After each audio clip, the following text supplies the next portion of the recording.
Welcome in to another episode of Preferred Walk-On, a college football show. Max Chadwick alongside Dalton Wasserman and producer Eli right now with another marathon stream. Dalton previewing all 16 teams in the Big 12 Conference going into next year, giving kind of an overview of every team, the biggest strength, biggest weakness, breaking down the quarterback, breaking down the star offensive player outside of the quarterback, breaking down the star defensive player, and, of course, going over the bottom line for every team, what should be the ceiling, the floor, and the expectation for all 16 Big 12 teams going into 2026.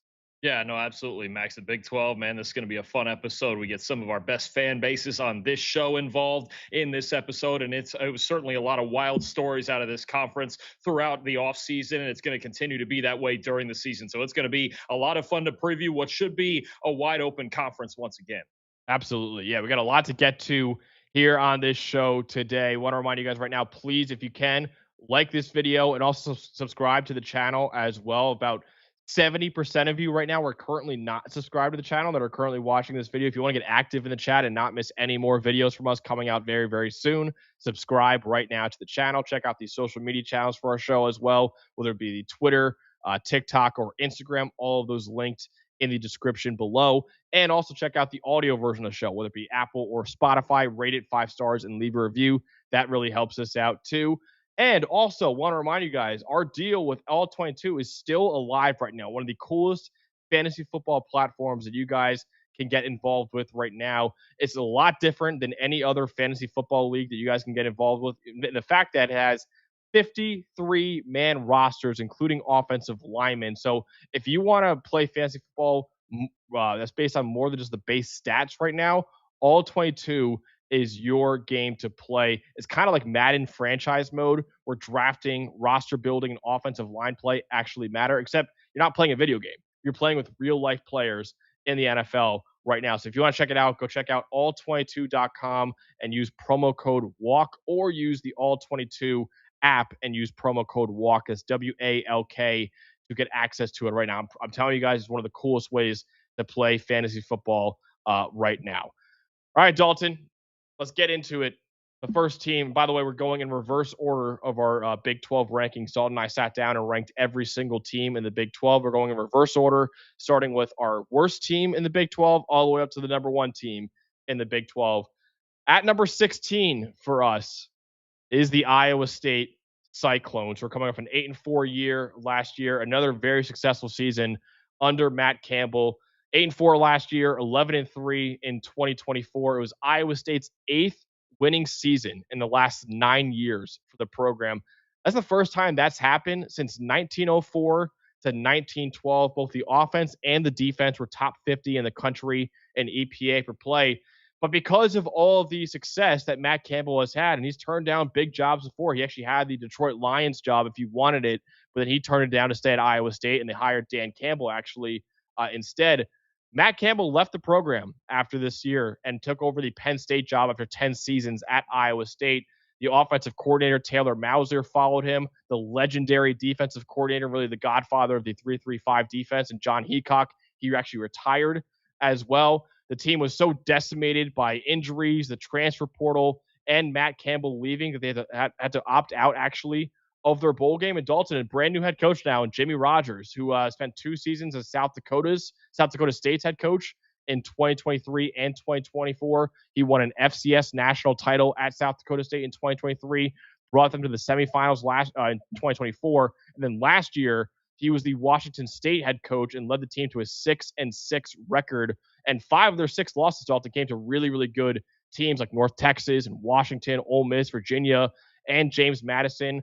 Tyler Roll returns as offensive coordinator. He was the assistant head coach and running backs coach at Iowa State in 2024. Was the Lions tight ends coach last year in 2025. And then Jesse Bobbitt also followed over Jimmy Rogers. He's been his DC every year that he's been a head coach. So really brand new roster now, Dalton, for Iowa State, and a brand new head coach in Jimmy Rogers after a decade with Matt Campbell.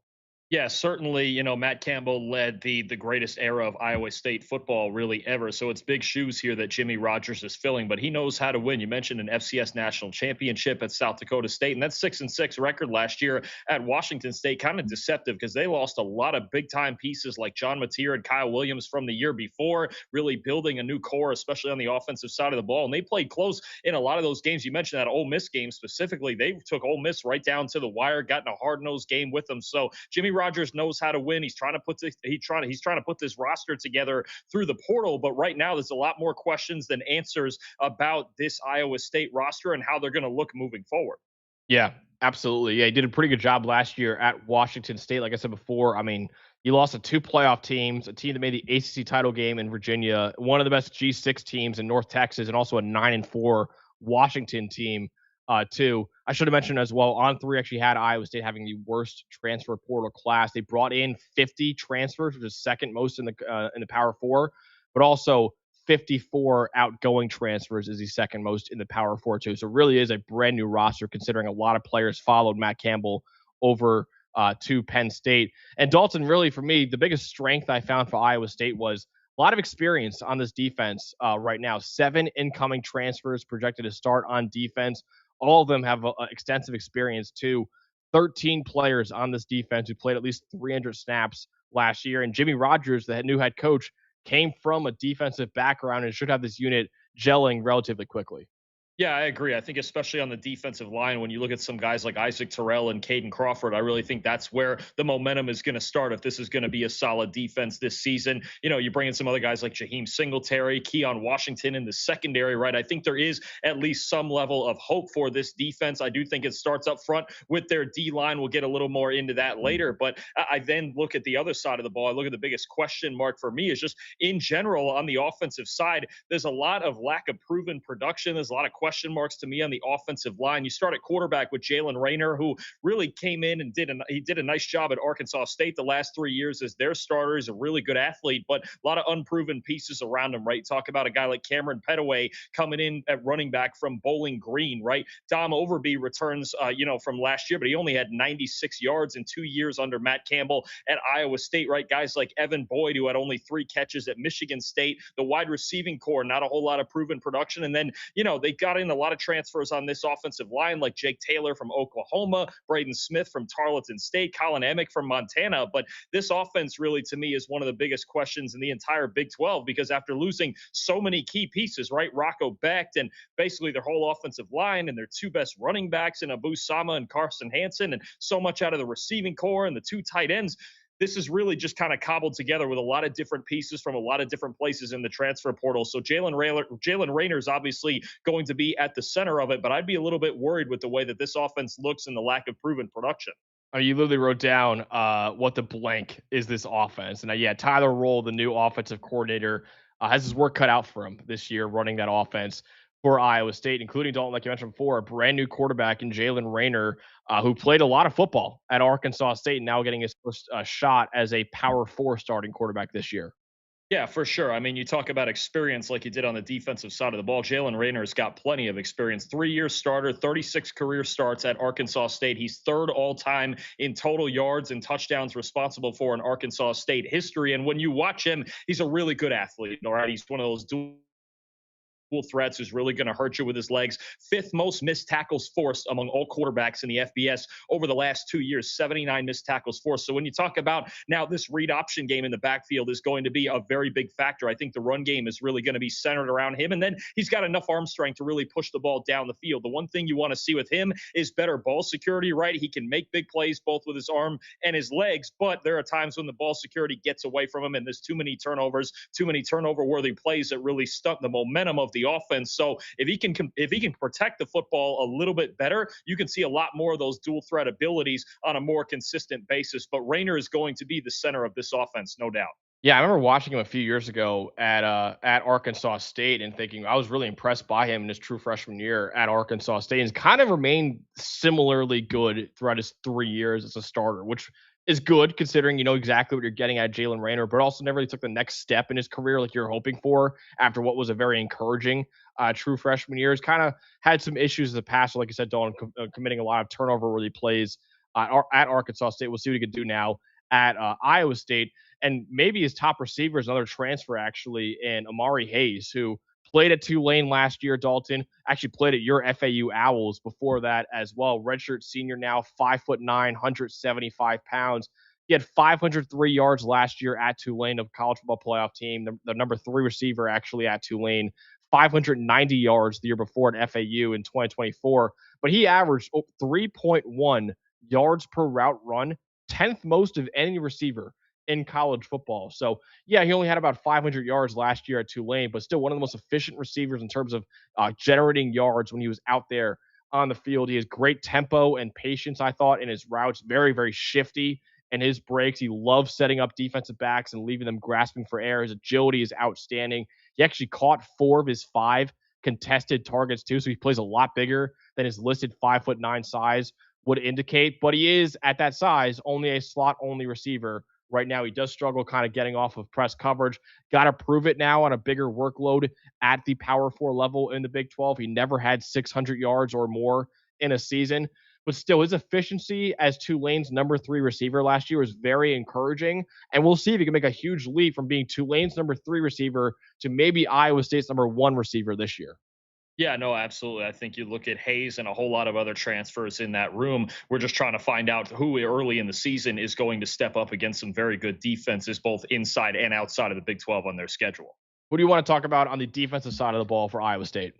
I'm going to go back up to this defensive line and a guy that's transferring over with Jimmy Rogers from Washington State. That's Isaac Terrell. He was Washington State's best pass rusher last year, 39 pressures, 7 sacks, a 22.4% pass rush win rate, was 10th in the FBS. He's 6'2". He's just under 250 pounds. He has a really good idea of how to use the natural leverage that he has. He's crafty. He plays with relentless effort. The hand usage is very, very good. And there's times in the run game even where he can reduce down inside and use that strength and hand usage to his advantage. I think Isaac Terrell is going to be their best defensive player this year. Again, him and Caden Crawford down on the defensive line, I think are going to play huge parts in the defensive success. But for Iowa State this year, if there's one guy I'm looking at to rush the passer on a consistent basis, a guy with a top 10 pass rush win rate, it's Isaac Terrell at defensive end.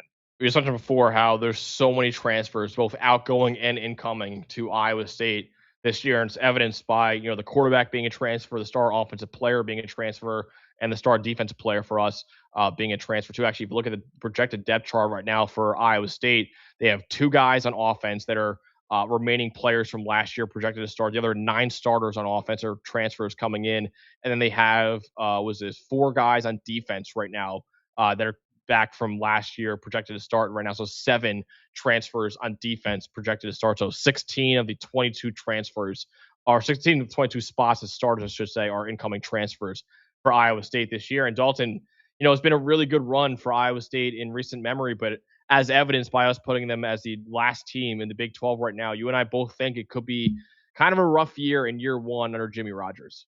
Yeah, I think a massive success for Jimmy Rogers, much like it was at Washington State last year with kind of a depleted team. A massive success would be to make a bowl game with this team, right? If he can get enough out of Jalen Raynor on the offensive side of the ball. And then I think this defense is really what's going to have to carry them, right? I think they're going to be a more defensive team on most days. And I think Jimmy Rogers is comfortable with that, but they're going to have to put up enough points. And with this crew, with a lack of a proven offensive line, a lack of a proven receiving core for the most part, it's really going to be a lot of pressure on Raynor to win games. So I think the goal is going to be to just, with this rebuilt roster, to make a bowl game. If they can do any better than that, I think that's a bonus. But it's hard for me to have high expectations for this team with so many moving parts and so many new pieces from different places around the country.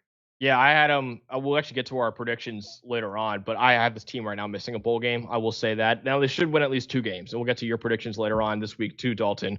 They play Southeast Missouri State, they play Bowling Green. They should win both of those games. And then there's a few games that I just don't see them winning or having much of a chance to win, I think, either. And at Iowa, they play Utah, at BYU, at Arizona. Oklahoma State should be a lot better this year too.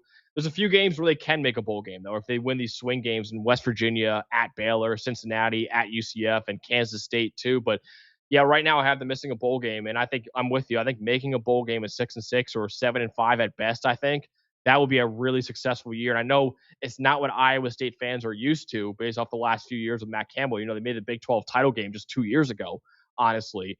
But this was historically one of the worst programs in Power Four history. Not saying it's going to go back to being that terrible, but I do think missing a bowl game is probably the expectation for Iowa State this year, and maybe a 5-7 record should be seen as the expectation. And anything more than that is a success. Anything less than that, you're probably not very happy with. But yeah, I'm with you, Dalton. I probably expect Iowa State to miss a bowl game in the first year without Matt Campbell as the head coach with that brand new roster this year. A lot of people active in the chat right now, Dalton. Mohal saying that Eli can move in with us and cut the rent by 1/3. We actually don't even live together. So if you want, we could do a 3-person apartment if you want. What do you think about that?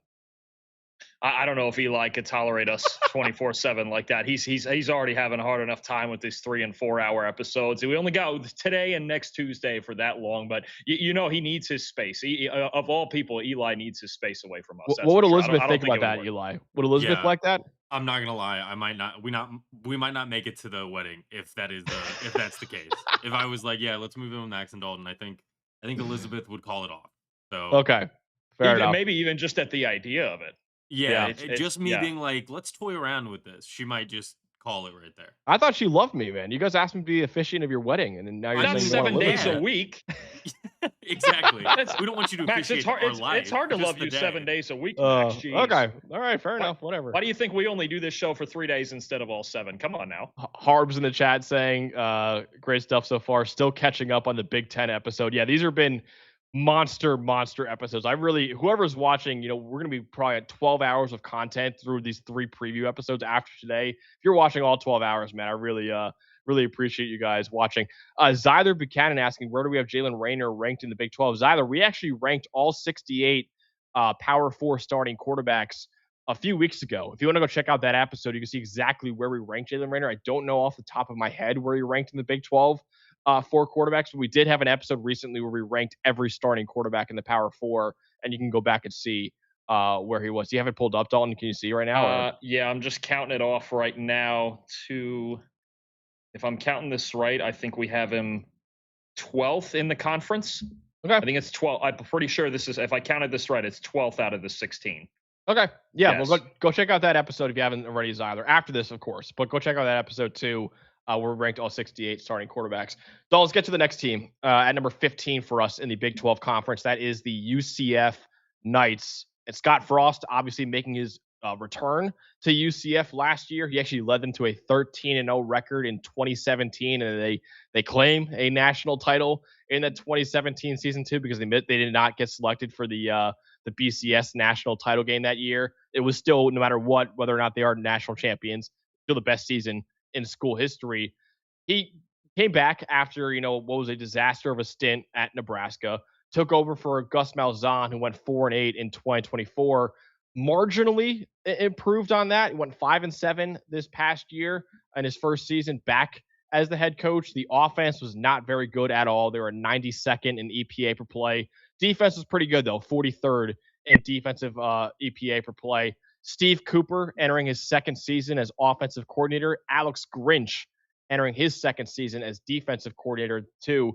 Like Iowa State, very active in the transfer portal, adding 32 transfers, lost 33 transfers, and 11 projected starters or incoming transfers as well for UCF. So not quite as good as his initial couple years, Dalton, with UCF, but Scott Frost at least mildly improved on the 4-8 record in 2024.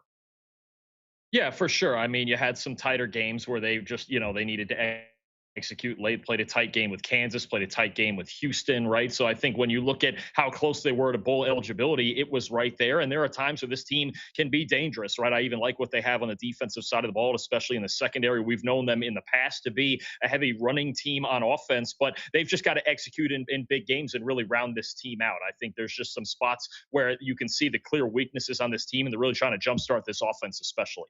Absolutely. Right now, I think the biggest strength for this team, and I was really the biggest strength for them last year too, should be another solid defense, I think, for UCF in 2026. They only allowed fewer than 24 points per game last year, allowed 5.1 yards per play last year. It was third best in the entire Big 12 conference. And they brought back 7 defensive players who played 300 or more snaps for them last year, too. Plus, added some really nice pieces from the transfer portal in Akron edge rusher Bruno Dahl, Harvard safety Ty Bartram, too, who's had a really great year at Harvard in the FCS level last year. So a really good defense last year, Dalton, and they should remain to be a really good defense this year, too. Yeah, I agree. To me, they're a secondary driven unit. I think Jaden Bellamy is going to come up as an NFL prospect by the end of the season. You look at Antoine Jackson at corner across from him, Damari Henderson coming back at safety to play with Bartram. I think this secondary is the best unit on this team. I think they're going to be able to keep a lid on a lot of teams on their schedule. They just need their offense to keep up. And to me, that's the biggest question is just how does this offense come together? When you look at them last season, right, at 24.3 points per game already isn't great. Max, they scored half of their points for the entire season in 3 wins against North Carolina, West Virginia, and North Carolina A&T. Otherwise, when they got into Big 12 play outside of that West Virginia game, it just stalled completely. When you look at them, 112th in third down conversion percentage, right? 104th in red zone touchdown percentage, 110th in explosive pass rate. And it really was the passing game that struggled. They were shuffling through quarterbacks. They're hoping that's fixed this year with Alonze Barnett coming in from James Madison. This team was 5-2 last year when they threw for just 200 yards. That's all they needed was 200 yards. That's not even that much.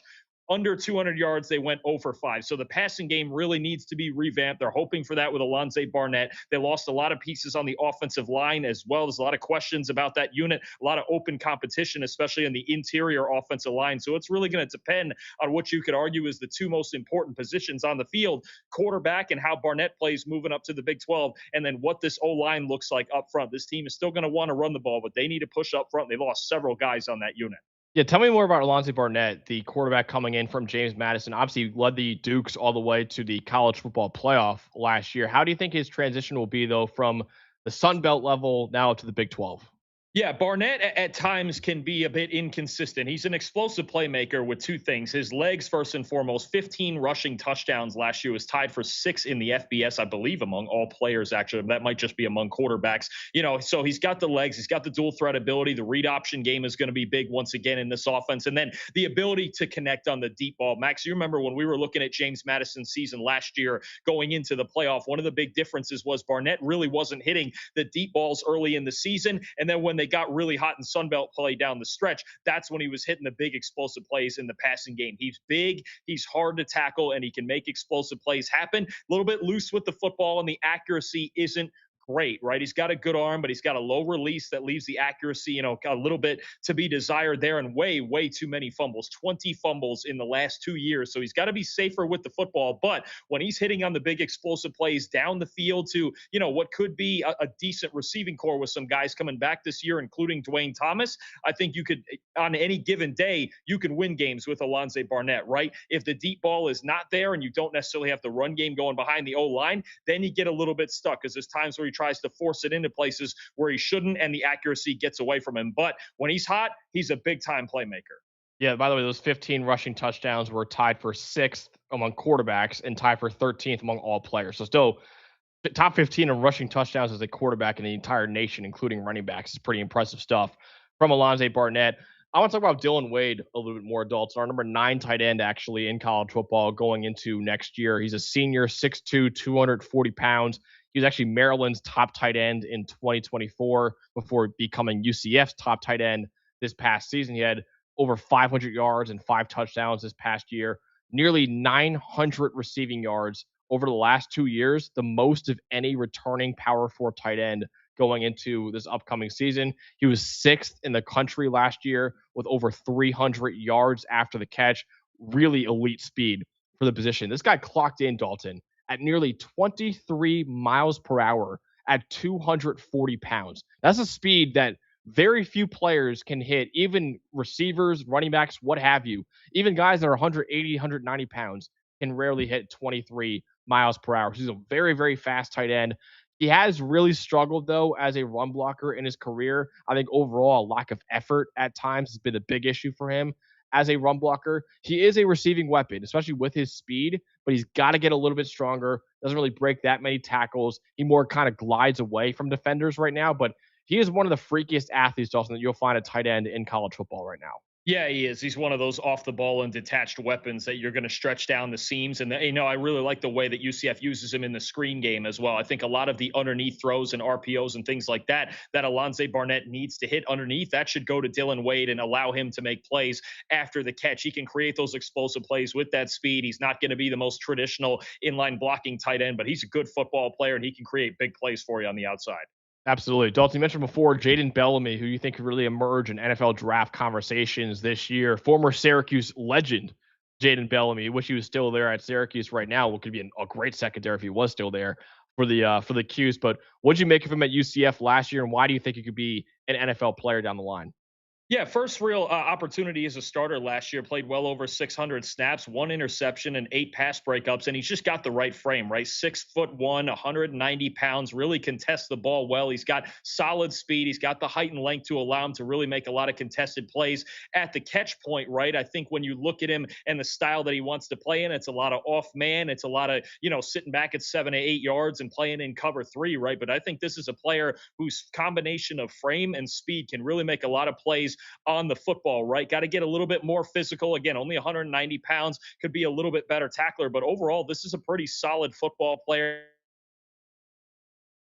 coming in, getting his first opportunity to start last year. And I think he's the headliner of what is probably the best unit on this entire team. I think you need to be a little bit careful, especially when you're throwing a Bellamy's side out on the perimeter there. Yeah, he had a really good year last year. I'm excited to see what he do another year at UCF this upcoming season. Dalton, what do you expect for UCF in year 2 now under Scott Frost, in the second tenure, I should say, for Scott Frost, and what seems like a ton of head coaches around college football, like Rich Rodriguez, as well Greg Schiano at Rutgers, are kind of returning to the schools where they made their money in the first place. What are you expecting for UCF now in year 2 under Scott Frost, as we're just missing out on a bowl game last year? Record-wise, there's a wide range here because if he can get the offense better behind a better quarterback situation in Alonze Barnett, this team can go to a bowl game. They weren't far from it last year. They could win maybe even 7 or 8 games, right? I think the defense is solid. I think there's a lot to put together on this offensive line on the offensive side, but there is potential, right? I think when you look at a solid running back duo in Landon Chambers and Duke Watson, I do think there is some potential there for the run game to get going. But to me, this is really going to come down to the O-line, their ability to pass protect, and then for Barnett to keep his cool under pressure and not turn the ball over. If they can do that, I think they can make a bowl game and get anywhere from 6 to 8 wins. There's a lot of swing games on their schedule that I think are going to be close games and could go one way or the other. I think on the downside, if the O-line and Barnett falter, I think you're looking at another 4 and 5 win season and really starting to question the direction of this program. Yeah, I think there's a few games that they're probably not going to win, right? They're at Houston, they're at Oklahoma State, they host BYU. Those are 3 teams that we'll get to much later in our Big 12 episode here today. They also got a couple easy wins, right? Bethune-Cookman and Georgia State too. But like you said, Don, there's like 7 games on their schedule that can really make or break this year for UCF. So it's all in front of them now, right? There's a lot of games where it's like, hey, you could absolutely make a bowl game if you win a few of these, toss-up games right now. But if not, could miss out on a bowl game once again. So I think 6-6. I think most fans should expect something around that range. I think missing a bowl game, you should be disappointed in Scott Frost in year 2. And anything more than 6-6, you should be kind of happy with, I think, too. So I think right at that marker of, hey, let's make a bowl game this year, that should be the expectation, I think, for Scott Frost in year 2. We'll see if they actually do it, though, in year 2, because we, of course, have them as the second worst team in the Big 12 right now. So we'll see what happens. But there's a lot of games on the schedule that are certainly winnable. We'll see what happens for UCF this year. They have all the opportunity in front of them to make a bowl game, but we'll see if they actually can this upcoming season. At number 14 for us, Dalton, is the Kansas Jayhawks, who made back-to-back bowl games in 2022 and 2023. It's actually the first time this happened in program history since 2007 and 2008. But back-to-back 5 and 7 years for Lance Leipold as the head coach. The end of the year this year on a 3-game losing streak as well. They were 5 and 4. All they had to do was win one more game to make a bowl game. They lost the last 3 games of the season. Offense is pretty solid. They're 56th in EPA per play. Defense is what held them back, though. They're 106th in America in EPA per play on that side of the ball. Lance Leipold now entering his 6th season as the head coach at Kansas. Jim Zabrowski entering his 2nd season as offensive coordinator. DK McDonald entering his 2nd season as defensive coordinator. Not a great transfer portal class according to On3 right now. It's number 52 in the Power 4. They did add 31 transfers, but they also lost 25 too. So we'll see if they can make it back to a bowl game, Dalton, after making it in back-to-back years in 2022 and 2023. But they've also missed a bowl game in back-to-back years these past 2 years. Yeah, it's going to be an odd look this year for the Kansas Jayhawks without Jalen Daniels under center. He was there for so long, so you've got a wide open quarterback situation, probably the most open quarterback situation in the Big 12 right now. And like you mentioned, they've got to play better defense. I mean, this team could get in so many shootouts over the last couple of years, but last year, after losing so many pieces in the secondary to the NFL, especially, they really fell apart in their pass defense. So they've got to get better on that side of the ball, especially in pass defense. That's really going to me, be the biggest question mark is going to be, can they throw the ball, especially behind an offensive line that's a little bit decimated? We'll get into that. And then their defense has got to be better. They got to balance this football team out. Don, I think the biggest strength for them, for me at least, is the running back unit. And really because they added 3 guys in the transfer portal that I actually really like. All 3 of them were actually starters last year at their previous schools. Dylan Edwards comes in from their rival in Kansas State. He only played in 3 games last year due to an ankle injury, but he was the lead back at Kansas State in all 3 of those games. The year before, in 2024, Dalton, he averaged 7.4 yards per carry, which was the most of any running back in Power 4 with at least 70 attempts, too. So he was a great number 2 back to DJ Giddens, and again, would have been the number 1 guy this year if he didn't get hurt with that ankle injury and then kind of sat out the rest of the year, too. It was a really weird situation for him at Kansas State. Yassine Willis transferred in from my alma mater in Syracuse. Last year led the Orange with over 550 rushing yards. Jalen Dupree transferred in from Colorado State. He had over 500 yards last year, which led the Rams. He averaged 5 yards per carry as well. So you had 3 guys, Dalton, transferring in who were all number 1 running backs at their previous schools, and 2 of them, in Yassine Willis and Dylan Edwards, were starting running backs at the Power 4 level too.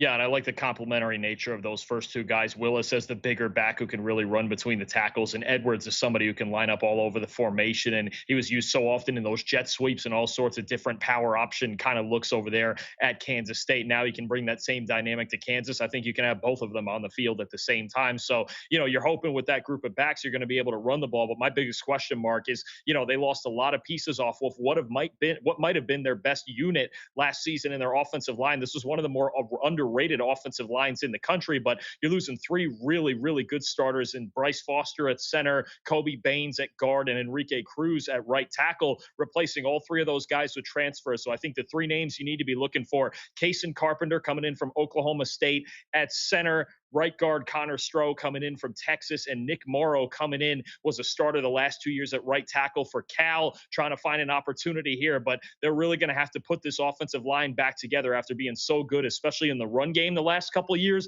And all those new guys, even with the experience they have, you're going to be protecting one way or the other a brand new quarterback. So pass protection is going to be paramount after losing a veteran QB like Jalen Daniels in the offseason. Yeah, legendary quarterback in Jalen Daniels. And like you said, Don, before, not only is it probably the most wide open competition in the Big 12 right now, it's one of the most wide open competitions, if not the most, in the entire country right now. Because I've talked to a few people that cover Kansas, just trying to figure out who should we cover here in this quarterback section. Some of them told me Isaiah Marshall, the redshirt sophomore. Some others told me Cole Ballard, the redshirt junior. I mean, Chase Jenkins started at Rice last year. He transferred in too. It's a wide open competition right now. We went with Cole Ballard because I feel like most people plugged in with the program have said his name as the early leader in the clubhouse. But by all means, this is still a wide open competition with only a few weeks left before the season.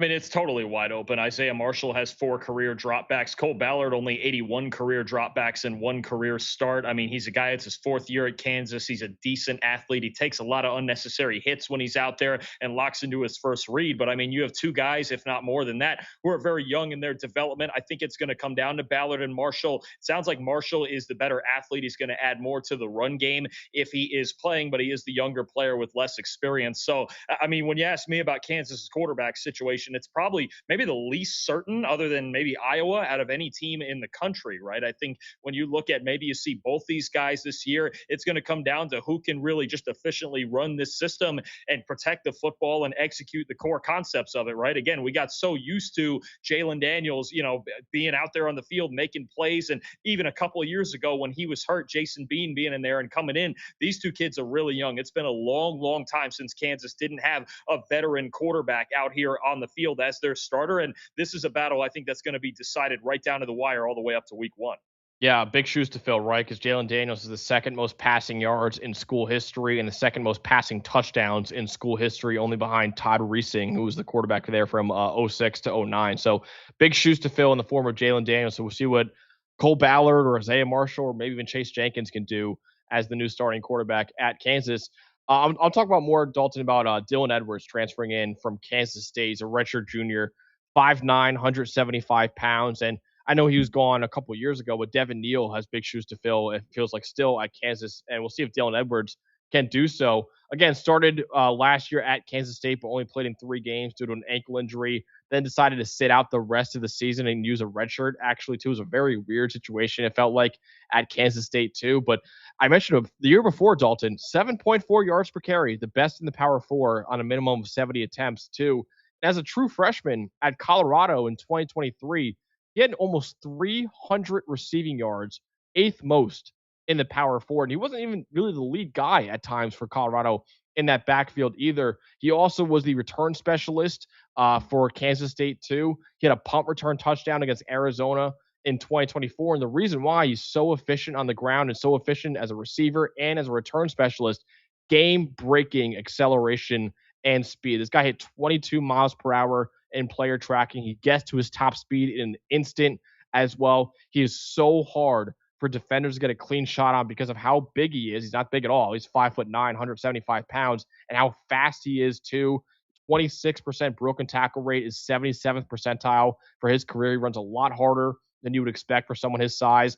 I do think his vision can be improved. He's not really the most patient runner. He wants to hit the hole immediately and get as many yards as possible immediately too. He's, of course, got to bounce back from his ankle injury last year too. But Dalton, this guy had all the makings of being a breakout star at Kansas State before his ankle injury derailed his entire season. Now we'll see what he could do as maybe the engine of the Kansas offense now, because they have a kind of a question mark at quarterback with whoever's going to start between Cole Ballard or Isaiah Marshall.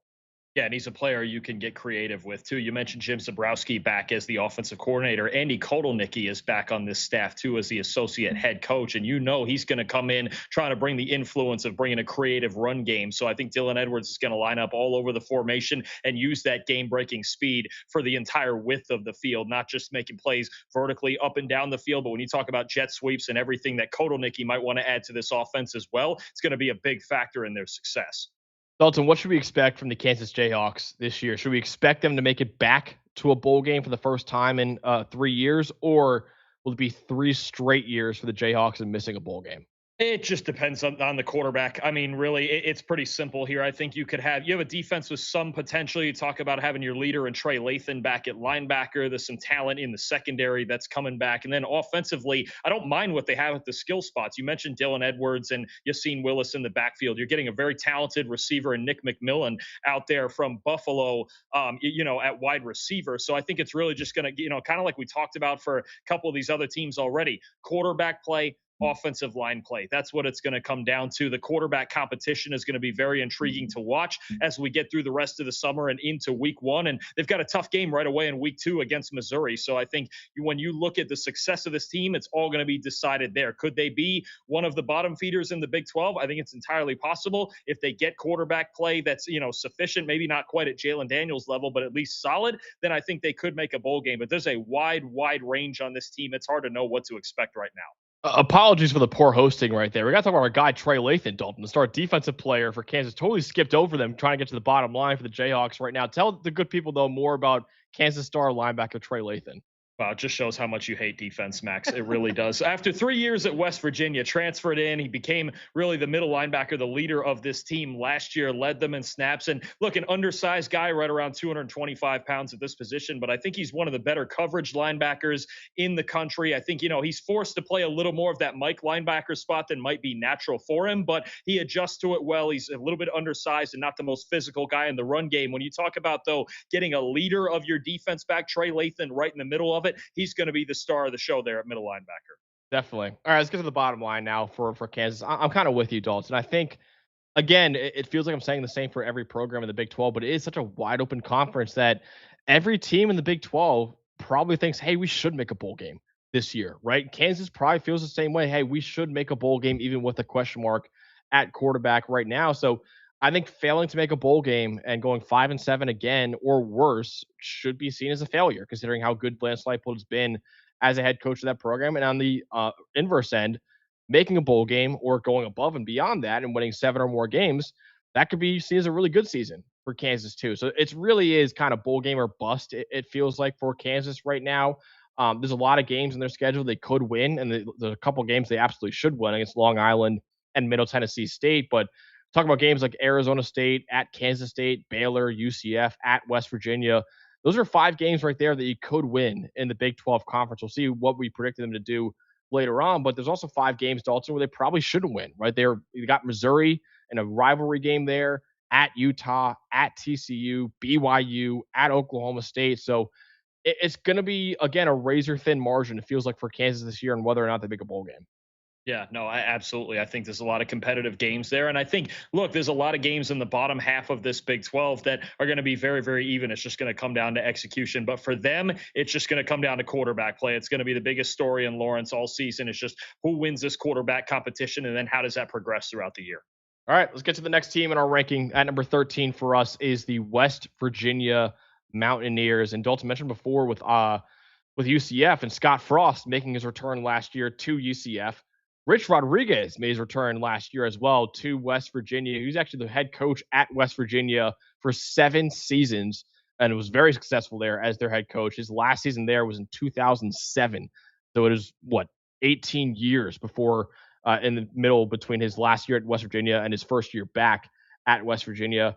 But in his first year back, not so great. Only a 4-8 record last year, tied for West Virginia's worst record since actually 2001, which was Rich Rod's first season at West Virginia. So his first year at West Virginia and then his first year back at West Virginia had the same exact record that year too. Had the 4th worst offense in the Power 4 and EPA per play. Defense was 79th in FBS and EPA per play. Fewer than 20 points per game on offense, which was a disaster offensively for West Virginia last year. 121st in yards per play too. Rich Rodriguez will once again call plays on offense without an offensive coordinator. Zach Alley enters his second season as defensive coordinator. Now, they did add a top 25 transfer portal class per on 3 with 15 projected starters right now, Dalton, but they definitely want to be a lot better than they were last year under Rich Rodriguez.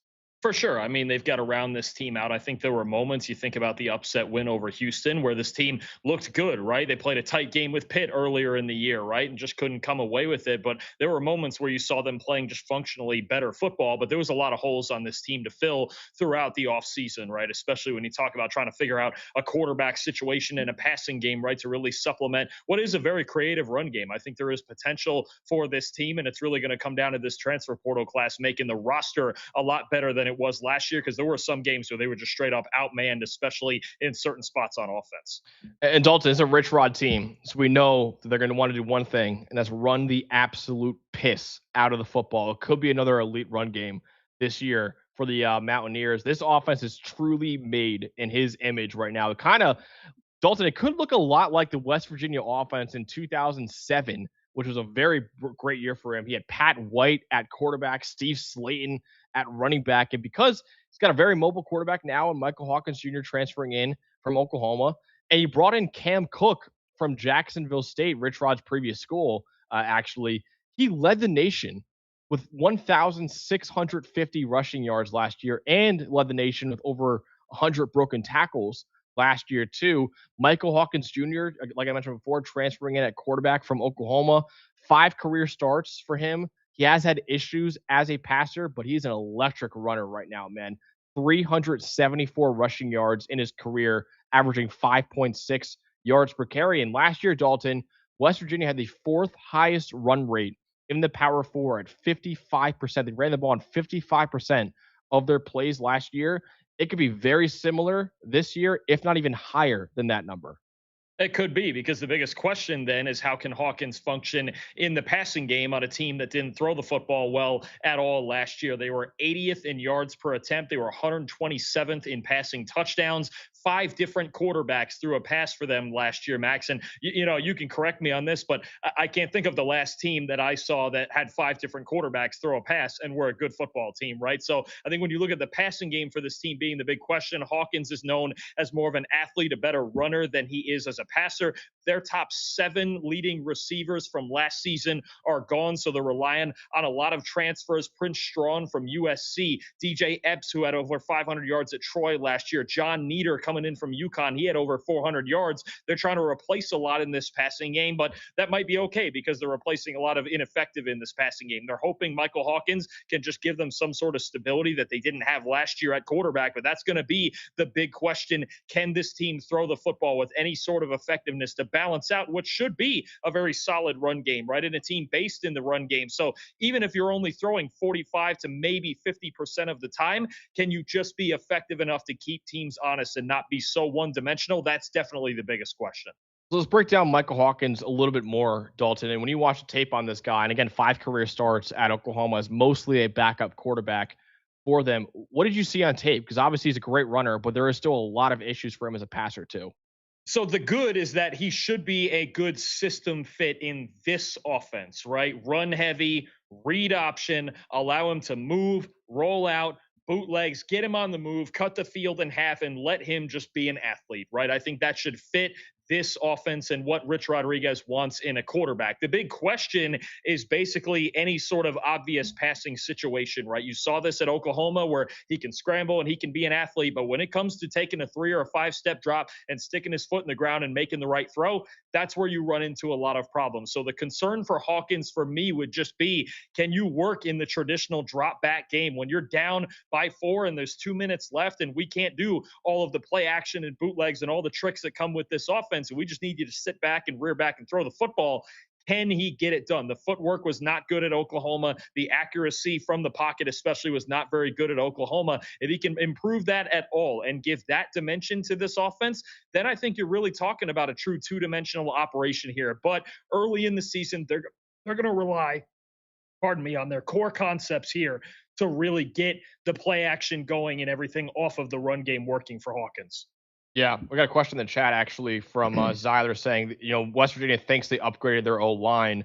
What do we think about the position group right now? Now, last year was a pretty good unit at protecting the quarterback. Ironically, not very good at run blocking. Actually, one of the worst teams in run blocking grade last year, 124th actually in the nation in run blocking grade. So we'll see if they can improve as a run blocking unit, Dalton. But like you said, there's a lot of guys incoming to this program right now that are going to need to step up on the offensive line, especially if you're going to want to, base this offense around the run game for West Virginia. You're going to need a lot of guys to step up right now.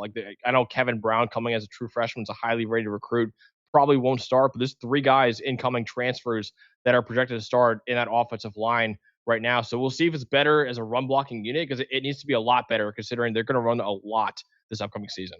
And mind you, 2 of those 3 starters on the O-line, like you mentioned, coming over with Cam Cook from Jacksonville State, right. The center Cam Griffin and the right guard Amari Grayson, along with a very good left tackle from UConn, Carson Cassidy, who's coming from a place where they ran the football very, very well under Jim Mora last year. So I think it's possible that it's better, especially with better system fits as opposed to what Rich Rodriguez was working with last year. But it's going to come down to execution of that unit as always. But I think the familiarity in a similar system where obviously Rich Rod was before last season, right, at Jacksonville State, I think that's going to help a lot up front. It will help, especially that you mentioned. It's a great point by you saying, hey, they brought in a couple guys from Jacksonville State, they brought in a guy from UConn, and they have 2 guys as well coming back to West Virginia. All 5 of those guys know how to run block, right? They know that they need to be a lot better in the run game too, because they're going to run a lot this year. So they're very used to, at least, playing in an offense that's very run heavy, and it's going to be very similar this upcoming year, which takes me to the guy we're going to talk about here, Dalton, and Cam Cook, the running back transferring in from Jacksonville State last year, started his career at TCU. If anyone's wondering, he never actually played under Rich Rodriguez at Jacksonville State. Ironically, he actually was there the 1 year he wasn't there in his first year at West Virginia. Just it happens to come over now to West Virginia. He's a senior though, 5'9", 203 pounds. Mentioned before, led the nation last year. He was the rushing champion in college football last year with 1,650 rushing yards, 101 broken tackles, most of any running back in college football. Very efficient in terms of breaking tackles, too. It's not like he had a ton of carries. That's why he racked up all those numbers. Dalton, he forced a missed tackle on 34% of his carries, 95th percentile for all running backs in the nation. Elite contact balance, also broke 13 tackles on 30 catches, too. So by all means, he's an excellent tackle breaker right now. He had over 1,100 yards after contact, second most in the country, only behind Ahmad Hardy from Missouri. He's really good in a gap or zone scheme. He's scheme versatile. He does have 6 fumbles in his career, so he's got to clean it up a little bit. He won't really run away from defenders either. He's a pretty solid athlete, but nothing special. He's a physical runner and an extremely productive runner, too, who was going to be the bell cow this year for West Virginia under Rich Rodriguez, just like he was the bell cow for Rich Rodriguez's previous school in Jacksonville State. Yeah, no, absolutely. He's going to be the engine. He's the key to the whole offense, right? If he has a year anything close to what he did last year at Jacksonville State, this is a team that's going to be a lot better on offense. But he's going to be the key. Him and Hawkins in that backfield can create a lot of big plays. But Cook, I mean, I don't know if he'll lead the nation in carries, but he might get pretty close to it. And he showed last year that he can handle the high volume. Absolutely. Who's the star defensive player, Dalton, you want to talk about here? Well, we haven't got to talk about this defense much so far, right? And you're talking about a team that's got up to 9 new starters with a lot of transfers coming in on this defense. They're trying to get better on this side of the ball. And Max, over the last few years, we've seen a lot of transfer edge defenders from Coastal Carolina move up to some different programs and have success, right? You think about Josiah Stewart at Michigan, Clev Lubin at Louisville. Now, I don't know if this guy will be as good, but he's a pretty darn good player. Zeke Durham-Campbell, who the coaches in the Sun Belt last year put on the all Sun Belt third team last season, 38 pressures, 5.5 sacks. He's 6'5". He's darn near 250 pounds. A lot of his best moments come with the inside crossover step or the swim move to the inside. He likes to get physical into the B gaps in there, but he's got a little bit of shoulder dip to him on the outside as well. The length can really, really play, and I think he still hasn't even fully learned how to use it yet. Keep an eye on Zeke Durham-Campbell off of the edge, continuing that lineage of Coastal Carolina edge defenders, moving up to the Power 4 and having some success here. Listen, it's worked out very, very well recently, right? Guys like Josiah Stewart, Clev Lubin played at Coastal Carolina too. We'll see if Zeke Durham-Campbell can emerge as a superstar like those two previously did as well. Dalton, what should we expect in year 2 for Rich Rodriguez at West Virginia? Will they make a bowl game, or will they have another year where they miss a bowl game like last year? Yeah, I mean, it's a tweener, right? I mean, you talk about a lot of tough games on the schedule at TCU, at Texas Tech, at Utah, home against Houston. I mean, there are some really tough games. So if they make a bowl game, they're going to be earning it. I'm pretty optimistic. I think Michael Hawkins is a good fit for this offense, and I think the run game can really take off with him and Cam Cook in the backfield. The big questions for me are going to be, can they throw the football at all, right? Last year, that was really the big weakness, is that they just could not throw the football at all. And then defensively, just so many new pieces, right? I mentioned Durham-Campbell, but you also talk about a guy like Malachi Hood at linebacker, Kamari Wilson at safety, right? Transferring in. There's so many new names on defense. How quickly can that unit gel and really allow the offense to play the style of football that they want to play? I do think it's possible. They have a very hard schedule compared to a lot of other Big 12 teams. An out-of-conference game against Virginia, that's probably going to be tough. But if they can get this run game going, and Cam Cook especially can make the impact that he is supposed to make, that he did at Jacksonville State last year, I think a bowl game is entirely possible for this team. Yeah, I think so too. I think we'll get to our predictions later on and whether or not they do actually make a bowl game. But I think making a bowl game should be seen as a success for West Virginia this year. I do have a lot of questions still with their passing game, like you mentioned before, Dalton. But you play a couple games against UT Martin and Coastal Carolina. Ironically, Zeke Durham-Campbell is actually playing against his former school this upcoming year at West Virginia.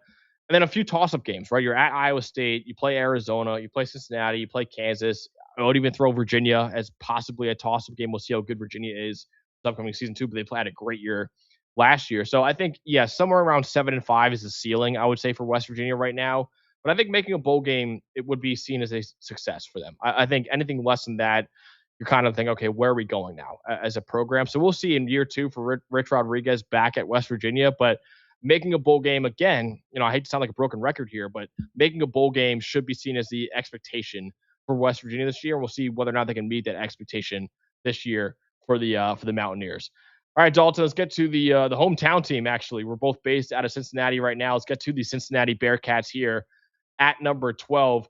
back-to-back losing seasons to start his tenure as the head coach, with Scott Satterfield really turned it around in year 3 at Cincinnati. 7-6 for its first winning season last year as a member of the Big 12. They actually reached as high as number 17 in the AP poll, its highest ranking since making the college football playoff 5 years ago. They had a top 20 offense in EPA per play. The defense, though, was only 114th in EPA per play. They did struggle on that side of the ball. The offensive coordinator, Brad Glenn, was not brought back, though, even though they had a top 20 offense in EPA per play. The quarterbacks coach, Pete Thomas, and the offensive line coach, Nick Cardwell, are now co-offensive coordinator. Tyson Veit, the former defensive coordinator at Cincinnati, is now the Penn State linebackers coach. The Army defensive coordinator, Nate Woody, was hired to replace him. And obviously, you lost the quarterback Dawson and Brendan Sorsby, who is now no longer playing for anyone at the college football level, but he did originally transfer over to Texas Tech. So they have a need at quarterback right now, too. But still a successful year for Scott Satterfield in his 3rd season as head coach. Yeah, it didn't quite end the way that they wanted to. I believe they lost their last 5 games last season. And, they had a lot of momentum and there was a lot of NFL talent on last year's team. They just fell out of Big 12 contention late. Yes, they lost their last 5 games, starting with the Utah game. We were at the BYU game late in the year when they still had a chance to maybe be in Big 12 contention, but a successful year, right? We weren't sure what to expect necessarily coming in. Brendan Sorsby did take a big jump, but he's gone now. And now they're replacing a lot of the core of that team, including the coordinators, like you mentioned. So this is going to be a very different looking Cincinnati football team, and Scott Satterfield's got a lot of work ahead of him.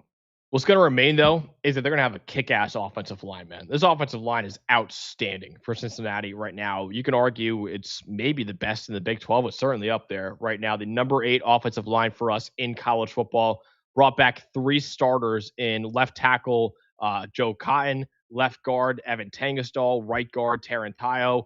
Tangastal is our number 1 guard in college football. We'll talk about him later on in this show. Taran Tayo is one of the best guards in the Big 12 as well. They're the 8th best run blocking grade as a team in America last year. So, Dalton, this offensive line is going to be, again, another dominant unit, it feels like, for Cincinnati.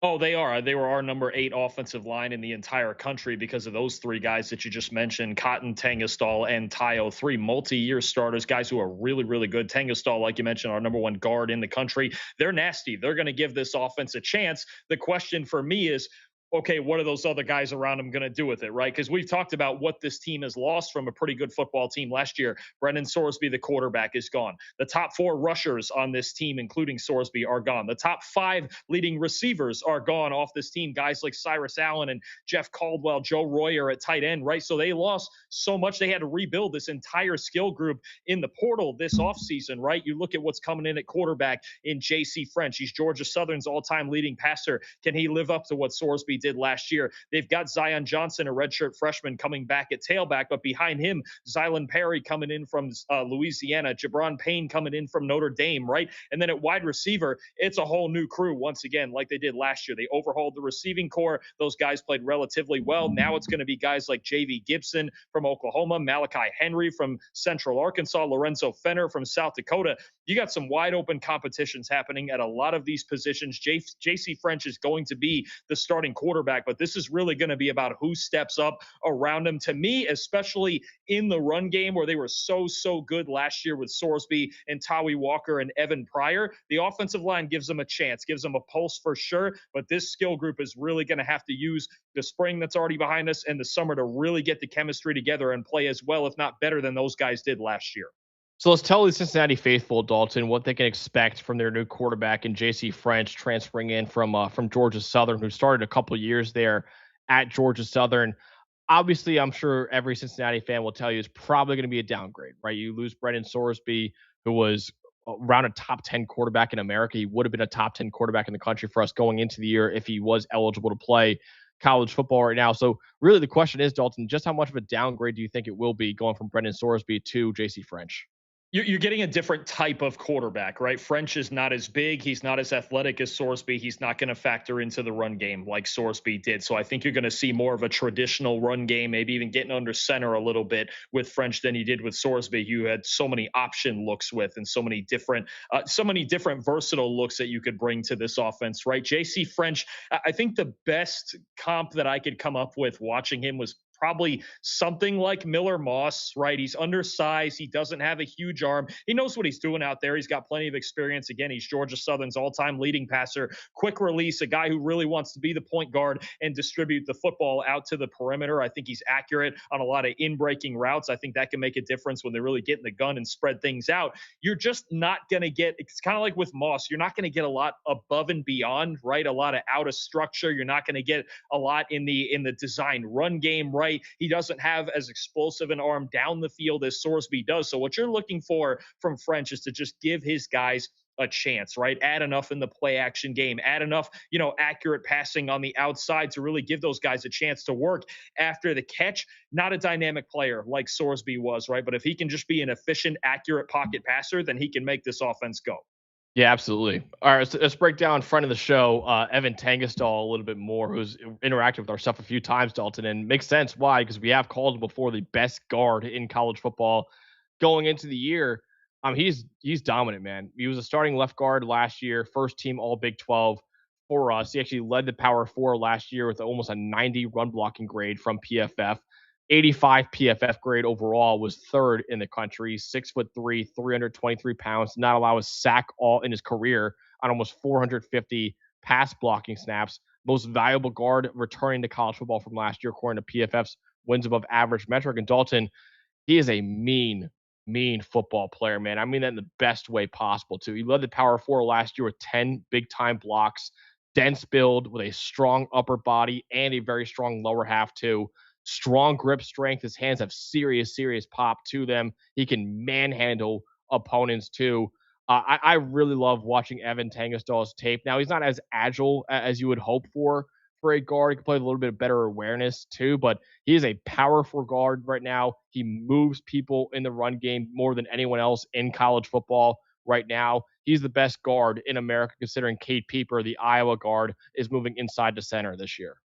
He brings it, man. He absolutely brings it. You talk about as physical an offensive lineman as anybody in the country. This guy brings the attitude on the offensive side of the ball. And I want to tell you about a guy who brings the attitude on the defensive side of the ball, right? It's safety Antoine Peak Jr. This guy's the definition of the box safety, right? The way they played their defense last year. You mentioned that 3-3-5 that Tyson Veit was running. He was that guy who kind of served as the extra linebacker at that 10, 11-yard range. And he's one of the best run defending safeties in college football. He's 6'1", he's 220 pounds, and he's an absolute hammer. I don't think he's necessarily the guy that you're going to want playing way back deep in center field. I don't think he's got the change of direction or necessarily explosiveness for that on the back end. But when you talk about a guy who's the enforcer in this secondary at that kind of that range between that second and third level, Antoine Peak Jr. really brings it. So I think what you have on this Cincinnati team on both sides of the ball is a lot of guys who want to be physical. This is going to be a gritty football team that wants to be the more physical team on the field on any given day. They want to run the ball. They want to stop the run. I don't think they want to get in too many shootouts this year, but I'm telling you, Antoine Peak,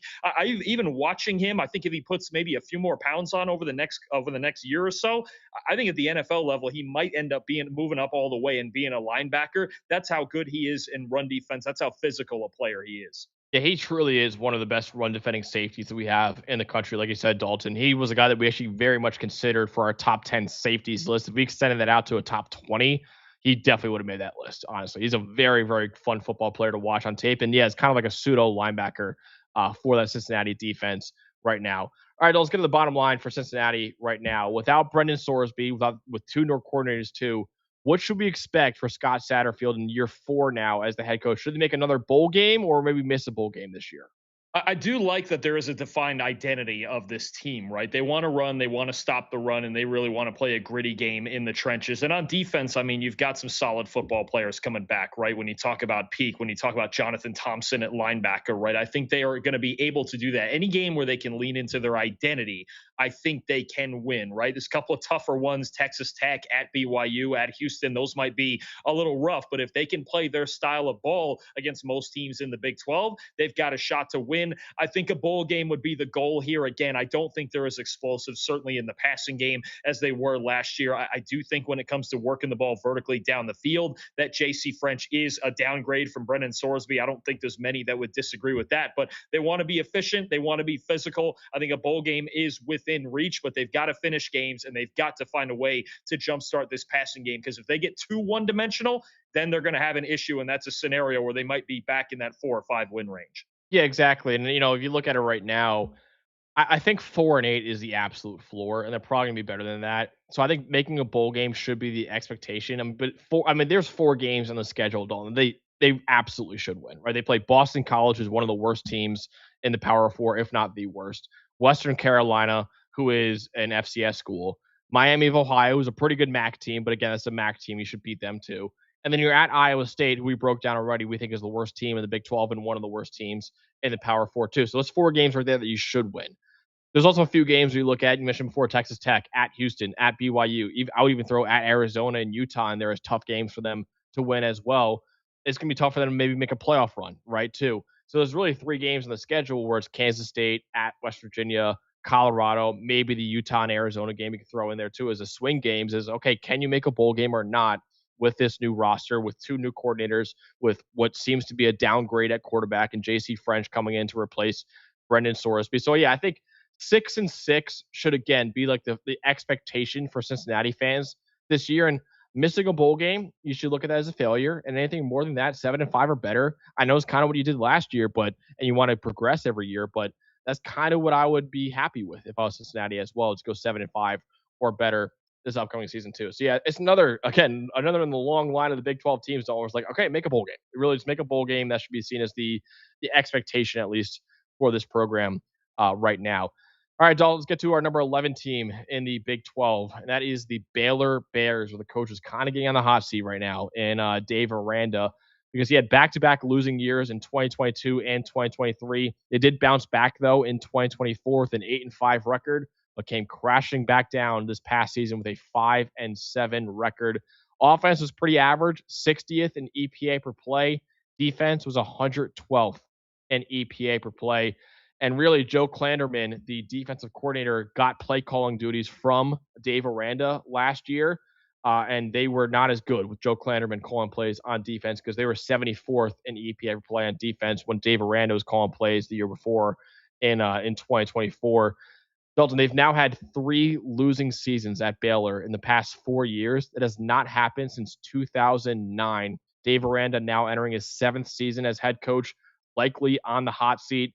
Probably needs at least a bowl game of a year, if not a winning season, to keep his job. Jake Spavital is back for his 3rd season as offensive coordinator. Joe Klanderman entering his 2nd season as defensive coordinator. They brought in 28 transfers, including a very intriguing one at quarterback in DJ Lagway from Florida, and 11 other projected starters that are incoming transfers too. But this is by all accounts, this is a massive year for Dave Aranda at Baylor. Yeah, I mean, you think about, they had, I believe, the nation's leading passer in Sawyer Robertson last year, or he was up there, and they still only went 5-7, right, with a dynamic offense, because it was Dave Aranda's defense that really crashed out. You saw that from the very first game of the year against Auburn, when they just couldn't stop the run at all, and that kind of continued throughout the season, right? They were getting in all these shootouts, and Baylor was playing some of the most entertaining games in college football all season, but it didn't translate to wins. And Dave Aranda, especially as the defensive coach, I think it's understandable that he goes into this year on the hot seat, right, when that's the unit that's failing him, right? And they had a dynamic offense with Robertson and so many good receivers last year, and they just couldn't get it done and win football games in the end. So I think this is a big year for him. You're bringing in a big name quarterback like DJ Lagway to replace Robertson. That's good, but they've got to be better in the trenches. They got to be better on the defensive side of the ball, especially. Absolutely. All right. Sawyer Robertson, by the way, was 7th in passing yards last year. Still top 10 in the country. He might have led the nation in dropbacks. I think that may be what it was. If they were was that it? Was he throwing the football more than everybody? Sixth in dropbacks. Third in attempts though, and led the Power 4 in attempts. Okay. There you go. I knew he led something. He led something, and it still didn't get him any wins. So I couldn't remember exactly what it was. It felt like they were throwing the ball every play last year. So really, they kind of were. Anyway, yeah. I mean, we'll see if they need Lagway to do the same this year, but it's not as quite a loaded crew in the receiving core either. Well, the good news is, though, they probably shouldn't need that from DJ Lagway, considering I think the biggest strength of this team, Dalton, is probably their running backs. And I know some Baylor fans are probably saying, wait a minute, we lost Bryson Washington to Auburn, who's a great running back. Even after losing him, still a pretty good running back unit overall, Dalton. You brought back Dawson Pendergrass. He missed all of last season with a foot injury, foot surgery, I should say, too. But the year before that, Dalton, he was 8th in the Big 12 with 5.5 yards per carry, ran for almost 700 yards as a number 2 back to Bryson Washington. You brought back Caden Knighton as well. He ran for almost 500 yards as a true freshman last year with over 130 receiving yards, too. Michael Turner is also coming back for his true sophomore year. He ran for over 300 yards as a true freshman. Rylan Morris coming in as well as a true freshman, 4-star recruit out of high school. So I know you lost your lead guy in Bryson Washington over to Auburn, but still a pretty good running back unit overall, in my opinion. Yeah, no, absolutely. I think when you look at that needing to be the support piece for Lagway, especially with an inexperienced receiving core, it's going to be big. And to have Pendergrass back healthy, who I believe didn't play a single snap last season due to injury, now with him and Knighton there in the backfield, I think you have a lot more hope. And look, DJ Lagway, he's not the most dynamic athlete in the world, but he can add a little bit to that as well. So I think that's going to be a big part to take the pressure off of Lagway, right? He had that at Florida with Jaden Baugh, and then he just kind of made his own mistakes in the passing game. But anytime you've got a functional run game, you really help out a young quarterback like Lagway. Absolutely. So there's obviously a question mark with Lagway Dalton as a passer, which we'll get to in our next segment. We're breaking down his tape, but also you have a question mark with the surrounding talent for DJ Lagway too. Yeah, I do. I think when you look at the amount of, receiving talent that was lost, you look at Michael Trigg at tight end, Josh Cameron, Ashton Hawkins, Cole Wilson, Kobe Prentice, the top 5 receiving leaders from this team from last year are gone. 4 of their starting offensive linemen are gone from last season. I've got my bigger questions about this receiving core, right? They don't return anybody who had 100 yards last year from last year's roster. Draylen Miller comes in from Colorado, never really got the consistent production there. Gavin Freeman was Oklahoma State's leading receiver, but that was with 480 yards on a 1-win team. So I don't know who exactly is going to be the explosive down the field winner that DJ Lagway is going to need. And then you look at their offensive line. Cole Rhett's projected to start at left tackle. He was Toledo's right tackle last year, kind of average season there. Asher Hale at guard coming in from South Alabama. So to me, you've got a lot of questions. And their projected starting center, Yakiri Walker, coming in from Memphis. They don't even know yet that he's going to be eligible. He's waiting on a waiver or something like that from the NCAA. So you look at that side of it, they have no idea right now who their center is going to be. And then you got some new pieces on their offensive line. There's going to be a lot of questions, I think, maybe even more so than Lagway, who we've got enough questions about. Certainly I do. Their supporting cast is not what it was last year, and they're really rebuilding this entire passing game, not just the quarterback position. Let's break down DJ Lagway, who is going to be the biggest face of this Baylor program outside of Dave Aranda, really, this upcoming season. And Dalton, a guy that was the number 1 quarterback coming out of high school, a 5-star recruit, showed a lot of encouraging stuff as a true freshman. Actually, I think led the Power 4 in big-time throw rate as a true freshman, but then really crashed and burned. It felt like as a sophomore last year, the accuracy, the decision-making was all over the place. Mechanics were all over the place. And now it transferred over to Baylor, his dad's alma mater, actually, and back home in the state of Texas now for him, too. So at least he's close to home for DJ Lagway, but a guy that has a lot to prove right now as a former 5-star quarterback out of high school. Yeah, here are the facts. If you watch DJ Lagway's highlights of his best 20 to 25 plays, you're probably going to love him, right? He's got a cannon for an arm. He can make any throw on the field. He's willing to challenge tight windows, all that stuff.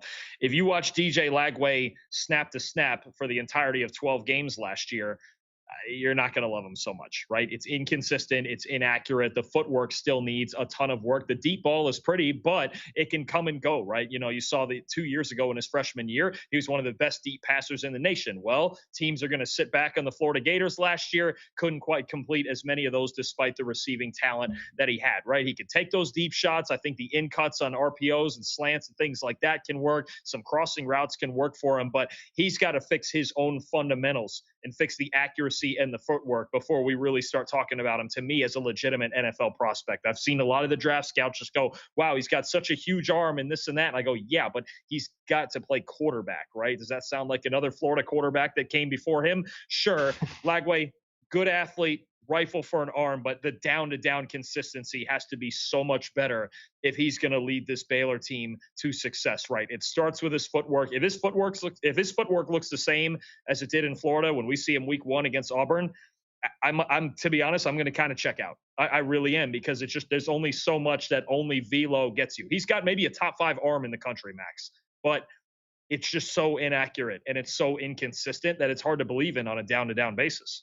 Yeah, he had the most interceptions in the Power 4 last year with 14 of them, the second most in the country. Dalton, you know, was number 1 actually for most interceptions in the country last year? It's Veldkamp, right? When at FAU? Yeah, your guy, FAU. Did he throw like, what was it, like 20 or something crazy? He threw 17 interceptions, yeah, which was 3 more than DJ Lagway, who was second. Yeah. So hey, we're out there flinging it. We don't know where it's going, but we're flinging it. That's for sure. You sure are. You sure are right now. But yeah, it's a huge year for DJ Lagway, who again I loved, man. I really did. Dalton, when we did our all eligible mock draft, which we love doing every single year. And 2 years ago, we had Lagway, I believe, going number 2 overall in that mock draft. Because we're like, man, what a true freshman year. Yeah, there were some issues, but hey, he's got 2 more years at least of college football to iron those out and become a great quarterback. And just it didn't happen. So now you look back on that video a couple years ago, go, man, if the Cleveland Browns actually took him at number 2 overall, first of all, that'd be a very Cleveland Brown thing to do. But second of all, it definitely would not have worked out for them considering the way he's playing right now. So we'll see if he can make a jump now, transferring over back home really to Baylor. His dad's alma mater. His dad played at Baylor back in the day too. So we'll see if he can do that in the Big 12 level too. But yeah, it just did not work out for him in his 2 years at Florida as the number 1 quarterback in high school. We'll see if he can make good on all that talent this year. But there's a lot to clean up with DJ Lagway right now, mechanically, decision-making, accuracy, everything right now. Dalton, I'm sure a guy that Baylor fans are very excited to bring back is Dawson Pendergrass right now, who, again, like I said before, missed all of 2025 with offseason foot surgery, and it was a really devastating loss for what we thought was a great running back unit last year, too, with Bryson Washington and Pendergrass. But Pendergrass missed the entire year with an injury. Redshirt junior now. He's a 6'2", 225 pounds. Again, 8th in the Big 12 with 5.5 yards per carry. Ran for almost 700 yards that year, too. Really solid speed at 225 pounds, too. He hit over 20 miles per hour in tracking. Now, he won't really run away from defenders, but he has really long strides, too, that eats up ground in a hurry. Excellent vision. That's why this guy wins right now. His vision is outstanding. He knows how to find the hole. He does a good job of finding cutback lanes, too. Really good vision in a gap scheme. Over 6 yards per carry on gap runs in his career, over 4 yards per carry on zone runs too in his career. He's very capable in his zone scheme, almost 300 receiving yards out of the backfield too. Very capable as a receiving back. He can run through arm tackles, only 1 fumble in his career too. Now his explosiveness overall is just okay. Solid speed, but it takes a little bit of a bit to get him going too. Won't really generate that many yards after contact because of that speed. And again, he's got to stay healthy, right? He had offseason foot surgery last year, missed all of last season too. But now Dalton's probably going to be the number 1 back for Baylor this year. Yeah, no, for sure. And I think they're going to need to get this run game going with Pendergrass and with Caden Knighton, right? You want to protect Lagway from himself. I think at times, honestly, I think that's the best way to put it. And they want to be able to run the football. They've been able to do so pretty well the last couple of years with Bryson Washington. Obviously, Pendergrass hurt last year, but him being healthy and back to being as effective as he can be, along with Knighton in that backfield, can make a big difference for them offensively. Definitely. All right, Dalton, a defense that has to get a lot better under Dave Aranda this year. Who was the star defensive player you want to shout out here?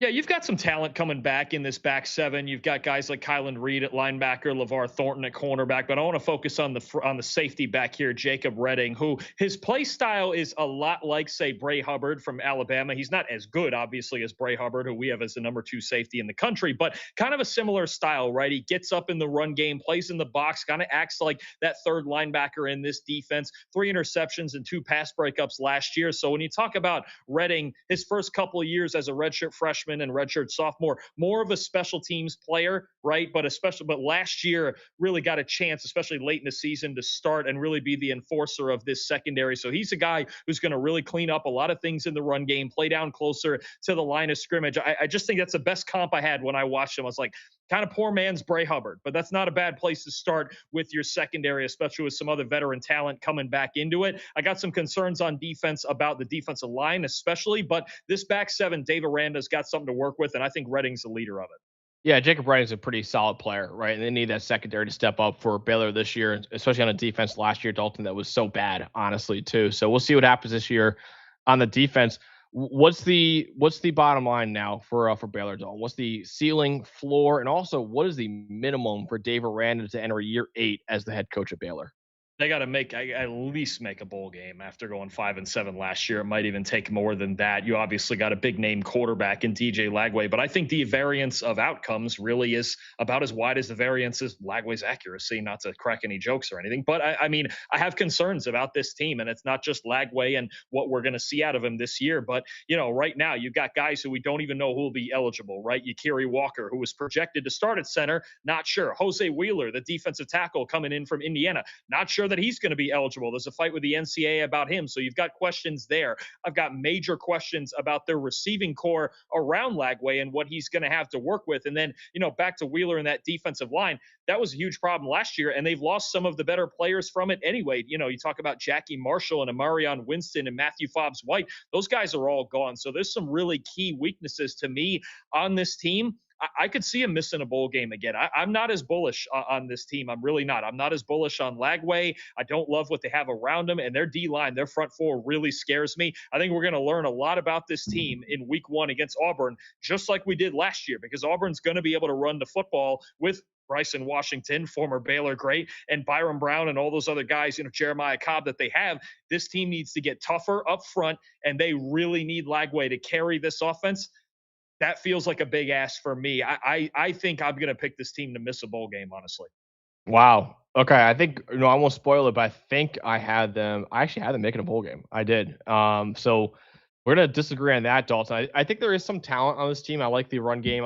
I think Lagway will be a little bit better in the Big 12 than he was in the SEC, but they need him to be a lot better, right? They need him to carry this team, and we'll see if the defense can be better for Baylor too. But yeah, there's a lot of games in the schedule that are kind of toss-up. So I can kind of see either way, right? If you say, hey, they're going to miss a bowl game, I understand why. If you say, hey, they're going to be a really good team and maybe make winner 7 or 8 games, I'd be like, all right, I get that view too, because there's 3 games where they probably should lose, and at BYU, Texas Tech, and at Houston, who are probably the 3 best teams in the Big 12 right now.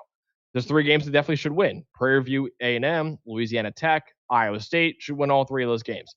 There's 6 games that are kind of toss-ups right now. So depending on how many of those 6 that you think they're going to win, whether it be Auburn, Colorado, at Arizona State, TCU, at Kansas, at UCF, that'll kind of tell you whether or not they're going to make a bowl game, right? So they got to win at least 3 of those 6 games to make a bowl game. We'll see if they can actually do it this upcoming season. But I think, yeah, missing a bowl game, Dave Aranda is probably looking for a job, and Baylor's looking for a new head coach too. I think 7-5 or better is possible, though, for Baylor if all goes right for the Bears this upcoming season. I think it is possible for Baylor, but we shall see this year. So, yes, there's a wide variance of outcomes for Baylor right now. But I think making a bowl game is certainly possible and should be the expectation for Baylor this year. And certainly anything less than that will probably lead to a new head coach for Baylor in 2027.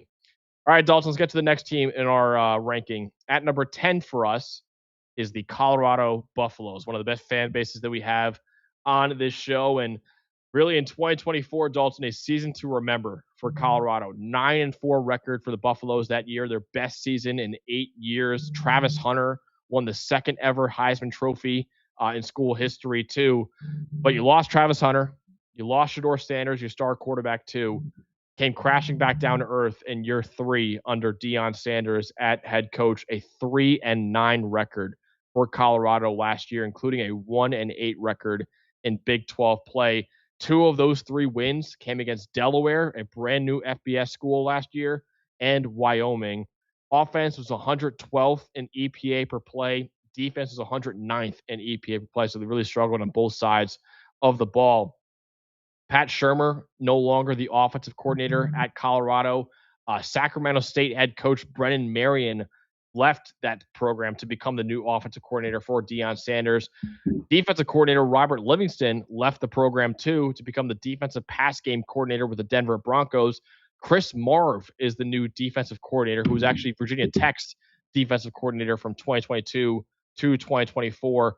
Added 42 transfers to this Colorado roster, Dalton, the 5th most of any Power 4 school too. So they want to bounce back after this past season. They want to bounce back. They build this team through the portal, right? In the first year without Shedeur Sanders and Travis Hunter wasn't great. Pretty much everything that could have gone wrong went wrong, right? Obviously, they were thrown off even before the season with Deion Sanders and the health issues he had last summer. It's great that he got through that, but it was a tough season, right? And I think trying to find the chemistry on offense with Caden Salter at quarterback and then Juju Lewis at quarterback later in the year, the inability to run the ball really hurt him this time. When you don't have a quarterback in a passing game with Shedeur and Travis, when you can't run the football, you start to run out of options there when you get that one-dimensional, right? They got away with it the year before, couldn't quite do it last year. And then defensively, they just weren't as good as they wanted to be, right? Obviously, I liked Robert Livingston, and now he's gone, and you've got a new defensive coordinator, Chris Marvin there. But there's a lot of questions about this Colorado team and really about the whole program, right? Obviously, the flash and the glitz and glamour is great, and they're making all the money out there, and they're getting the NIL and even the portal. This is a really good portal class, I think, that they had this year, but it's got to come together. And at the end of the day, no matter what other circumstances are around this team, you got to win football games, right? They won 10 games the year before. This year, this past year, I should say, didn't go as well, right? And when you build your entire team from the portal every single year like this, there can be some hit and some miss. They missed on a lot of them last year, and they didn't play fundamentally sound football in a lot of these games. It looked more like that 2024 season, right? When, we had so much fun watching them and, looking like, okay, this is a program that's really going to be on the rise. But I think with a lot of new names here, there's a chance to have success. You still have a big name quarterback in Julian Lewis, who was such a big recruit last year. They just got to put it together and play good football. It's going to be interesting to see with 2 new coordinators if they're going to be able to do that. Yeah, definitely. And that's actually my biggest strength right now is I think this passing game still has potential right now. And I know some people might look at that and say, wait a minute, they lost Amarion Miller, their star receiver, to Arizona State, who we'll talk about later on in the Arizona State preview, projected first-round pick in the draft right now. This passing game, Dalton, still has a lot of names, though, I like right now, right? You mentioned Julian Lewis, entering his true sophomore year, or I should say redshirt freshman year at Colorado. Very solid true freshman year with a couple starts last year. Like I said, was a really highly rated recruit coming out of high school too. Danny Scudero transferred in from San Jose State, led the nation with almost 1,300 receiving yards last year. DeAndre Moore Jr. transferring in from Texas. He was Texas's number 2 receiver last year with over 500 yards. Joseph Williams is back on this team too. He was second on Colorado with almost 500 yards last year too. So I like this receiving core, and I like Julian Lewis as a redshirt freshman quarterback right now. I think this passing game, even without Jordan Seaton at left tackle, and even without Amarion Miller at wide receiver, 2 potential first-round picks in the draft who both transferred out of the Colorado program, even without those 2 superstars, Dalton, it still could be a really good passing game for Colorado this year, with Brendan Marion especially calling plays too. They are built like they were 2 years ago, right? Where you've got the quarterback, the very talented quarterback, and then a whole bunch of weapons on the outside to throw to. Scudero is very interesting. He's got blazing speed. Cam Perry coming in from Miami, Ohio. He's got blazing speed. Joe Williams was solid for him last year. So I think you've got enough weapons to work with for Lewis. It's just a matter of Marion coming in and putting together a competent 2-dimensional offense with, Pat Shurmur just couldn't do it the last couple of years. They never found a way to run the football. And to me, that's once again the biggest question, right? Jordan Seaton gone up front. This team was such a bad run blocking team. They've got 4 new starters on the offensive line now, but when you look at them last year, 5 of their top 6 leading rushers gone, 130th in the country in stuff rate, okay, which is, the amount of runs that are getting 0 or negative yards. You just can't have that. This team on early downs was so hamstrung, and it's been like this for multiple years, so hamstrung by the fact that on 1st and 10, they have to throw it anyway because they're not getting more than 2 yards maybe on first down, right? So I think that's going to be the big question. You've got some talent at running back. Richard Young coming in from Alabama. Micah Welsh is still around. Damian Henderson coming in with Brennan Marion from Sacramento State, right? So there's going to be talent. It's probably going to be a rotation in the backfield. There's not necessarily a superstar back there until we see somebody step up. But Julian Lewis is still a redshirt freshman, right? And he still only played in 4 games last season. So they need to be able to run the football. It cannot just be asking Lewis to go in there like Shedeur and just go, hey, all yours, man. Like, it's just different. Like, Shedeur is an NFL quarterback. He was more experienced. He was a 4-year starter. You've got to be able to run the ball, or you've got all these really good defenses in the Big 12 who are going to sit back and just, hey, you're one-dimensional. Go ahead and throw it into the teeth of it because we know you can't beat us up front. That's the biggest question for me. Can this finally be the year that they can run the football? Yeah, definitely. I know you said Dalton, he's not Shedeur Sanders, but there are a lot of striking comparisons from Julian Lewis watching Shedeur Sanders in the NFL and also in college football too. Whereas both of them, not the biggest, not the strongest arm, not the most athletic quarterbacks either, but they win as point guards, right? They distribute the ball really well. They win with accuracy and timing. Or actually, I really should say timing, Dalton, considering Shedeur Sanders held onto the ball for a long time at Colorado. And last year, Julian Lewis, as you wrote down as your main stat, held the ball at the highest average time to throw rate in the entire country last year. So a lot of good from Julian Lewis's couple games as a starter, but still some things to clean up too.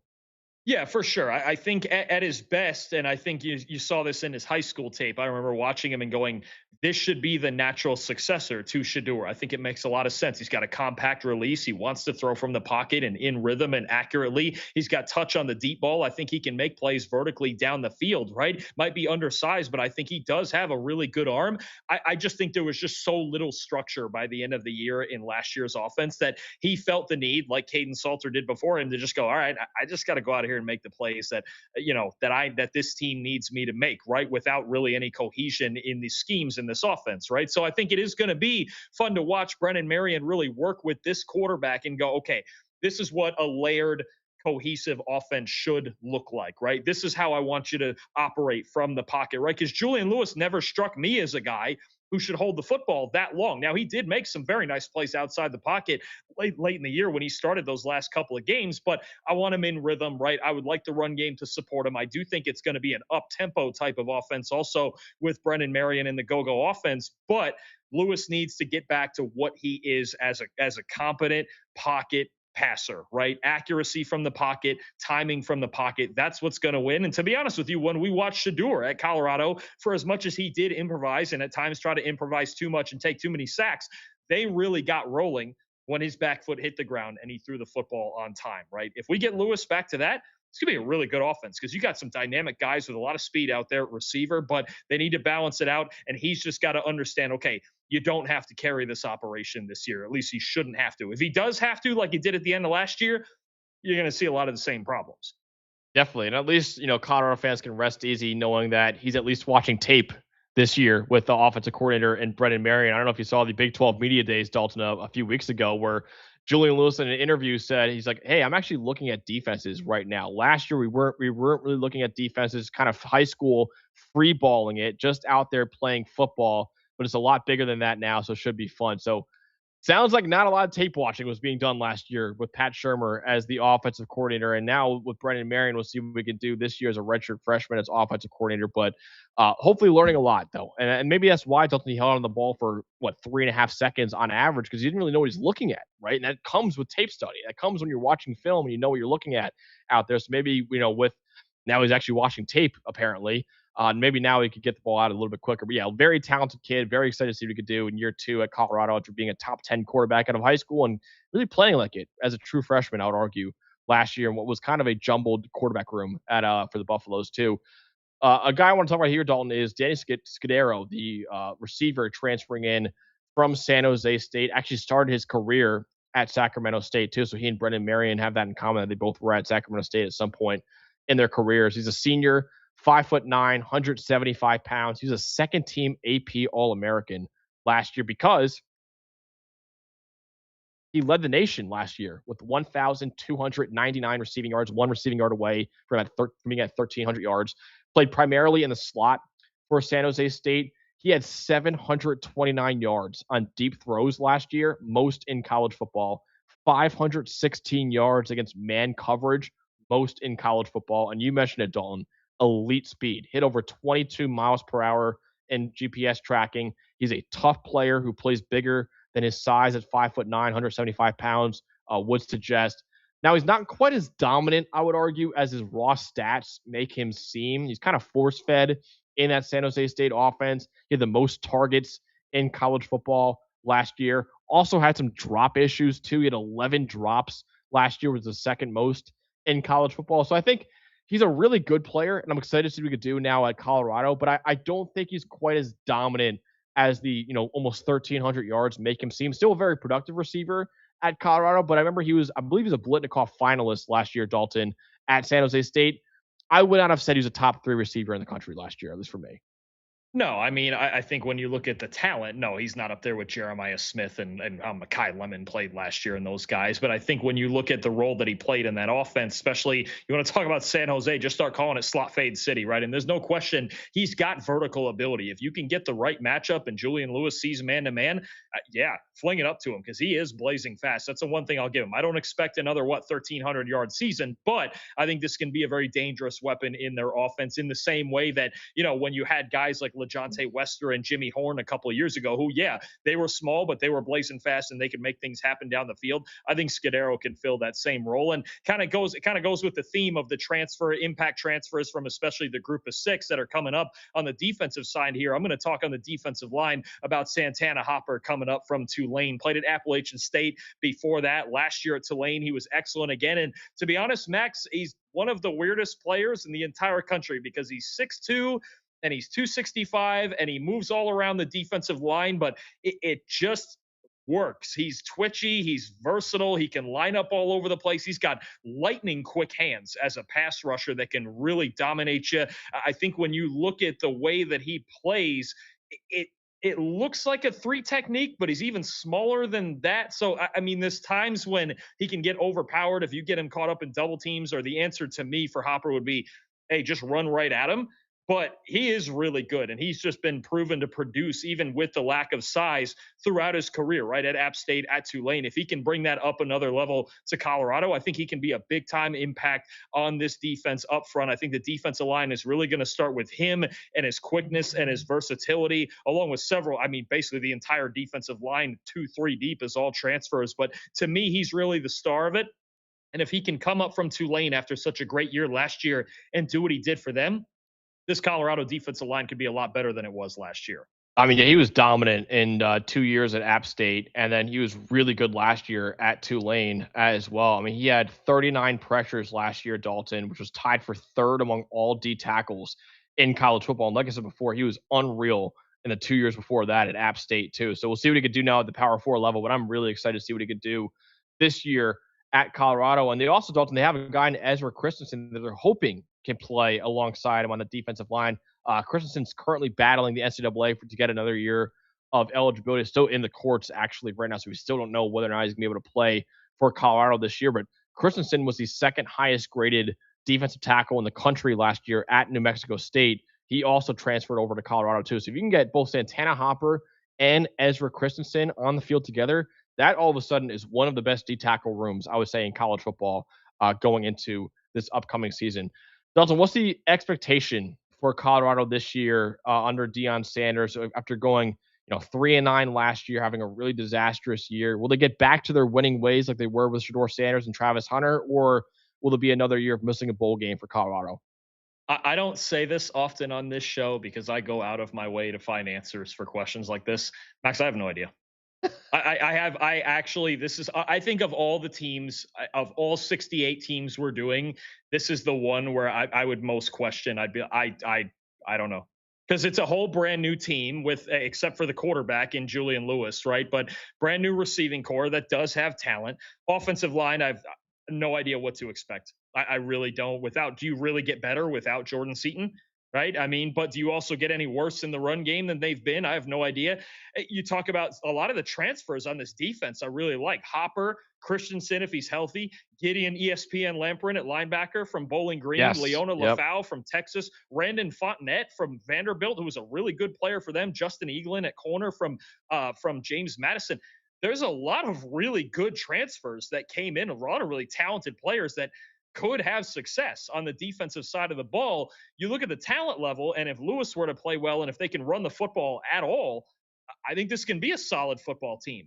If it doesn't, and this team just has no idea what they're doing as far as, the coordinators and the coaching and everything's out of sync in the trenches, then they could be really bad and win 3 games again, or maybe even less than that, on top of the fact that this is not an easy schedule, right? Texas Tech and Houston, they get at home. And then you look at some of these here's the road slate for them. Oklahoma State, Georgia Tech, Northwestern, Baylor, Arizona State, Cincinnati. Where are the gimmies on this schedule? Do I think they're talented enough to win any of those games? Sure, but this is not easy. They've got 2 tough road out-of-conference games against Georgia Tech and Northwestern. The way they played last year, I wouldn't favor them in either of those games, but this isn't last year's team other than the quarterback. It's a completely new team. So I'll be honest with you, there's probably as wide a range as any team in the country. I have no idea, honestly, what to expect from this team. No clue. Yeah, when we wrote it down, we look at the schedule. I mean, there's like 4 games they probably shouldn't win. Texas Tech, Utah, maybe. Even you could throw Utah on the swing game too. At Oklahoma State and Houston. There's a game they should definitely win in Weber State, right? And then Dalton's like 7 or 8 games that you look at the schedule, you're like, maybe, like they could maybe win this game, right? It's definitely is one of those teams where it's like, man, I'm with you. It's like I don't really have a range, like a proper range to give you. I think because of that, I'll say 6-6 is probably the expectation for Colorado this year. Like if they go worse than that, I'm sure fans will be not very happy. Anything better than that, they'll be happy with it, right? So I think 6-6 should be the expectation again for another Big 12 team. We're saying that just making a bowl game, but yeah, this is one of the teams. Dalton, you look at their schedule, and you're like, man, there's so many toss-up games on this schedule that it's going to come down to that. There's very few games where I'll say, oh yeah, they're probably not going to win that. They have no chance really of winning that. There's also like one game where like, oh, they absolutely should win that too. There's like I said, 7 or 8 games out of their 12 games where I'm like, maybe they can win that game, right? So it's gonna be a really fun year for Colorado this year. It's not really a lot of weeks for Colorado fans to tune out really, because there's a lot of games in the schedule where they certainly have a shot of winning. I think the one thing that they really need, because last year they started 3-4, they had really kind of a goodwill win over Iowa State, right? It was like, okay, they're still relevant. The last 5 games, starting with a 53-7 just whooping against Utah, they were irrelevant. And I think that's something that we did not think this Colorado team would be with Deion Sanders and all the talent they had and everything. They really late in the season became irrelevant. They can't be irrelevant again by the end of the year. 3 wins is bad enough, but by the end of the year, when you take a beating like that and then you give up 52 to Arizona the very next week, they very quickly became irrelevant by the end of the year. This team has to be able, even if they're not going to compete at the top of the Big 12, for the feel of the program, the bowl game would be nice, but even if it's 5-7, they need to be able to say, hey, we're competitive, because they had games at the end of the year last year that were not competitive and felt almost directionless. And that felt a lot like that 2023 season, right? So I think you don't want that feeling to creep in again, but it is a very hard schedule that they're dealing with. Definitely. All right, let's get to the next team in our ranking. At number 9 is the Arizona State Sun Devils, who won the Big 12 and made the college football playoff quarterfinals in 2024. Entered this past season as the number 11 team in college football, their highest preseason ranking in 27 years.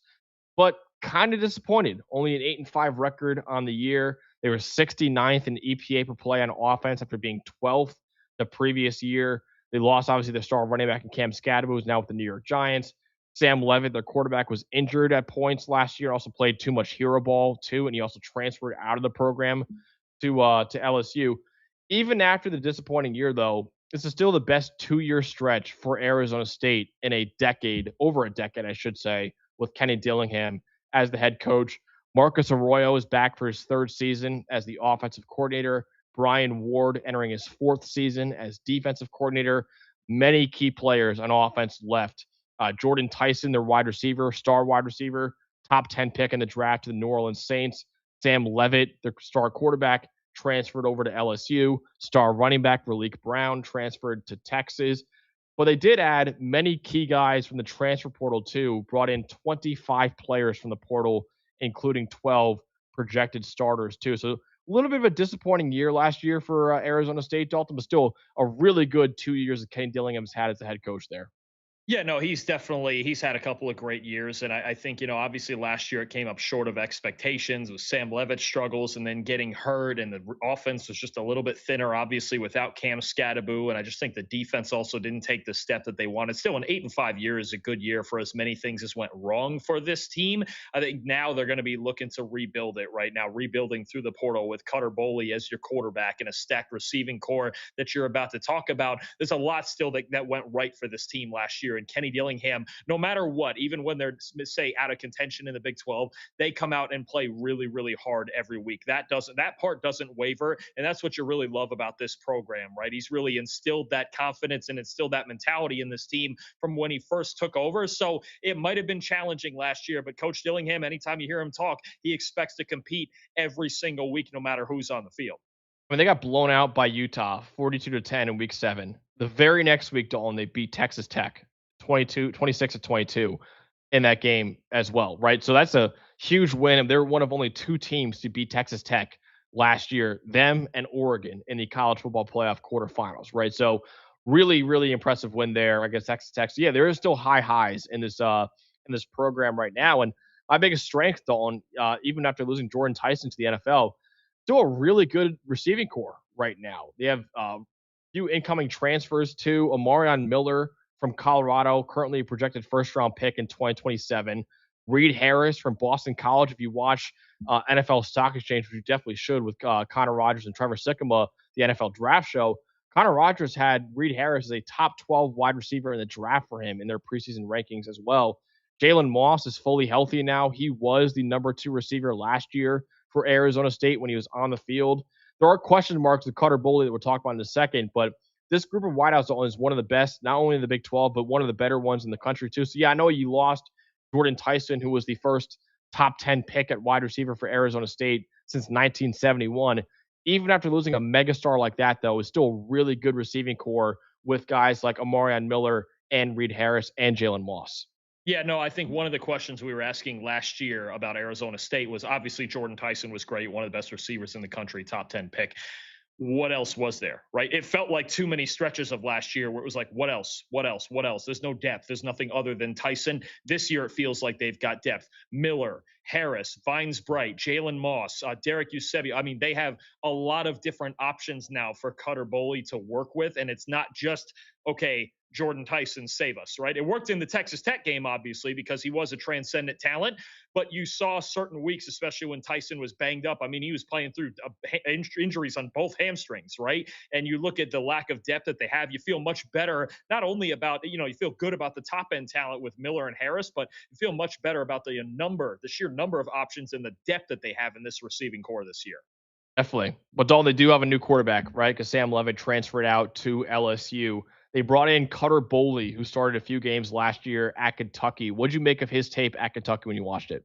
Yeah, I mean, he's a pretty standard pocket passer, right? 6'5", about 210, 215. And I think there's not really one trait that necessarily stands out to me over anything else. I think he's got a solid arm. He can move a little bit. He's not the dynamic athlete that Sam Levitt is. I think the accuracy is decent. I think he can be an occasional scrambler out on the move. There's times, and look, he was young last year and thrown in when he wasn't even the week 1 starter. There's times where he can lock into his first read, and if it's not there, he can panic a little bit. And in that Kentucky offense, he really didn't get a ton of prime opportunities to sling it down the field. On 20-plus yard throws on the deep balls, only a 19% adjusted completion rate. That was the lowest in the Power 4 among guys with at least 20 attempts, right? So part of that, again, was, yeah, Kentucky didn't really have the vertical speed to get going in their passing game. If the deep ball can be better and he can make a little bit better decisions down the field with this receiving core, I think Boley could have a good year, but there's a lot of parts of his game that are still very, very young. And I think Dillingham, like he did with Sam Levitt 2 years ago during that playoff run, I think he's going to want to protect him a little bit with the run game, with the screen game, and really give him a lot of easier throws to work with to get him in a rhythm, especially early in games. So we talk about the passing game enough already, but you had a big question mark too of like, I think this run game could be a bit of an issue for this offense too. Well, they lost their top 4 leading rushers from last season, right? The 2 backs in Raleek Brown, who transferred to Texas, Kanye Udo now transferred to Liberty, and then the 2 quarterbacks were a big part of that, Sam Levitt and Jeff Sims, the backup, when he was in, right? So they didn't bring in really much of major note in the transfer portal in the running back room. So you've got Kyson Brown, you've got Jason Brown Jr., you've got Demarius Robinson as some of the incumbents, but even, the leading rusher of that group, Kyson Brown, only 563 yards in the last 3 seasons, right? Demarius Robinson, more of a scat back, a guy who's probably going to work as a receiver more often. So I do have questions, with Cutter Boley and the lack of mobility, right? He doesn't have the mobility that Levitt and Sims did last year, right? And then you look at this run game without Cam Scatterbu, got a little bit worse, but Raleek Brown was still really good. Now with Raleek gone, you go, who's the star? Who's really the star in this run game, especially now that you don't really have the option threat? Because Cutter Boley, to me, is a very average athlete at best. They do have a star, though, Dalton, at wide receiver in Omarion Miller, who the comparisons to Jordan Tyson, maybe not in play style, but it's pretty eerie, Dalton, considering both of them played at Colorado. Jordan Tyson transferred to Arizona State from Colorado, just like Omarion Miller.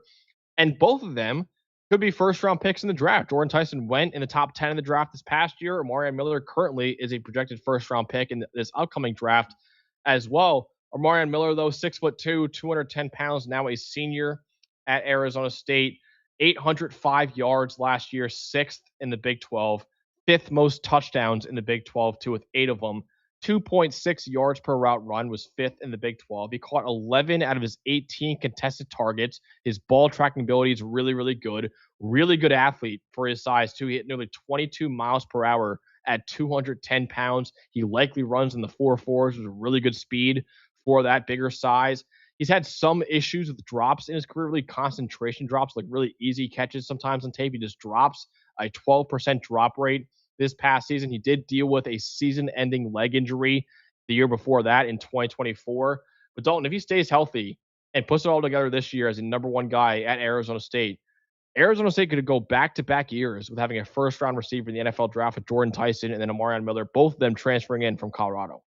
Yeah, totally agree. You remember his freshman year when he burst onto the scene with almost 200 yards out of nowhere against USC, right? And then the next year, his sophomore year, a huge game against Kansas State, and then he left again with an injury. It sounds very familiar, doesn't it? Like Jordan Tyson, where it's like, man, this kid's really talented. I think even Deion Sanders said it after Miller left. He's like, hey, that kid's a real one. Like he just needs to be healthy and out there on the field. And even for as much as Colorado went through last year, over 800 yards in an offense that really didn't have it put together at all. This kid is super talented. He can win before the catch. He can win after the catch. He can win vertically. He's just got to be out there for 12 consecutive games in a functional situation. He's got a chance to have a big year. A lot of it's going to depend on Boley, but he's definitely going to be featured in this offense. Definitely. Who is the defensive player that you want to spotlight here for the Sun Devils? This was tough because there's a lot of veterans on this defense, but it's hard to find some star power. I actually want to talk about a young kid that's transferring in. And for as much as I hate to admit it, the FIU had a really good secondary last year. We talked about some other guys, Mr. Clark going to Purdue. They had Deuce Blades who went to Wake Forest. We'll talk about him next week, but true sophomore safety Josiah McGrew was really good for a really good FIU secondary last year. I actually didn't know until I was researching this. You remember Amari Harvey, the defensive back from Georgia Tech. It's actually his little brother, right? Second team All-Conference USA last season, led all CUSA safeties with 5 pass breakups, also had 4 interceptions, kind of a skinnier, longer build at 6'2", so he's still got to put some weight on, but this is a player that we might be looking out for at free safety in next year's draft class, the 2028 draft class. As a true freshman, though, got to start immediately at FIU, and he was really good. I think he's going to be a big asset for this team at free safety for a defense that is traditionally built from the back end forward.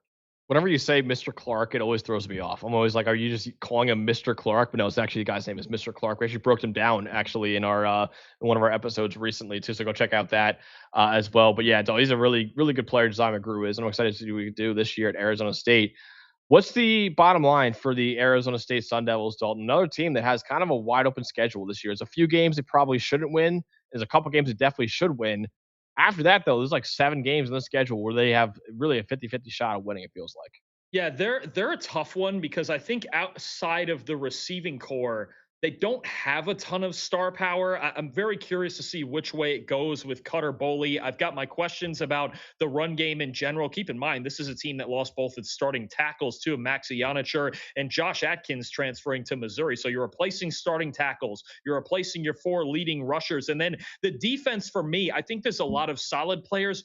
Who's the star, right? Who is the big superstar game breaker on this defense? I think there's a lot of good players, right? McGrew, Ashton Stamps at corner coming in from LSU, Martell Hughes at linebacker, CJ Fight at defensive tackle. I think there's a lot of solid, but is it going to be greater than the sum of its parts, right? Like there's part of me that thinks this is maybe an average team. There's part of me that thinks if they get really good quarterback play and some step up from the defense, that they could compete towards the top of the Big 12. Realistically, it's probably somewhere in between. They're probably a 7 or 8 win team. I just don't know that they have enough star power in certain spots to compete at the very top. But Kenny Dillingham and this team, they've certainly surprised us before. And if they get really good play out of Cutter Boley with that receiving core, then they could be really dangerous.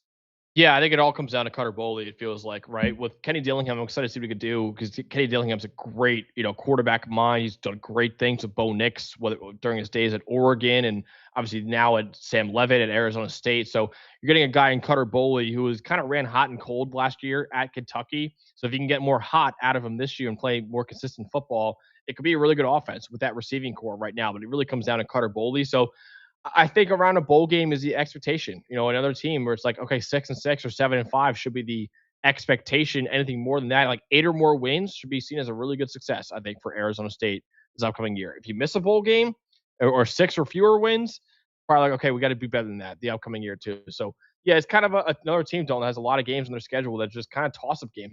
They're at Texas A&M, they're at Texas Tech, and they're at BYU. Those are 3 road games right there that are really hard for them and to win, in my opinion. They play Morgan State and Hawaii. Those are 2 games they should win. And a lot of toss-up games. Kansas, Baylor, Kansas State, Colorado, Oklahoma State, and then at UCF and at Arizona. Like, those are games that are toss-ups, I think, for Arizona State, too. So, yeah, it kind of does come down to Cutter Boley and then whether or not the defense can improve, too. But I think 6 or 7 wins should probably be the expectation for Arizona State this year. Before we move on to the second half of our Big 12 preview, there's about 40 of you watching live right now. Really appreciate you for watching. If you're not subscribed, and we know about 70% of you watching right now are not subscribed, please subscribe to the channel right now. Get active in the chat. We're going to read a lot of your messages out on the show. It also really helps support the show too. Like the video if you haven't already. That also really supports the show. Check out the social media accounts for all of our shows and all of our personal ones too, whether it be the Twitter, Instagram, or TikTok. Check out the audio version of the show, Apple, Spotify, rate it 5 stars and leave a review if you can. And one more time, check out All 22 Fantasy Football, a really, really cool fantasy football app.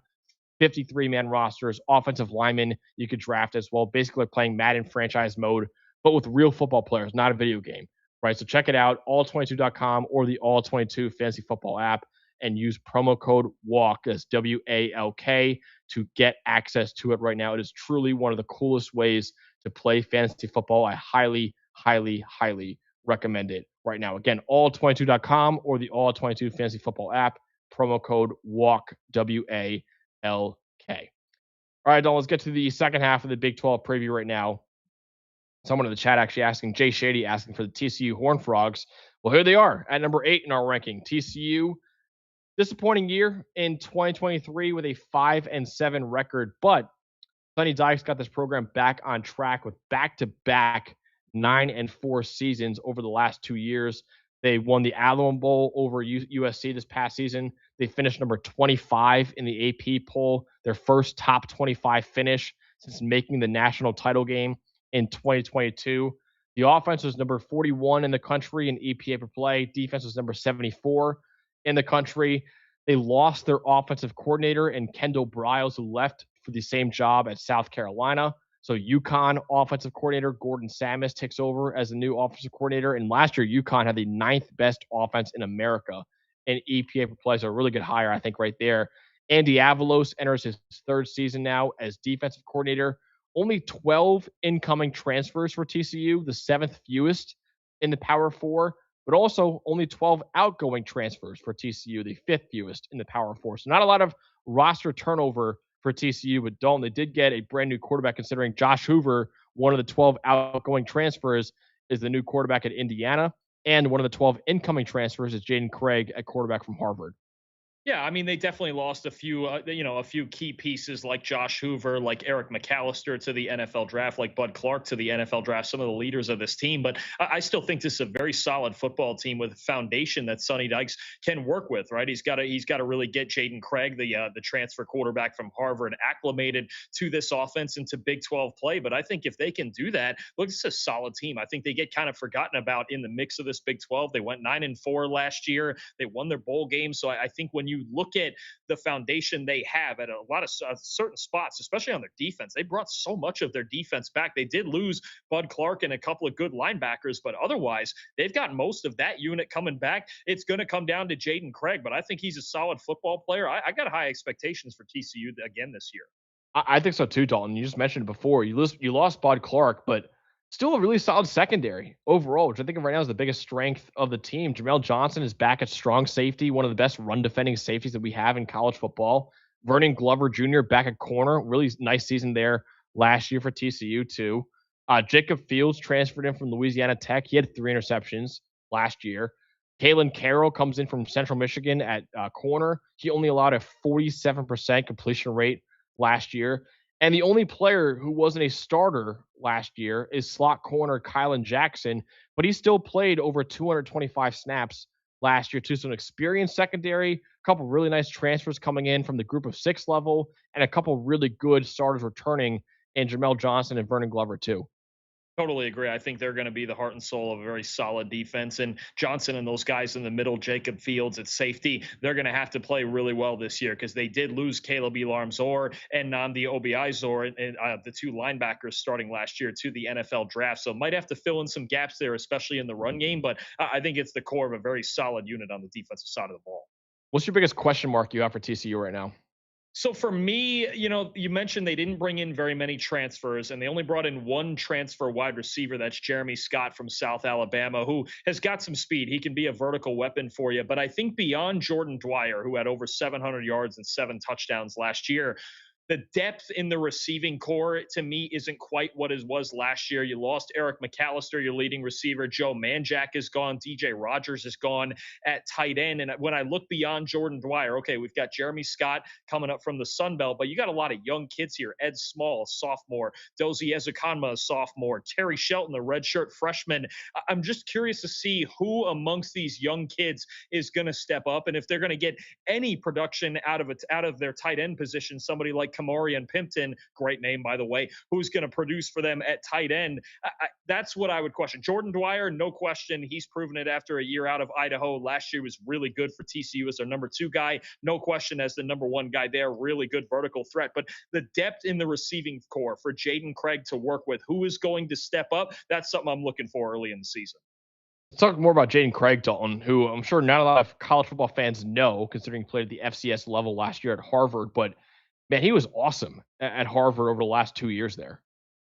Yeah, tall, solidly built, 6'3" pocket passer who really excels in pushing the ball down the middle of the field. 53 big-time throws over the last 2 years per PFF, second most in the entire FCS. He's somebody who I do think is a pretty natural replacement for Josh Hoover. He's a little bit bigger, and he's really willing to throw the slants and in-breakers and seams and deep, skinny posts that Hoover really liked to throw as well. That's where Josh Hoover really excelled, was down the middle of the field. That's where he's got command and confidence, classic over-the-top delivery, right? I think, again, you talk about a classic pocket passer. He's not going to move too much, but I think when you talk about if you're going to ask a quarterback to come in and do a lot of the same things that Hoover would do in this offense, I think Jaden Craig is the right guy for that. He doesn't throw quite as well out to the perimeter, out towards the sidelines, but that's not really where this offense attacks most of the time anyway. They really want to hurt you with quick throws down the middle of the field and on in-breaking routes. Jaden Craig can do that. I think he's a natural fit for this offense. He's just going to have to get up to the speed of the FBS and the Power 4 game, but this is somebody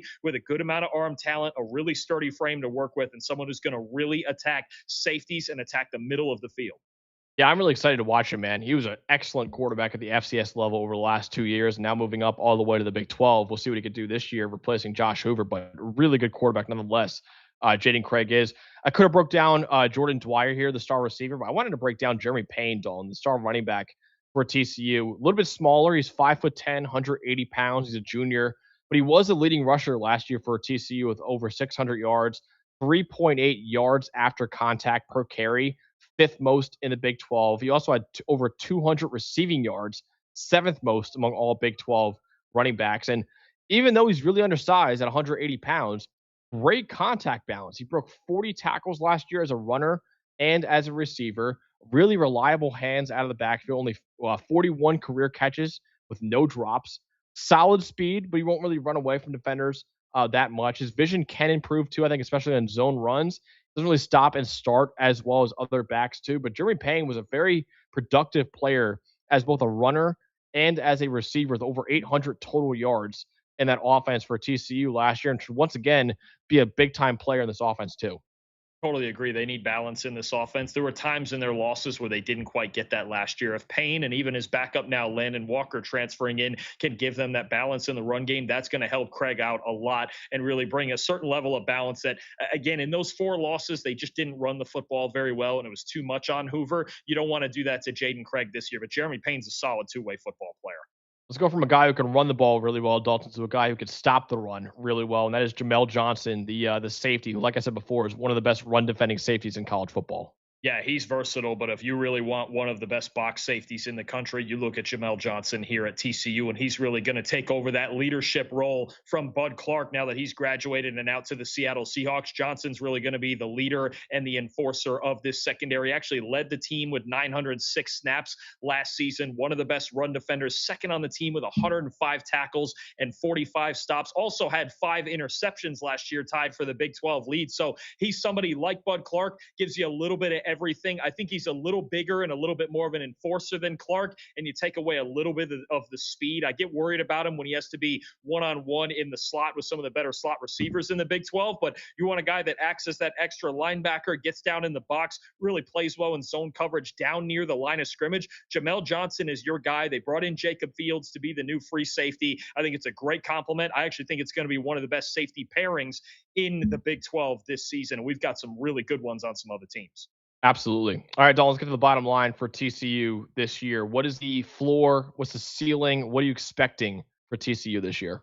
Not to give anything away for this Friday's episode, but I think especially the schedule that they have in front of them, I think TCU is kind of a sleeper here. Like, if you told me Jaden Craig came in and played really well and they won a lot of the games that we feel like they're supposed to win, I think they can get up into that, 9-10 win range again. They went 9-4 last year, obviously finished the regular season 8-4. I think they can get there because you look at some of these games, Grambling, Arkansas State, I like them better than Kansas. They get them at home. North Carolina, I know that game's in Dublin, right? It's in Ireland, I believe. Yeah, it's week 0, yeah.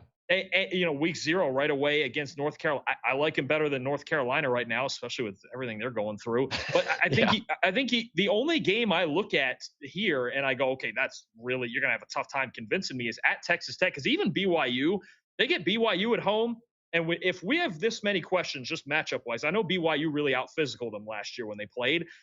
But if we're questioning BYU's receiving core and passing game as much as we're about to a little bit later, I don't think that's as far off for TCU. So I really think there's only one game on their schedule at Texas Tech that I go, no, probably not. The rest of this schedule does not look that bad, and they get a lot of, so their tougher games, BYU, Utah, Kansas State, they get them at home. I feel pretty good about this team.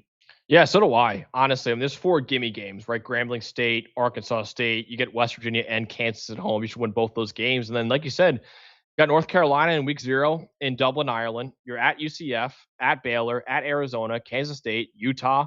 Those are all winnable games, right? And then BYU at home, potentially a winnable game too. The at Texas Tech is going to be a really hard one to win, but still, there's like 9 or 10 games they can win, or maybe even 11 games they can win this year. So we'll see. We'll get to our predictions later on. But yeah, this is a really advantageous schedule, I think, for TCU this year, that I think 7-5 should be seen as the expectation at bare minimum, right? I think anything less than that is 6-6 or worse should be seen as a failure. I think 8-4, 9-3 is certainly possible for this program. I think it certainly is. So this upcoming year. So I think, yeah, TCU should expect another really good year this upcoming year in 2026. At number 7 for us, Dalton, is the Arizona Wildcats, who head coach is Brent Brennan, going into his 3rd season on the job. In his first year on the job, kind of disappointing. They were 4-8, entered the year as a top 25 team in the country. I believe you and I both picked them to win the Big 12 preseason that year. Only 4-8 doesn't really look good on them or really us either. Bounced back in a major way last year, though. 9-4 record for Brent Brennan as well. Top 40 offense in the country in EPA per play. But the defense, Dalton, 9th in the country in EPA per play. One of the top 10 defenses in college football. Only allowed 19 points per game. They were 8th in America in yards per play allowed as well. They brought back their offensive coordinator in Seth Dagey for a 2nd season as the offensive coordinator. And Danny Gonzalez is also entering his 2nd season as the defensive coordinator, and really one of the best defensive coordinators in the Big 12 right now too, Dalton. So a great bounce back last year for Brent Brennan at Arizona. Yeah, bounce back is so the right way to put it. Getting Seth Dagey in as the offensive coordinator to really fix a lot of Noah Fafita's bad habits was such a big difference maker. And Danny Gonzalez, like you mentioned, this is somebody who does not get enough recognition as their defensive coordinator. The work that he did with this team, especially their pass defense last year, was unbelievable. They had one of the best secondaries in the country. I believe it was 4 guys out of their secondary that got drafted. I'll talk more about that in a minute. But this was just such a big bounce back for Brent Brennan, right? They had such high expectations the year before. They had Fafita, they had Tetero McMillan, they had us picking them to win the Big 12 and do all these things. And it just came crashing down because they didn't have a well-rounded enough team, and the coaching, especially on the offensive side, was not great. Great bounce back for them from both a playing and coaching perspective. And now with one more year of Noah Fafita at the helm, they should be pretty good again.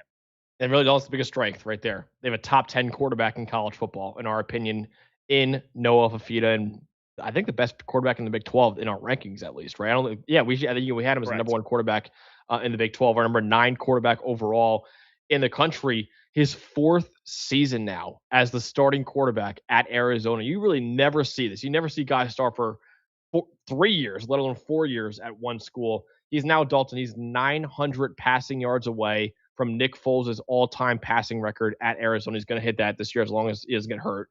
Already holds the career passing touchdowns record as well at Arizona. Last year, he had the 12th most big-time throws in the country, 8th best turnover-worthy play rate in America, too. So you push the ball downfield without really committing any turnover-worthy plays. 15th best overall PFF passing grade last year as well. And really, I hate to say one player is the biggest strength, but when that one player is your quarterback and a top 10 quarterback at that in Noah Fafita, that is the biggest strength right now for Arizona. Yeah, and we could just go with the full breakdown on him now. I mean, you talk about a guy who just most people are going to watch him if they've never seen him before, especially NFL fans, and they're going to go, "Oh, that kind of looks like Kyler Murray." Yeah, what is he? Max, is he listed at 5'10"? I highly doubt he's. I think so.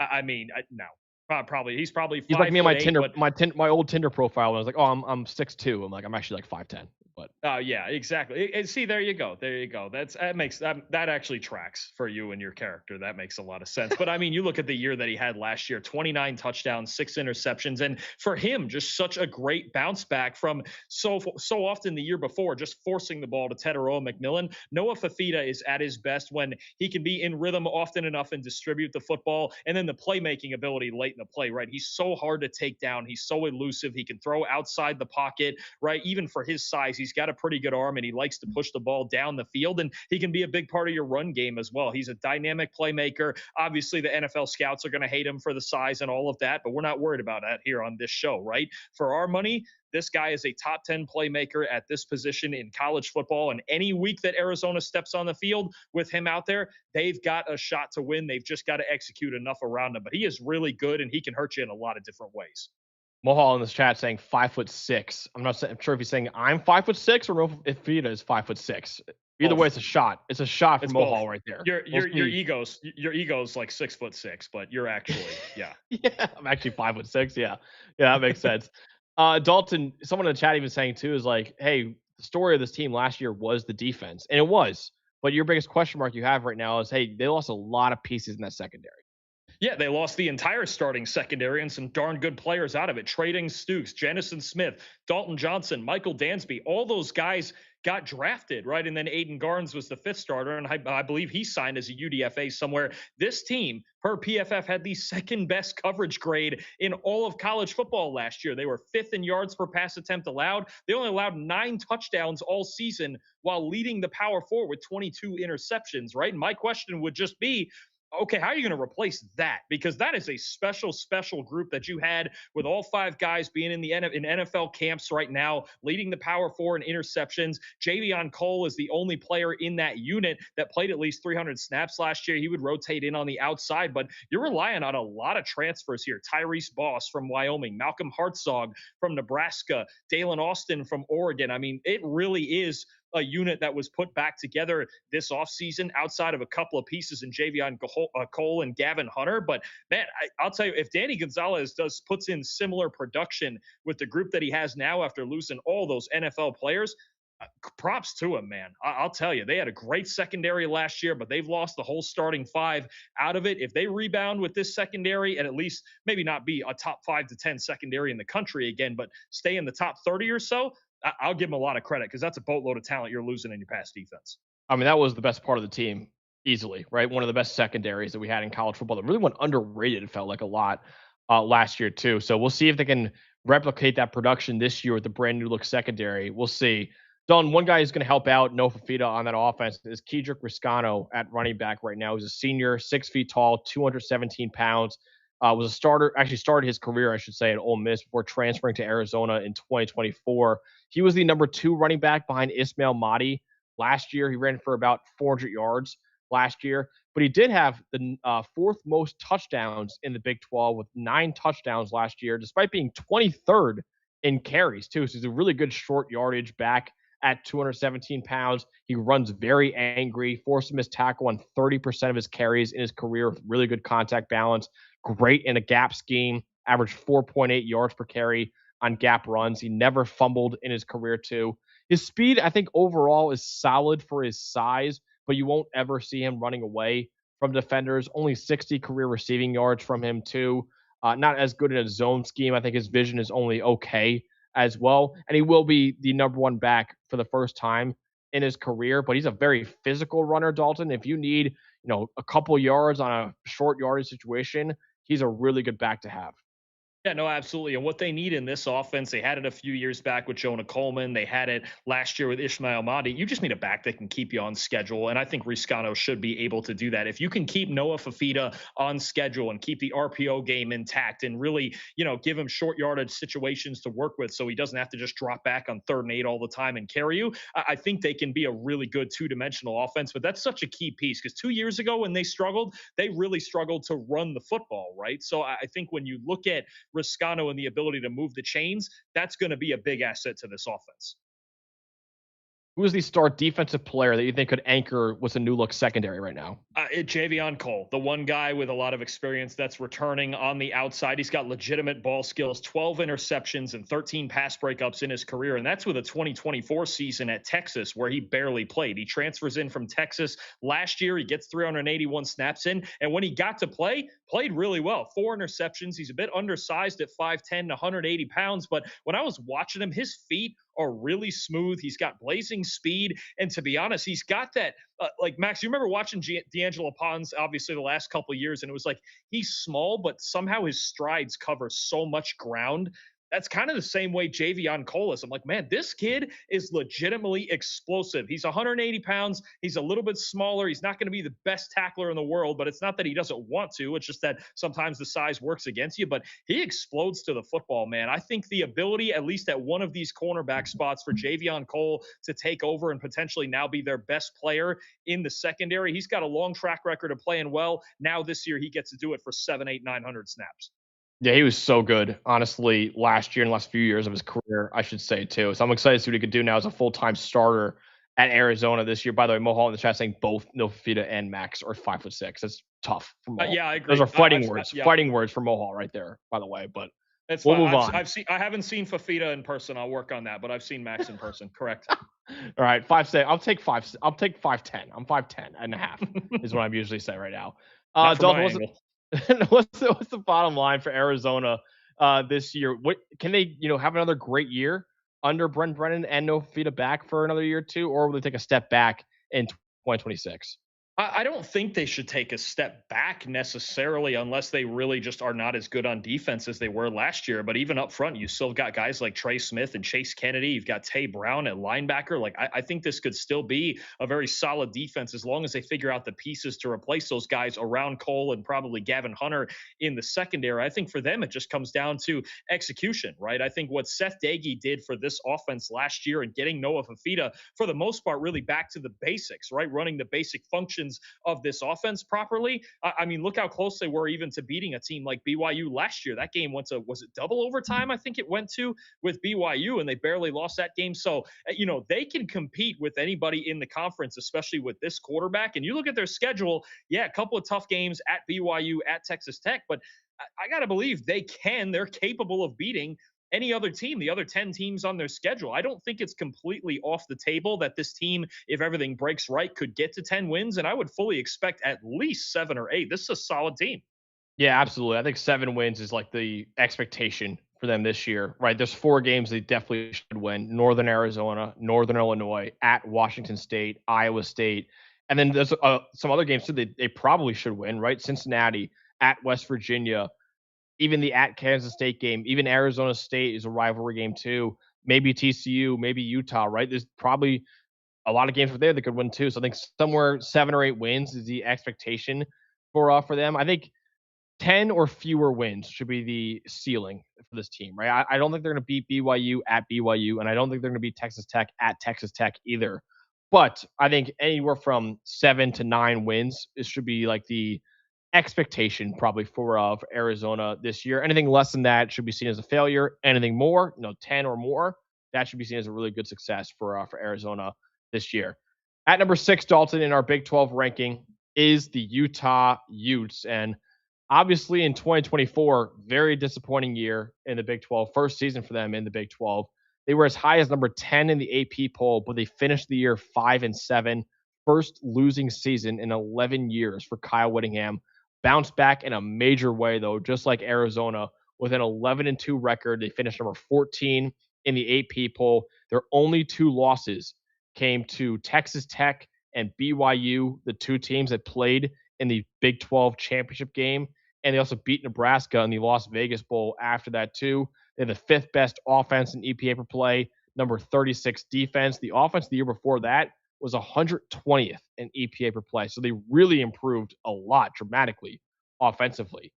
However, Kyle Whittingham, their head coach, stepped down after 21 seasons on the job. He had the most wins in program history. He led the Utes to 3 conference titles. He ended up taking the Michigan job, actually, too, after stepping down. Morgan Scalley was promoted to head coach, the defensive coordinator. He played at Utah, had been an assistant under Kyle Whittingham for 19 seasons, and was named the head coach in waiting by Kyle Whittingham as well. The offensive coordinator, Jason Beck, who did an excellent job last year, he followed Kyle Whittingham to Michigan. Utah State offensive coordinator, Kevin McGivern, got hired as the new offensive coordinator. And the linebackers coach, Colton Swan, was promoted to defensive coordinator too. So a great year last year for Utah, but a brand new head coach for the first time in over 2 decades with Morgan Scalley taking over. Yeah, definitely a lot of brand new with this team. And I think that's really the overarching. We'll get into the roster and everything like that. But the biggest question is just what in the world does this program look like without Kyle Whittingham leading the way, right? I mean, obviously Morgan Scalley's kind of been the head coach in waiting, and they trusted him to take over this role at some point. I don't know that they expected it to be this year. I don't know that they expected the Michigan situation to play out the way it did. And then Whittingham and Jason Beck going over there. We talked about them last week now as all of a sudden one of the best coach and offensive coordinator pairings in the Big Ten. So it's a lot of adjustments here. They lost a lot on this roster. They lost a lot of the coaching staff. They're hoping Scalley can kind of stabilize it, and Devin Dampier at quarterback can kind of stabilize it as the leadership of this program. But there's a lot of questions with Utah. They're still very, very talented. I think there's some places on their team that we're going to have our questions about, especially as much talent as they lost in the trenches where they dominated just about everybody but Texas Tech last year. But I think we go into this year not really sure. And generally, we're pretty sure that Utah, when in the 21 years of Kyle Whittingham, we're generally sure that they're going to be pretty good, right? I think they have enough talent to do it again, but that's going to be a major question, is the leadership of this team now under Scalley and how the entire operation is going to function, and just if they're the same program they were under Kyle Whittingham. Definitely. And Dalton, even though they have a new offensive coordinator now and Kevin McGivern, and losing Jason Beck is a massive loss, right? He's one of the best offensive coordinators in college football now at Michigan. Even with the new OC, it should still be an electric ground game, right? You brought back your 3 leading rushers and running back Wayshawn Parker, and then both quarterbacks in Devin Dampier and Bird Ficklin. Wayshawn Parker last year was 10th in yards per carry in the Power 4. Dampier was 3rd among all quarterbacks with 32 broken tackles. And even your backup quarterback, Bird Ficklin, had the 5th most rushing touchdowns in the Power 4 among quarterbacks as well. So Kevin McGivern, should take a lot of notes from Jason Beck, who was very creative in how he used all 3 of his players in his run game. He actually ran designed quarterback run at the highest rate in the Power 4 last year. They constantly pulled the tight ends and offensive linemen too. I think Kevin McGivern would be really smart to utilize all three of these players really almost exactly like Justin Beck did last year.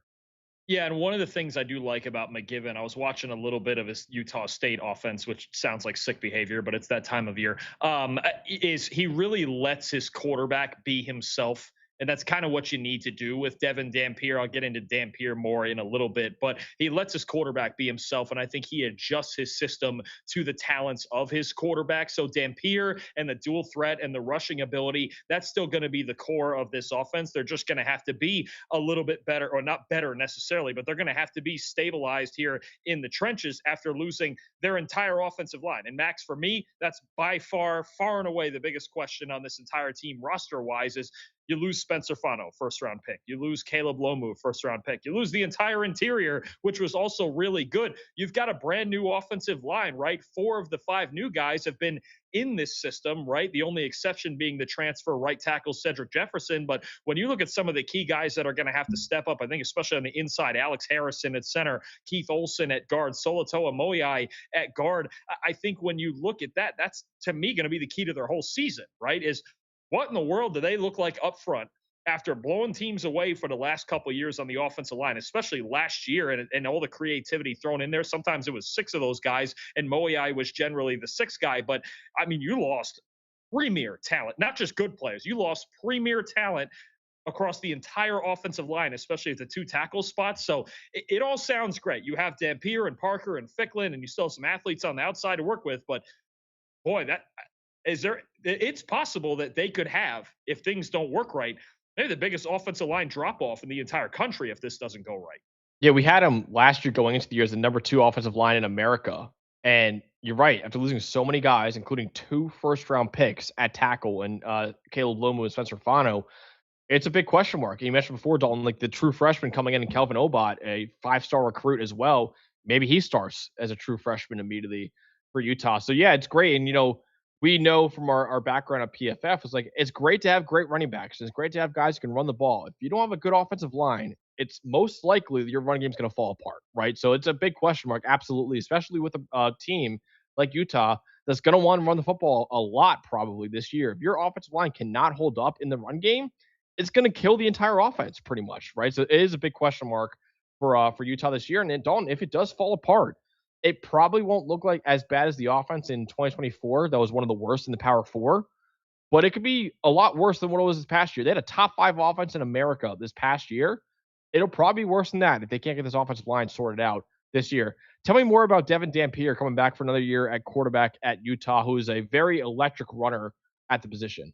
Dynamic dual threat player, right? And I think especially in Jason Beck's system the last 2 years, he just used his skill set in the ideal manner. And I think, like you mentioned earlier, Kevin McGivern needs to do the same. 29 rushing touchdowns over the last 2 years, Max. That is the most among any non-academy quarterback in the FBS, right? Those academy guys, we got to put them in their own category over there. But I mean, you talk about just the way that he can break tackles, and he's undersized, but he can break tackles. He can make electric plays in the design game, in the read option game, as a scrambler. I mean, he's just somebody who stresses you out constantly, because if you make one wrong move, he's going to take off and break a 20 to 30 yard run on you, right? He's going to shake 3 tacklers and make a big play when you feel like you should have finished him off. And then last year, I thought he got a lot better as a passer, improved in the quick game and the more basic functions of the passing game in this offense, right? And he's a dangerous play action passer because of all the rushing threats, including himself, like you mentioned, right? Doesn't have a huge arm. I think he's most comfortable in that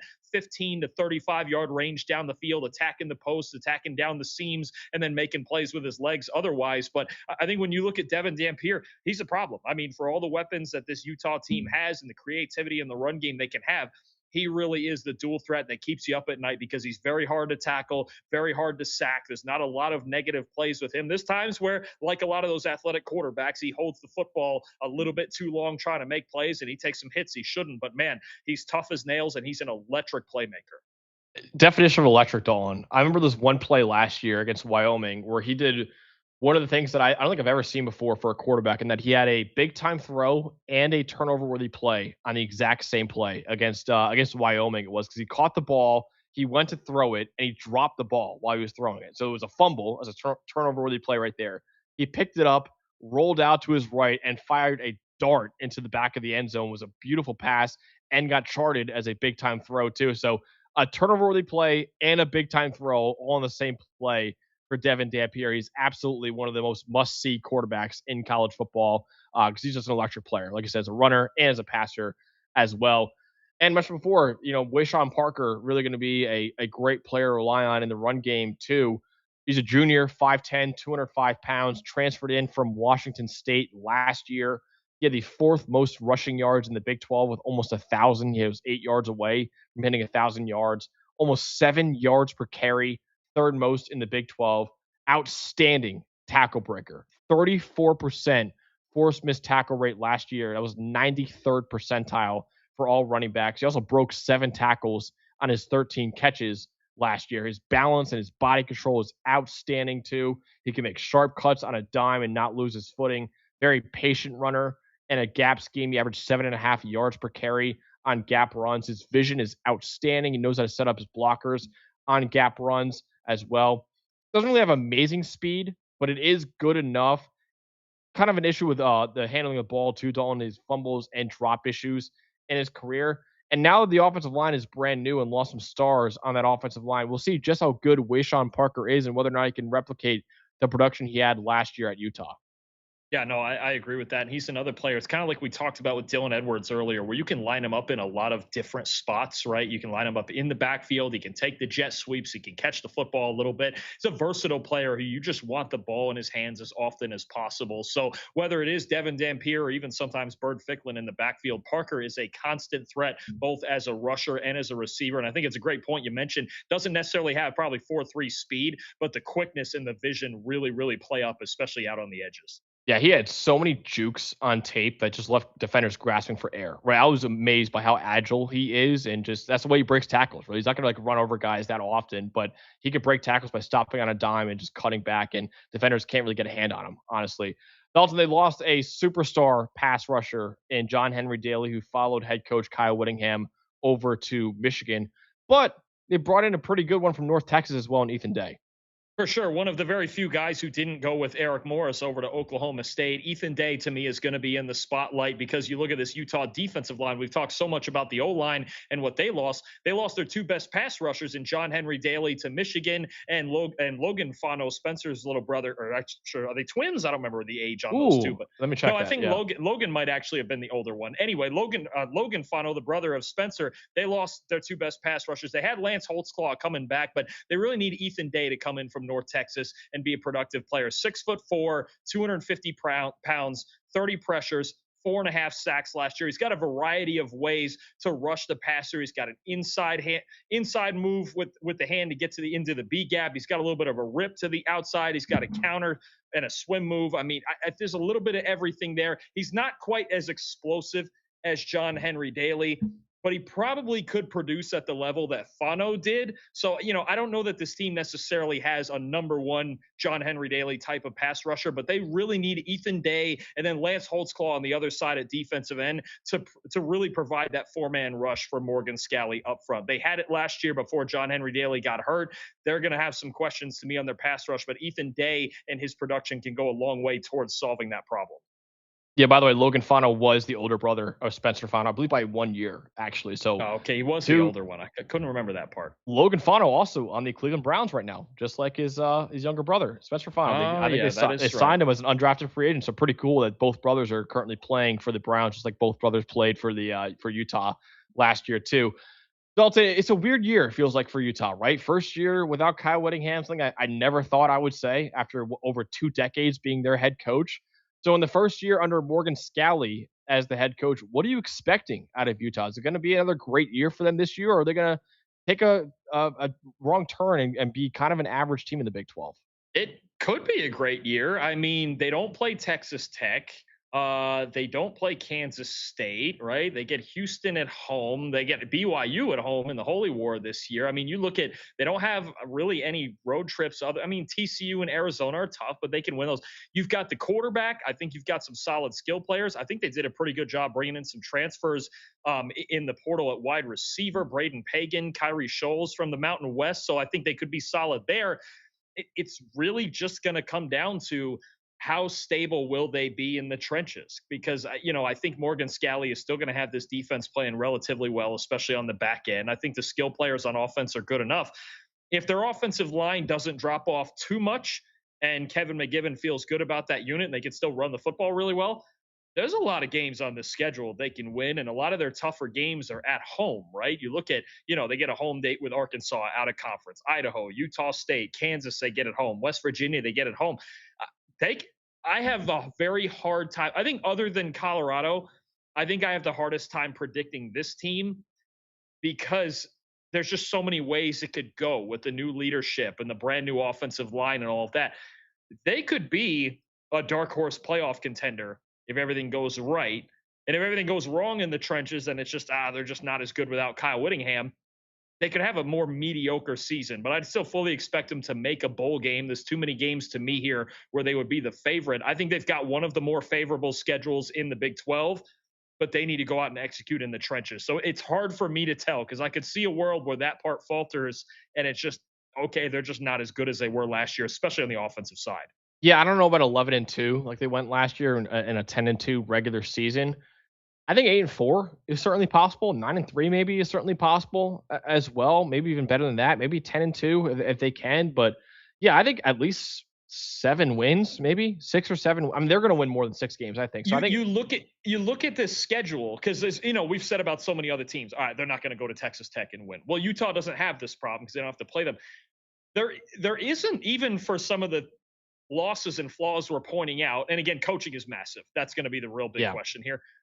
But there's not a game on their schedule that's out of reach by any means. And you know how the BYU games, how the Holy War goes. So that's always a coin toss anyway. But all 12 games on their schedule are within reach. So it's hard. Like they could transition into being record-wise just as good as last year, I think, if they just go out there and execute and they can block well enough.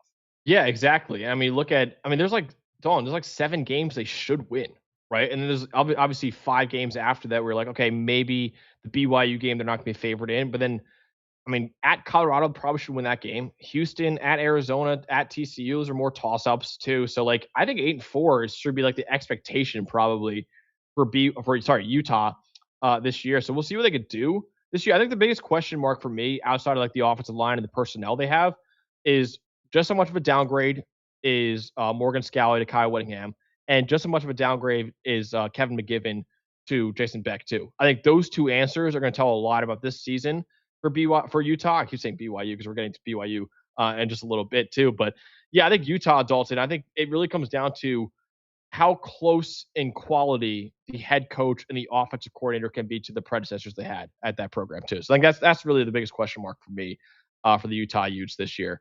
By the way, Dalton, my girlfriend Mia was listening to the show. It's like the first time ever she's listened to the show. And of course, it's when I made the Tinder joke, my old Tinder account.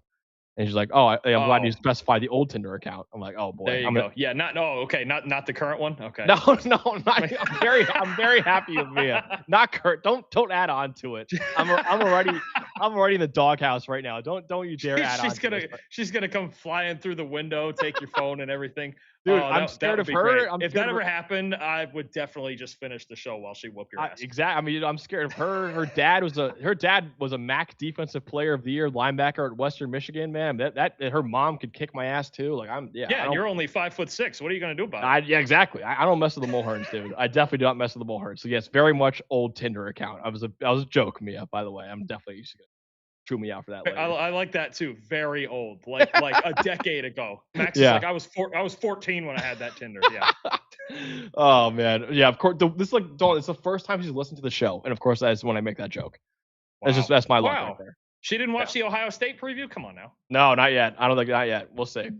All right, Dalton. At number 5 for us in the Big 12 is the Kansas State Wildcats. Disappointing year for Kansas State last year. They entered the year actually as the number 17 team in college football, but they only started 2-4 on the season.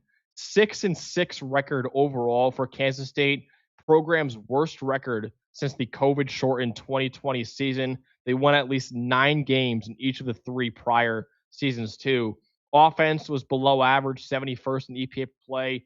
Defense was about average, 62nd in EPA per play. And The head coach, Chris Kleiman, retired after 7 seasons on the job. He had the second most wins in school history. And Dalton, very exciting, Colin Klein, the new head coach at Kansas State, the former Texas A&M offensive coordinator, but more importantly for Wildcat fans, former quarterback at Kansas State. He actually finished in 3rd place for the Heisman Trophy back in 2012 as a quarterback at Kansas State. 2nd highest finish for a player in program history for the Heisman Trophy. Also was an assistant coach at Kansas State for 7 years, including 2 years as the offensive coordinator. He brought in Sean Gleason as the new offensive coordinator. He was the Missouri quarterbacks coach last year. And Texas A&M co-defensive coordinator Jordan Peterson followed Colin Klein over to Kansas State as the new defensive coordinator as well. So Dalton, very exciting to see.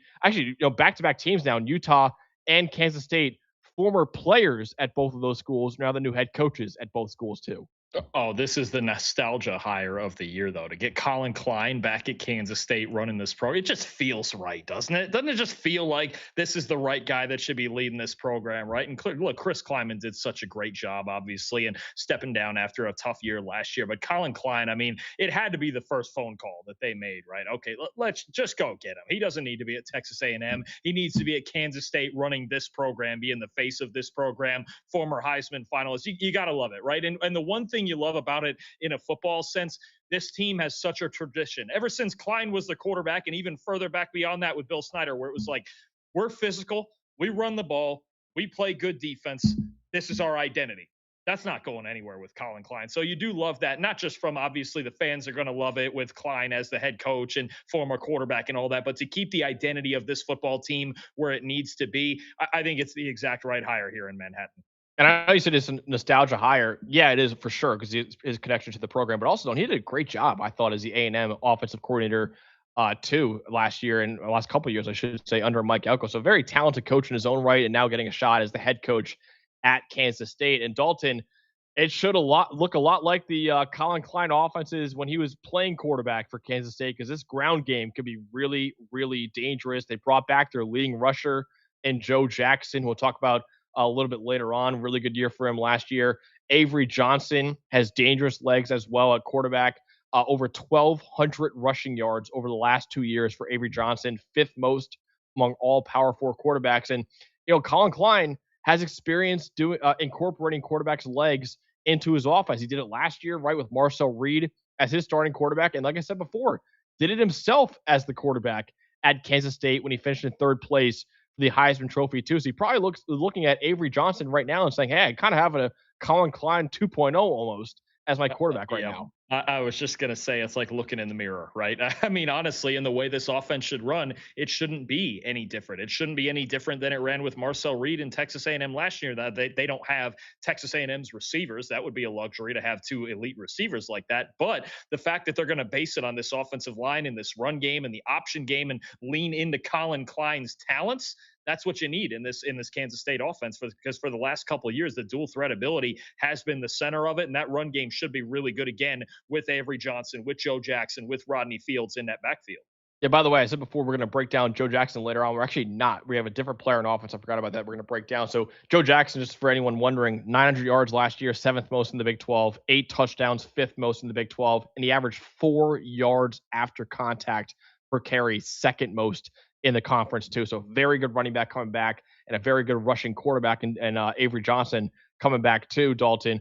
What's your biggest question mark though with his offense right now? So I think in front of that, and I just had to go back to that Utah game with Joe Jackson last year. 24 carries for 293 yards, which I think was a school record. I want to say it was a school record at the time, but there's definitely big playability with Jackson. The question for me, just like their rivals in the Kansas Jayhawks over in Lawrence, is going to be, how are you going to replace 4 of your 5 starting offensive linemen? John Pastore at left tackle is going to be the only remaining player from last year's squad, right? There's a lot of questions to me when you look at 4 new starters from left guard over to right tackle. Two big transfers that are expected to contribute. Tanner Morley coming in from Colorado State. He was the starting left guard at Colorado State the last couple of years. Still recovering, though, from a season-ending injury last year. The new center, Delvin Morris, played all 5 positions at a certain point at Akron, but he's probably going to start at center. You look at a guy like Gus Hawkins at right tackle, who's going to be a big factor for them on that side, a redshirt sophomore. So I think the offensive line, it's always pretty good here at Kansas State, and they usually do a good job of recycling talent and really rolling it through. We've obviously seen guys like Cooper Beebe in the past, Sam Hecht last year at center right, but they need to get this together once again around Pastore there at left tackle because they lost a lot of veterans on that offensive line. Definitely. All right, Dalton, let's break down basically Colin Klein Jr. for Kansas State and Avery Johnson at quarterback, who's entering now his 3rd season as Kansas State starting quarterback.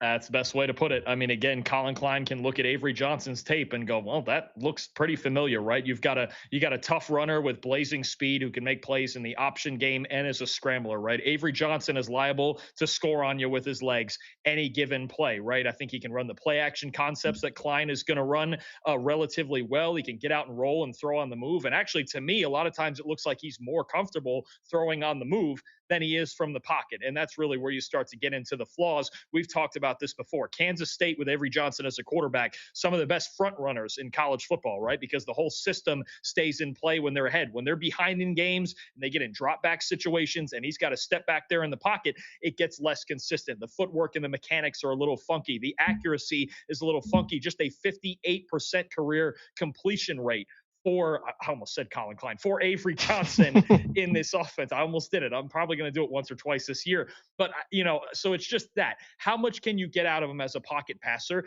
All the same questions that we asked this year and even last year about Marcel Reed in Texas A&M's offense, right? Where it's, hey, play action, system's going, everything's rolling two-dimensional, we're good. And then when we fall behind and I need you to take a 7-step drop back there, I'm a little shakier on it, right? And there's a tendency to want to scramble out of the pocket and make plays on the move. But Avery Johnson, very talented athlete, needs to clean up the mechanics and the footwork a little bit more to get the accuracy going. But this offense is going to be based around his talents as a runner and as a play-action passer first and foremost. Yeah, I think he sometimes gets underrated. I know sometimes the accuracy can be an issue for him, but he's such a dynamic runner. And I think some people sometimes underrate him and how good he actually is. Like, I think he's by no means like a top 10 to 15 quarterback in the country, but I think somewhere in the top 25, top 30, I think he's certainly somewhere in that range right now in college football. If you want to go see where we had him exactly, it's can't rattle it off the top of my head, but we did a all 68 quarterback ranking for the Power Four a couple months ago now. Actually, it was one of our first episodes after draft season for us. So I want to talk about the tight end for them and Garrett Oakley, our number 8 tight end in college football, redshirt senior, 6'5", 245 pounds. 13 career receiving touchdowns for Garrett Oakley. That's already the program record for a tight end at Kansas State. 38 catches last year for 389 yards and 6 touchdowns, the 6th most touchdown catches in the country last year. He's really good at the catch point. He caught 6 of his 8 contested targets last year. Plays with really good technique as a run blocker too. He gets to the defender and torques his hips really well to seal them off in the run game. Really good speed at tight end. He hit nearly 20 miles per hour in player tracking data this year. Now, he does have a serious drop issue. A 14.5% career drop rate is 4th percentile on a relatively low average at the target, too. So he is dropping a lot of easy passes out there.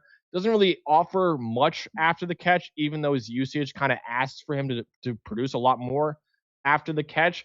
He can make highlight catches, Dalton. You got to be a little more consistent, though. But even with his drops and his, inability a little bit to create after the catch, he's still a really all-around really good tight end as a receiver and as a run blocker. And like I said before, one of the 10 best tight ends in college football entering next year. Yeah, no, absolutely. I think when you look at Oakley, the NFL scouts are going to like him because he's just that classic dirty work kind of player, right? You mentioned the 13 touchdowns, the red zone work. He's got solid speed, not elite quickness necessarily, but one of those old school tight ends who's going to get it done both ways as a receiver and as a blocker. The drop issues are something, that's been consistent throughout his career. If he can clean that up a little bit, you could see something closer to a 450 or 500 yard season from him. He had 389 last year. So I think when you look at Oakley, he's going to be a very key part of this offense. Maybe not a ton of volume like some of the other tight ends we're going to talk about throughout the country, but he's going to be a very key piece in this offense, especially you think about what, Nate Berkacher, right, and Theo Mellon-Orstrom did for Texas A&M's offense last year at that tight end position. The blocking in this offense is going to be probably even more important than his receiving ability, but when he does catch the football, he is at least a solid receiver who can help you out and move the chains and score touchdowns in the red zone. Definitely. Shout out producer Eli, by the way, looking it up and seeing that Avery Johnson was number 21 for us in our quarterback ranking. So a top 25, damn near top 20 quarterback for us in college football going into next year. Dalton, the star defensive player for Kansas State is also a newcomer in Wendell Gregory, who came in from Oklahoma State. Yeah, this was the big ticket transfer edition for Kansas State. There was a lot of competitors here to try to get Wendell Gregory, who was really the only positive piece of Oklahoma State's defense last year. All Big 12 third team, voted by the coaches as the Big 12 defensive freshman of the year. 32 pressures, 17% pass rush win rate, 6'3", 255 pounds. He's a power rusher with strong legs, a little bit of bend and rip to work with. And yeah, I think, it's obviously very unrefined because he's such a young kid, right? I think he still hasn't even necessarily learned all the way, at least on tape, how to get out of his stance properly, right? He's just kind of going with his tools and with his power. But to be honest with you, Max, he kind of rushes the passer the same way that Jared Verse does, right? It's powerful. It's the ability to get in your chest and get extension and go right through you. Wendell Gregory's got a lot of, I think, unrefined potential, right? And you saw a lot of that on a horrendous defense last year because he was basically the only good player on Oklahoma State's defense. But there's a lot of potential here. In Kansas State, they really lacked a consistent pass rush last year from their defensive line. They're hoping Wendell Gregory can come in here and be that premier guy that they really haven't had the last year or two, right? I mean, so when you talk about him coming in and Oklahoma State losing that piece, this is really the guy that they need to be the star of their front seven. But I think style-wise, that's what you're looking for, both in the run and pass games. Be something similar to Jared Verse and that power rusher kind of profile that you get out of him. If he can learn how to just better improve, I should say, his get off from the line of scrimmage, this could be a really solid football player, one of the best pass rushers in the Big 12. Yeah, they lost two of their, best edge rushers, both of them to Indiana, actually, and Chidi Obiazor and Toby Osunsami, both going over to Indiana. So, yeah, they're going to need Wendell Gregory, who had a really good year last year at Oklahoma State, to step up and be a leader on that defensive line right now. Dalton, what are you expecting for Colin Klein in his first season as the head coach at Kansas State? Will they bounce back this upcoming year after a 6-6 record this past season? What do you think for Kansas State this year? This is a hard one because I think there's still questions about the passing game, right? And they're not great at receiver, especially after losing Jace Brown. Want to see Gregory in a more full-time role be that star pass rusher for him, but I think they're going to be fundamentally sound defensively. I think the offensive line, he can work around a bit. He had a great offensive line, Colin Klein did at Texas A&M last year, so we'll see how much he can work around that and really ingrain the system into Avery Johnson and get the run game going. But there's a lot of potential here, and you look at their schedule. No Texas Tech, no BYU. You get Houston at home, and there's not a ton of tough road tests. Maybe Arizona State or at TCU might be the toughest road game they have. So I think it's very reasonable to expect this team, I think, to be in that second tier of the Big 12. And if Colin Klein can really get this offense humming the way that he did at A&M last year, then you're really talking about a team that could be a sneaky contender for the Big 12 title game, right? We're all expecting Texas Tech to dominate, obviously, but I think beyond that, there's a lot of teams with their strengths and with their flaws. I think this is another one. I think this is a team that could be, especially with their schedule, a top 4 or 5 team in this conference. Yeah, we have number 5 right now. I think, Dalton, there's not really a game on this schedule, like you said before, that is like, okay, they definitely should lose that game. Like, seriously, there's not a game here. I'm like, oh, there's no way they win that game. Like, it's a lot of toss-up games, to be fair. Like, but they have 5 wins. They 5 games they should win. Nichols, Washington State. Don't think Tulane will be as good without John Summerall this year. So we'll see with them. They should probably win that game. Kansas at Iowa State. You should win those 5 games right there. And there's like 7 toss-ups, right? In Cincinnati, at Cincinnati, Houston, at Arizona State, at Colorado, Oklahoma State, at TCU, and Arizona. So just because I'm saying, hey, there's no games they definitely should lose, doesn't mean I'm saying they're going to go 12-0, right? But I do think like a 7-5, 8-4 type of season is certainly possible in year 1 under Colin Klein. And I think, when you look at last year's results too, and obviously there was some tough losses early that just threw off the vibe. But if you look at their other 5 losses, aside from the Texas Tech game, all 5 of those losses were by 6 points or fewer. I mean, they're a handful of plays. I mean, obviously, look, they got to get tougher up front. I mean, they lost to Army in week 2, Iowa State in week 0. That game I believe it was in London. No, Dublin. It was Arizona. Ireland. Oh, that was an Ireland game. I thought it was Yeah. in England. They're playing a game in England soon, I think.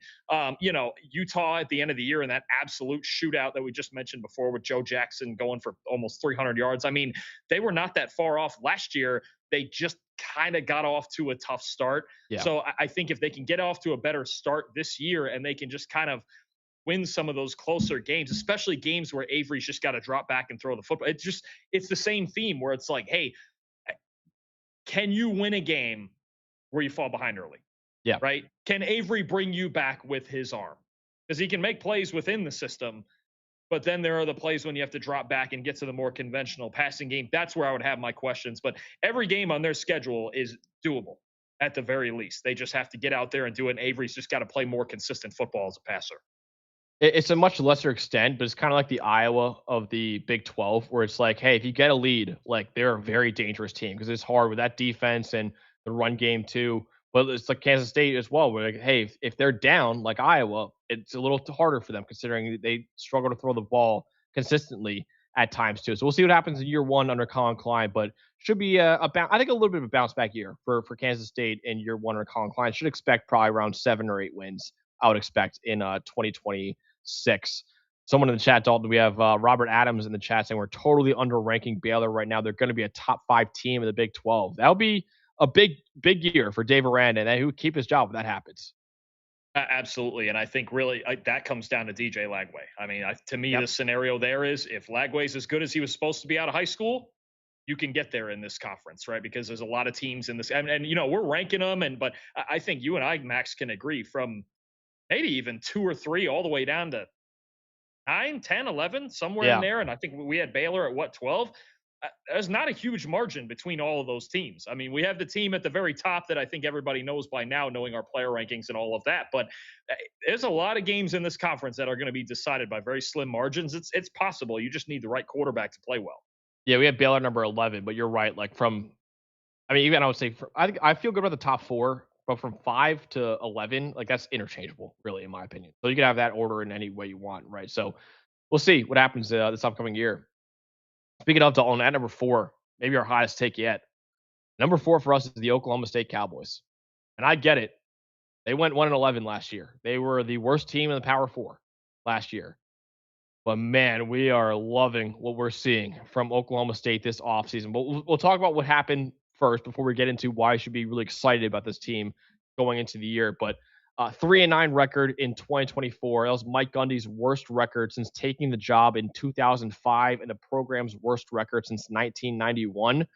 Even worse this past season. 1-11 record, the worst in the Power 4. The only win they had was over an FCS school in Tennessee Martin in week 1. They went 0-9 in Big 12 play for the second straight season. The worst offense in the Power 4 in EPA per play. 6th worst defense in the Power 4 in EPA per play. Mike Gundy was fired 3 games into the season after losing at home to Tulsa, 21 years as the head coach, 108 more wins than any other coach in Oklahoma State history. But like I said, those past 2 years were just not good enough for him to keep his job. And they hired Eric Morris away from North Texas as the new head coach. He went 12-2 last year, best season in North Texas history. Finished in the top 25 of the AP poll for the first time in program history. He brought over Sean Brophy, the passing game coordinator at North Texas, as his new offensive coordinator. North Texas defensive coordinator Skylar Cassidy is the new defensive coordinator as well. And Dalton, why we love this team, they completely remade this roster. 56 incoming transfers to Oklahoma State, the most of any Power 4 school. 65 outgoing transfers as well, also the most of any Power 4 schools. 20 of the 22 projected starters are incoming transfers. And Dalton, a lot of them are pretty damn good players too. No, absolutely. I think the first lesson there is you can talk about whatever of Oklahoma State the last year or two. Doesn't matter. Does not matter at all. This is not your mama's Oklahoma State Cowboys, even though that was just a year or two ago. Just not that, Eric Morris came in here and he remade this whole roster. There's a lot of guys coming with him from Texas, North Texas. And you talk about so many big name guys that NFL scouts and things like draft scouts and everybody like that loves. Drew Mestemaker, Caleb Hawkins, Wyatt Young, Ethan Wisłowski, so many different guys on this team that can make a huge impact. The level of talent, I mean, just roster wise, Max, considering where Oklahoma State was, there is not a more improved team in the country. No, not even. I don't even think. I mean, there's some good ones. I like what UCLA is doing and some other teams are doing, bringing in talent. There's not a more improved team, or shouldn't be a more improved team than this team right here. How many games they win, we'll see, because the schedule's tough. You get Oregon out of conference and some other tough games in conference. But I think when you just look at the sheer amount of talent on this team compared to last year, nobody at all has improved more than this Oklahoma State team. And that's my biggest strength, Dalton. The offense is night and day right now. I mentioned before, the worst offense in the Power 4 last year in terms of EPA per play. They averaged 4.5 yards per play, third fewest in the entire country. But yet you and I both think, even after those numbers last year, could be one of the best offenses in college football in 2026. It starts with Eric Morris. And last year, Dalton, North Texas had the most efficient offense in the country in terms of EPA per play. And Eric Morris, you look at what he's done as a quarterback whisperer, really. He was the Texas Tech offensive coordinator when Patrick Mahomes was the quarterback. He was Cam Ward's head coach at Incarnate Word, discovered Cam Ward and brought him in at Incarnate Word, and then was the offensive coordinator at Washington State with Cam Ward as well. So Patrick Mahomes, starting quarterback in the NFL, top 10 pick in the NFL draft. Cam Ward, number 1 overall pick in the NFL draft a couple years ago, too. He could have another top 10 pick, Dalton, at quarterback, and Drew Mestemaker, our number 12 quarterback in college football last year, over 4,300 passing yards, which were 400 more than any other quarterback in college football. He also brought in Caleb Hawkins Jr. from North Texas, a top 3 running back in America for us, and a top 10 receiver in the country coming in as well in Wyatt Young from North Texas too. So this offense, which was the worst in the Power 4 last year, Dalton, could be one of the best in the Power 4 this upcoming season. No, I mean, so many key pieces at key positions, right? You mentioned Mestemaker, Caleb Hawkins, Ayo Adeyi, who was originally at North Texas and then I think went to James Madison, and now he's back here with Eric Morris here at Oklahoma State, also in the backfield behind Hawkins. Wyatt Young.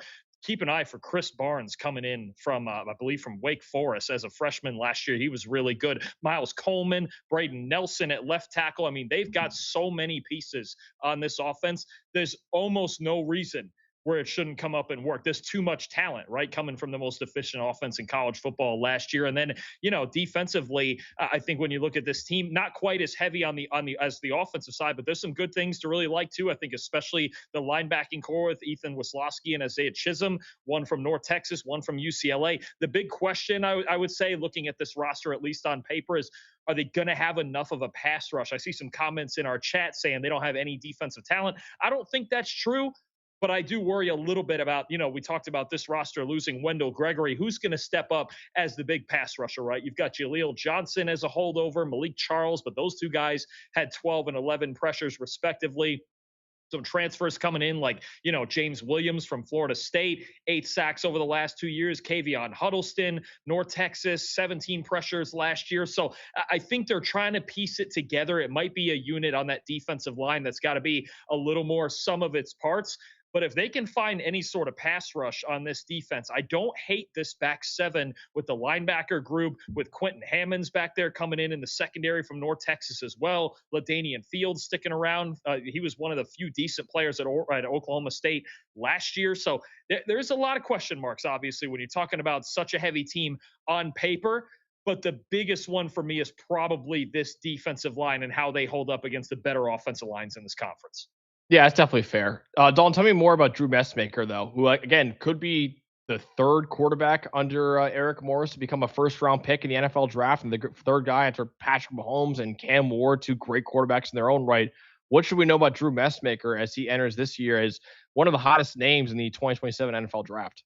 Boy, for a guy who didn't even start he wasn't even a starting quarterback in high school. It was pretty good last year, Max. I mean, as the nation's leading passer, I think when you look at him, he's got the ideal frame. He's so young in his development, but I think he's got this anticipation that only comes naturally to certain guys, especially when it comes to throwing over the middle of the field. It's a little bit lower arm angle. I think, I don't know if it's as funky in the mechanics, but there's a little bit of Phillip Rivers to him. I think he's learning how to deal with pressure. There's times when his footwork can get away from him, but he's got an NFL arm. He's got, to me, NFL ability to anticipate throws over the middle of the field. And just the confidence that he played with last year as a guy who hasn't started, not even in high school, didn't even start at quarterback when he was in high school, and to run this offense at such a high level, and it just never seemed to slow down throughout the year, except maybe the American title game against Tulane. And that's when Caleb Hawkins got hurt and it really took away the rushing dimension. There's everything to love about Drew Mestemaker in this offense, right? I think the only question is just going to be, hey, all right, can you step up now and do it in a Big 12 setting every single week? Because North Texas did have one of the easiest schedules in college football last year. They did falter against Tulane in the American title game, bounced back against a really good defense in San Diego State in their bowl game. But Mestemaker's got everything you could want in a pocket quarterback: solid arm, solid build, good ability to anticipate down the middle. Just would love to see it now on the big stage. Now, I mean, you're going to get week 2, you're going to get Dante Moore versus Drew Mestemaker. You got to love that, man. This kid has all the tools to be successful, and successful for a long time. Yeah, absolutely, man. I mean, you mentioned before how he wasn't even the starting quarterback. That's because at Vandergrift High School, they had Deuce Adams, who is a high 3-star quarterback who's actually, I believe, still playing at Louisville right now. I think I thought he transferred, to Wisconsin. I think you're right. I think he's going to back up Colton Joseph this year. Yeah, but Drew Mestemaker was the punter for his high school too. So at least there's that. But that's why, Dalton, he actually had to go to North Texas as a walk-on. He wasn't even a on scholarship player for North Texas, and then he won the Burlsworth Trophy last year as the best former walk-on in college football too. So preferred walk-on right there, Drew Mestemaker. Shout out the show. There we go. Gotta get him on the show now for being a friend of the show. Friend of the show, just for that, exactly. But yeah, he's an excellent player, man. And it's really cool to see his story of not even starting in high school to now being a guy that's making, he signed a 2-year, I believe, $7 million deal with Oklahoma State, making $3.5 million a year after not even starting at quarterback in high school, and maybe being a top 15 pick in the NFL draft, like many think he can be too. Pretty cool story for Drew Mestemaker as a former walk-on as well. Dalton, we'll talk more about Caleb Hawkins right here, the star running back for North Texas. Again, kind of came out of nowhere, it felt like. Now he's the number 3 running back in the country for us, only behind Ahmad Hardy from Missouri and Keywan Lacey from Ole Miss. True sophomore now, 6 feet tall, 219 pounds. Dalton, last year he had a 94.1 PFF rushing grade, the best in the nation and the best we've ever seen from a true freshman as well. He led the nation with 25 rushing touchdowns. 29 total touchdowns is the new FBS freshman record as well. Over 1,000 yards after contact, 3rd most in the country. 370 receiving yards, 7th most in the country. Really good build. He powers through arm tackles. He has really good balance. Pretty solid speed for a bigger back too. Now he can stand to lower the pad level a little bit, but Dalton, this is really not a lot to watch from his true freshman year and criticize, considering he was one of the best true freshman seasons we've ever seen, really, from a running back. Yeah, I totally agree. I mean, this kid's a monster. He's a 220-pound pinball. He's decisive when he gets downhill, even to the point where, I think physically he could, like you said, get behind his pads more, play with a little bit better leverage. There's times where he's a little bit reckless, but I think when you talk about him just having, to add polish and balance to his game, he's going to be outstanding again this year. The arm tackles bounce right off of him, and he's really going to be, for as great as Drew is and for as great as Wyatt Young in the receiving corps is going to be, Caleb Hawkins keeps them on schedule, and his ability to break tackles is so important to keeping their offense balanced and two-dimensional. Definitely. Who was the star defensive player that you want to shout out again, transferring in from North Texas?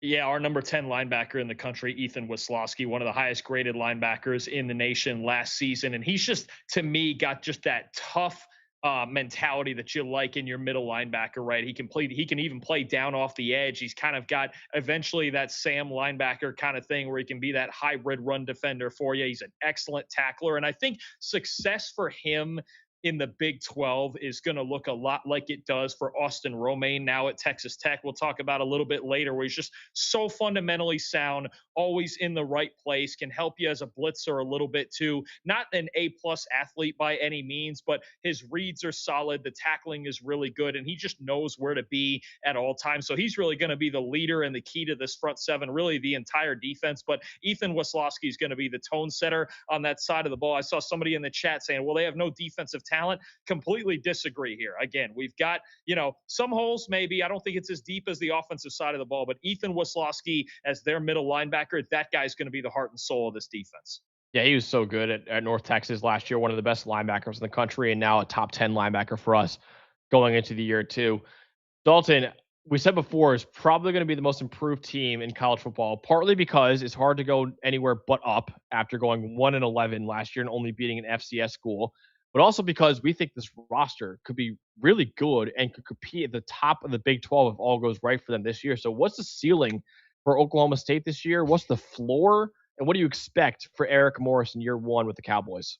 The ceiling, if all of these North Texas guys are as something close to as good as they were last year, I mean, they can be, as we have them ranked here, I think a top 4 team in this conference when you're talking about 8, 9, 10 wins, right? It's hard to know until we see them on the field, right? But you've got games where we believe they have more talent than teams like West Virginia and UCF and Iowa State, right? I mean, you've got really tough games in here too, especially on the road against Houston and Kansas State. Got a couple of games against Oregon and Texas Tech. But even if they don't win the game, imagine if they come out week 2 and they play relatively well against a monstrous Oregon team, right, at home. And weird things generally when Oklahoma State's good, weird things can happen in Stillwater. They got a lot of talent on this team.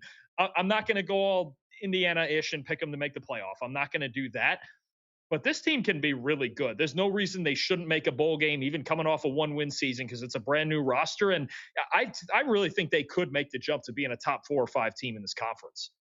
Yeah, I think so too, man. I really do. I mean, we'll get to our predictions later on, but my prediction's spicy. I'll say that right now for Oklahoma State. I am really buying the hype on this team right now. And Dalton, I think the minimum is a bowl game. And it sounds crazy considering they went 1-11 last year, but like you look at the schedule, there's 6 games right here. I'm like, yeah, they should win. They're more talented than this team. Like Tulsa, Murray State, West Virginia, UCF, Colorado, Iowa State. They should win those 6 games right there.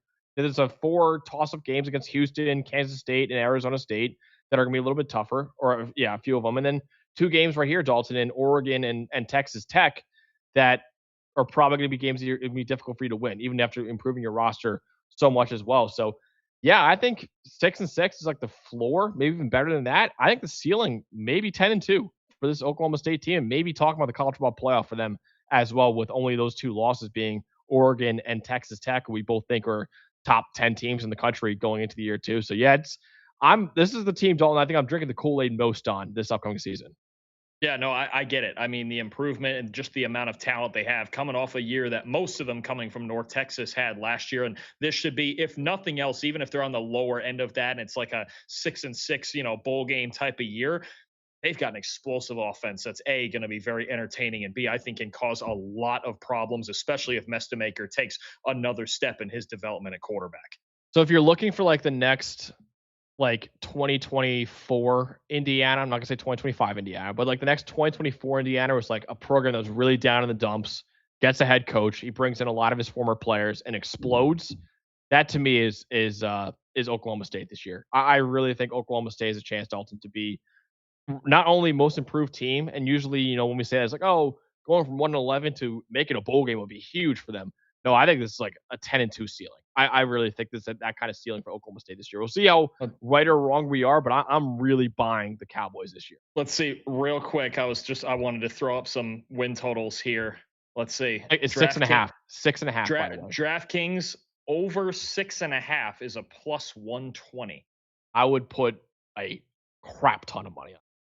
I don't hate that. Over 5.5, basically to make a bowl game, is minus 180. I'm kind of in on that. I mean, they should make a bowl game with this much. Over 6.5 is plus 120. We'll get to our predictions. We'll get to our predictions, Dalton. We both have them going well over that win total. Well over. So just any bettors out there, that is a bet that I would certainly play. So we'll First thing you got to have is talent, and they have it. They definitely have a boatload of talent, especially on the offensive side. Definitely. All right, let's get to the top 3 teams now for us in the Big 12 Conference. At number 3 is the Houston Cougars. Big bounce back year last year for Willie Fritz after having kind of not great start, right? It was back-to-back 4-8 seasons for Houston in 2023 and 2024, the latter of which was Willie Fritz's first year as head coach. But then 10-3 this past season, their best record in 4 years. They beat LSU in the Texas Bowl. They finished the year number 22 in the country. Offense, relatively average, 66th in EPA per play. Defense is really good, though, 26th in EPA per play. Slade Nagel enters his second season as offensive coordinator. No word on whether or not he's related to producer Eli Nagel. We'll see there. Austin Armstrong entering his second season as defensive coordinator. Brought in the number 6 transfer portal class in the country per on 3. And also Dalton, we'll see how much of an impact he makes as a true freshman, considering he's not projected to start right now. I will say they did also sign the number 1 quarterback and the number 2 overall player out of high school in Keyshawn Henderson. The hometown kid from Houston is staying home and playing for Houston this upcoming year, but probably as the backup quarterback to Connor Wigman. Yeah, you want to talk about a program with momentum. That's what you've got here. I mean, Willie Fritz, what a great year they had last year, 9-3 in the regular season, beating LSU in their bowl game. I mean, just an outstanding season. Connor Wigman coming in at quarterback, playing well. They lost Dean Connors at running back, but he played very well for them last year. So I think even despite some of their flaws on the offensive line and things like that, the way that they played defense, the way that they just brought this physical mentality every single week, this is an awesome football team last year, and I think they're going to be really solid again this year. Absolutely. All right. Biggest strength for us, Dalton, I think, is the secondary. Really good secondary last year, 18th in PFF coverage grade last year. And they brought back 3 of their 5 starters, right? And Jordan Allen at safety, Kentrell Webb at safety, and Will James at cornerback. And then you brought in Jalen Mayo from Stephen F. Austin at corner, the highest graded cornerback in the FCS last year, too.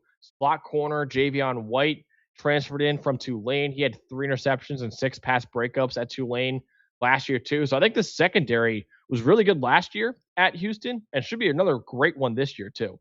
Man, how about Stephen F. Austin? What's going on? What's in the water for cornerbacks down there? Because isn't it Charles Demings, I believe, got drafted? Yeah. Isn't he a Minnesota Viking now? I believe that's where he ended up. And now you got Jalen Mayo on this Houston Cougar team. You're right. I mean, this team, they're really built this defense from the back end forward. This secondary was outstanding last year. I believe it was a top 20 or 25 coverage unit in the nation last year. They do such a great job of preventing explosive plays and really making you work from the top down and making offenses take what they're giving them, but they're an awesome unit led by Will James and Jalen Mayo at corner. I think they're going to be really good again because they've got a lot of the core pieces back in that unit.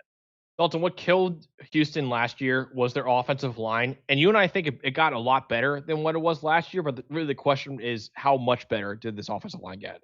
We think, and the 3 guys in the spotlight, all group of 6 transfers, are going to be the left guard, Shadray Hurst, who is outstanding at Tulane, Anthony Boswell, one of the best centers in the country from Toledo, and the right tackle, Drew Terrell from Miami, Ohio. Those are really going to be the 3 guys that have to make this unit better, especially in pass protection last year. They were not very good at all, and Connor Wigman really had to just cut it loose and scramble and get rid of the football quickly and really not take too many sacks in most games. So I think that's really going to be the question, especially when you talk about big physical, gritty teams like Texas Tech, like BYU, like some of the better teams in this conference that can play in the trenches. That's where Houston really struggled last year, right? So I think when you talk about those 3 guys, Hurst, one of the best guards in the country at Tulane, Boswell, first team All-MAC, Drew Terrell, second team All-MAC. If those 3 guys on the offensive line can come in and give them a substantial improvement, especially in pass protection, and give Connor Wigman or maybe eventually Keyshawn Henderson more time to work with, this is going to be a real 2-dimensional offense now that was already pretty good last year.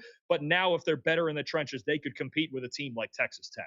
Yeah, honestly, Dawson, I considered them for the top 10 offensive lines episode when we were going through that too, because I really love the 3 transfers they brought in, right? Shadray Hurst and Anthony Boswell were Shadray Hurst was a top 10 guard in the country for me. Boswell, top 10 center in the country for me. And Drew Terrell was a really good right tackle last year at Miami of Ohio too. So yeah, I think this could be the most improved offensive line in America, considering they had an awful offensive line last year in terms of protecting the quarterback. But I think this year it could be a lot better with those 3 transfers coming in. Speaking of the quarterback, Dalton, let's talk about Connor Wigman a little bit more, who transferred in from Texas A&M last year. He was a 5-star quarterback in his own right at Texas A&M, could never really live up to the hype, though. Last year at Houston, though, was pretty solid. Yeah, no, it was. I mean, you talk about spending 3 years at Texas A&M with a lot of challenges, right? Some ineffective play, got benched for Marcel Reed. He dealt with multiple injuries while he was there. And finally, last year, I think in a lower pressure environment than A&M, just got a chance to settle in and be himself, right? Cut it loose as an athlete, 601 designed rushing yards. That was third among Power 4 quarterbacks, right? And I think you talk about him getting outside the pocket behind a shaky offensive line, but keeping his composure. That was big. He was big in the run game, finally cut it loose there. He's much more rushed. He does not like to be blitzed. He really, tends to rush things and loses accuracy, especially against the blitz. But if this offensive line is better, he's got a good enough arm. He's a former baseball player. We've seen that for a while, that he's got good enough arm strength to really push any throw on the field if his base is proper, right? So I think there's a big chance here with the improvement of the offensive line that Wigman could have his best year yet. He's going to be a factor in the run game, but the drop back passing game in those obvious passing situations, that's going to be the key for him this season. And if he's able to keep his composure more often against the blitz, he could have a really good season leading Houston to a potential Big 12 title game. Is there any sort of leash that you would enter with on Connor Wigman this year, considering who his backup is in Keyshawn Henderson? Or do you think this is kind of a year with, hey, let Keyshawn develop behind the scenes, and then in 2027 and beyond, let him be the guy? Is there any kind of leash you have in Wigman this year, though, with the talented backup you have in Keyshawn Henderson? It's a long leash. It would really have to get away from him early because, I mean, considering where Wigman came from and where the depths of where he was at A&M, he did a really good job last year. He did, as a leader of this team, running the football, making the throws that he needed to make. Obviously, there was some tough times too. You talk about, losing that game, I believe it was to West Virginia when he threw the pick six and things kind of fell apart on him. But it was the most consistent football that we've ever seen him play. Ideally, Willie Fritz is going to want Connor Wigman in there for the duration of all 12 games. And I do think for the sake of them winning this year, that is the best option. But maybe you see Henderson in some Wildcat packages. He's a really good athlete who could factor in there. Obviously, Wigman's got an injury history, and you might have to see Henderson if that's the case again this year. But I don't think it's really a leash situation. I don't, unless for any reason they're just out of it, like say Colorado was when they were starting Julian Lewis, I believe the last 3 games of last year. But I don't think so. Wigman really proved last year that he needs to be the leader of this football team for one more. Yeah, I would agree with that too. And I think especially with Keyshawn Henderson, the type of quarterback he is, like Dalton, he was a guy that many people listed as an athlete for almost his entire high school career. He actually played a lot of receiver and a lot of like 7-on-7 camps and all that. And it wasn't until really his junior and senior year where he really developed, really his senior year, he really developed as a passer. There's still a lot of development left to go though, right? So I think that it's probably one of those cases too where you want to develop him behind the scenes and not throw him out there immediately, because I think there still is a lot of development needed. But Keyshawn Henderson, man, he's a talented kid. There's like a lot of Jaden Daniels, I think, watching his Huddle high school tape too. I'm really excited to see what he could do as the number one quarterback coming out of high school. Best offensive player for Houston, pretty easily for us, was Amari Thomas, their wide receiver, our number 9 receiver in the country going into the year. 6 feet tall, 205 pounds. He actually played at UAB originally. Led the Big 12 last year with 12 touchdowns. Second most receiving yards in the Big 12 last year with over 960. Second most yards after the catch in the Big 12. Second most broken tackles in the Big 12 too. He had 9 touchdown catches. 9 of his 12 touchdown catches came from the slot, the most of any returning receiver in college football. Very stocky build at 6 feet tall and 205 pounds. He's a load to bring down in space. Really nice timing, I think, in his routes. He's a really good route runner. He utilizes a head fake really well, too. But, yeah, Amari Thomas, Dalton, is one of the best receivers, probably the best receiver, I would say, right now in the Big 12 Conference. I think you could certainly argue. And I think, to me, when I watch this game, I think it's a lot like Omar Cooper from Indiana. I do. I don't know that necessarily Thomas will be a first-round pick, but when you look at what he can do after the catch, led the Big 12 with 12 touchdowns, like you mentioned, there's just a lot to like about him. And now he's really going to be the number 1 target in this offense. They need a 1,000-yard season out of him this year with Tanner Cozy all gone at tight end. Obviously, He covered so much down the seams and in the red zone, but Amari Thomas is going to be the guy in this offense now. I know they have some other young kids, and they have Trent Walker coming in from Oregon State, but Thomas is the guy in the slot who creates all the matchup problems. He can make big plays for you. We saw that even against Texas Tech last year with the big play that we thought would get Houston a little momentum, and then it just never built from there. But so many big plays and so many after the catches. That's the closest one I have. I know it's a recent comp, but I watched him. I'm like, man, these are a lot of the same things I saw from Omar Cooper there at Indiana last season. So could be a big year incoming for Amari Thomas. Absolutely. All right, Dalton, what is the best defensive player from what should be a great secondary for Houston this year? Yeah, I'm going to spotlight Will James in that secondary outside cornerback who loves to get really aggressive in zone coverage. 3 interceptions, 7 pass breakups last year. One of the better corners in the Big 12. Got really quick feet that allow him to drive down on routes and stay tight on route breaks. A feisty player who plays with a lot of attitude. And I think that's something that impresses me, not just about James, but this entire secondary is, look, they're sitting back. They're waiting for you to come to them, but they're so aggressive and physical in coverage. Sometimes for him, it can be a little too much. Occasionally you see a double move get by him and he gets a little too aggressive, but I always say you'd rather reel him back in than try to get him to play up, right? So I think in this system with so much zone coverage and the way that they play top down, Will James is the perfect player for it. And he really is, he embodies that aggressiveness they play with in this secondary. I think it helps them in a lot of ways every single week. Absolutely. All right, Dalton, let's talk about the bottom line for the Houston Cougars this upcoming season. And honestly, Dalton, very high floor. There's a lot of games on this schedule. I'm like, yeah, Houston should win that game. It'd be a little bit of an upset if they lost the game. So I think a very high floor and relatively high ceiling this year for Houston too. Yeah, I think so. I mean, you look at, they don't really play a tough out of conference game. You get home games against UCF and Cincinnati and Baylor that I really like. There's going to be some swing games. At Kansas State is tough. At Utah is always tough in that building. At Texas Tech, I mean, we're going to find out. That's obviously the standard. I believe that is their first Big 12 game of the year, right? Week 3 on a Friday night at Texas Tech. Which you find a way to pull that off early, especially with Texas Tech's quarterback situation. All of a sudden you're sitting really pretty, and we're having different opinions about the Houston Cougars. But I think as you get later into this season, it's going to be a lot of competitive games. But this is a team that's carried by their defense, their run game. Also curious to see how they replace Dean Connors, right? You've got old friend from Tulane, at least, Mekhi Hughes coming in from Oregon, who hardly played last year, but we know he is very talented. And along with the offensive line, that's going to be a huge piece in the backfield. So a couple of questions for me. Number one, does the offensive line play up with those group of 6 transfers? Number 2, is Hughes good enough to replace the production of Dean Connors in the backfield last year? And then 3, for as much as we love the back end of their defense, they don't necessarily have a great singular pass rusher up front. Those are all going to be little things to me that make the difference for this team. But as far as the quarterback, the number 1 receiver, the coaching, the back end of their defense, this is going to be a very good football team again. And I think in contention to make the Big 12 title game. I mean, they won 10 games last year, Dalton, with a terrible offensive line. I think it's probably the most improved offensive line, I would say, in college football. Honestly, I think it is. I think they brought in 3 really good transfers on that offensive line. A top 15 offensive line, I'll argue, in the country right now, too, after being one of the worst in the country last year. So you improved your biggest weakness by leaps and bounds this upcoming year. And you said it before, look at the schedule, man. There's 8 games on the schedule, maybe even 9. They're like, okay, they should win that game, right? Oregon State, Southern, at Georgia Southern, UCF, Cincinnati, at Colorado, at West Virginia, and maybe even the Baylor game too. They should win all those games.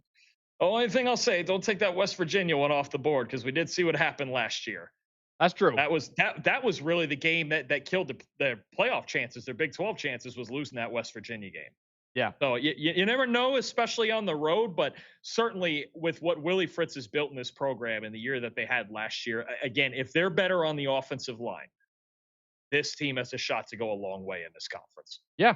And Dalton, I even like the one game that they quote unquote should lose at Texas Tech. Like, again, the quarterback situation, we'll see what happens with Will Hammond. But I mean, Joey McGuire did say that Will Hammond should be ready to go for week 1. That's an update, because originally it was week 3 at earliest, but now he's apparently progressing really nicely in his recovery from his torn ACL. But yeah, it's a really interesting year this year. I think a 10-win season is certainly well within reach for Houston this upcoming year, and could make the Big 12 title game if they do that as well.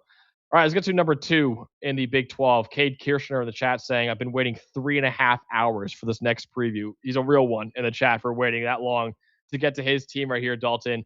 At number 2 is the BYU Cougars. And Dalton, it has been an incredible last 2 years for BYU under Kalani Sitake. 11-2 record in 2024. They won the Alamo Bowl over Colorado that year, finished in the top 15 of the AP poll. 12-2 this past season. They made the Big 12 title game. They won the Pop-Tarts Bowl over Georgia Tech. They finished number 11 in the AP poll, tied for their best finish since 1996. Their only 2 losses all year were to Texas Tech, who beat them in the regular season and then beat them in the Big 12 title game and made the college football playoff quarterfinals. Dalton, all with, by the way, their star quarterback and Jake Retzloff leaving the team 2 months before the season, leaving a 3-star true freshman quarterback in Bear Bachmeier to take over with very little time to learn this offense, and he thrived last year too. The offense and the defense were both top 40 in the country in EPA per play, and it was so good over the last 2 years, Dalton, that Penn State tried to hire Kalani Sitake as their next head coach, but the Cougars gave him a long-term extension in December with Crumble Cookies backing it as well, of course. Aaron Roderick entering his 6th season as offensive coordinator. Now, defensive coordinator Jay Hill did leave the program, become the new defensive coordinator at Michigan. So Kelly Poppinga got promoted to defensive coordinator. He was the defensive ends coach and the special teams coordinator last year for BYU too. But Dalton, an unbelievable last 2 years for BYU, and you can make an argument last year they should have made the college football playoff. I mean, you could certainly make the argument at the very least, and they should have been much more in the argument considering their only 2 losses. Yes, they were blowout losses, but they were to one of the best teams in the country in Texas Tech, right? A team that ended up top 4 and, only lost 1 game all season. So they should have got more consideration. And overall, just the identity of this football team on both sides being so physical, and even with and bear in mind, a true freshman quarterback, didn't even mean that one, a true freshman quarterback in Bear Bachmeier that they really had to kind of ease into the system, and they had to win a lot of close and gritty games. You think about the Arizona game and the Utah game, obviously. I mean, they had to come here, and we watched a really good football game in Cincinnati in a hostile environment that they had to come and win against a solid football team here. So I think when you look at this team and how young they were in certain spots, but their ability in big moments to stick to their identity, that's what makes this team who they are. That's what makes Kalani Sitake such a good coach, is that they never get away from that. Despite maybe some other flaws we think they might have, and they had to squeak out some close games, they never get away from who they are, and that's why they're a good football team. Yeah, absolutely. And Dalton, the biggest strength of this team, like you just mentioned before, the most physical rushing attack that you're going to find in college football. LJ Martin, the number 5 running back for us, we'll talk about just a second too. Human bowling ball at 6'2", 220 pounds, a top 5 running back in America for us. Bear Bachmeier at quarterback. He's an absolute unit at 230 pounds. He was 10th among all quarterbacks in the Power 4 last year with over 600 rushing yards and 379 yards after contact. 5th most rushing touchdowns in the Power 4 with 9 touchdowns last year too.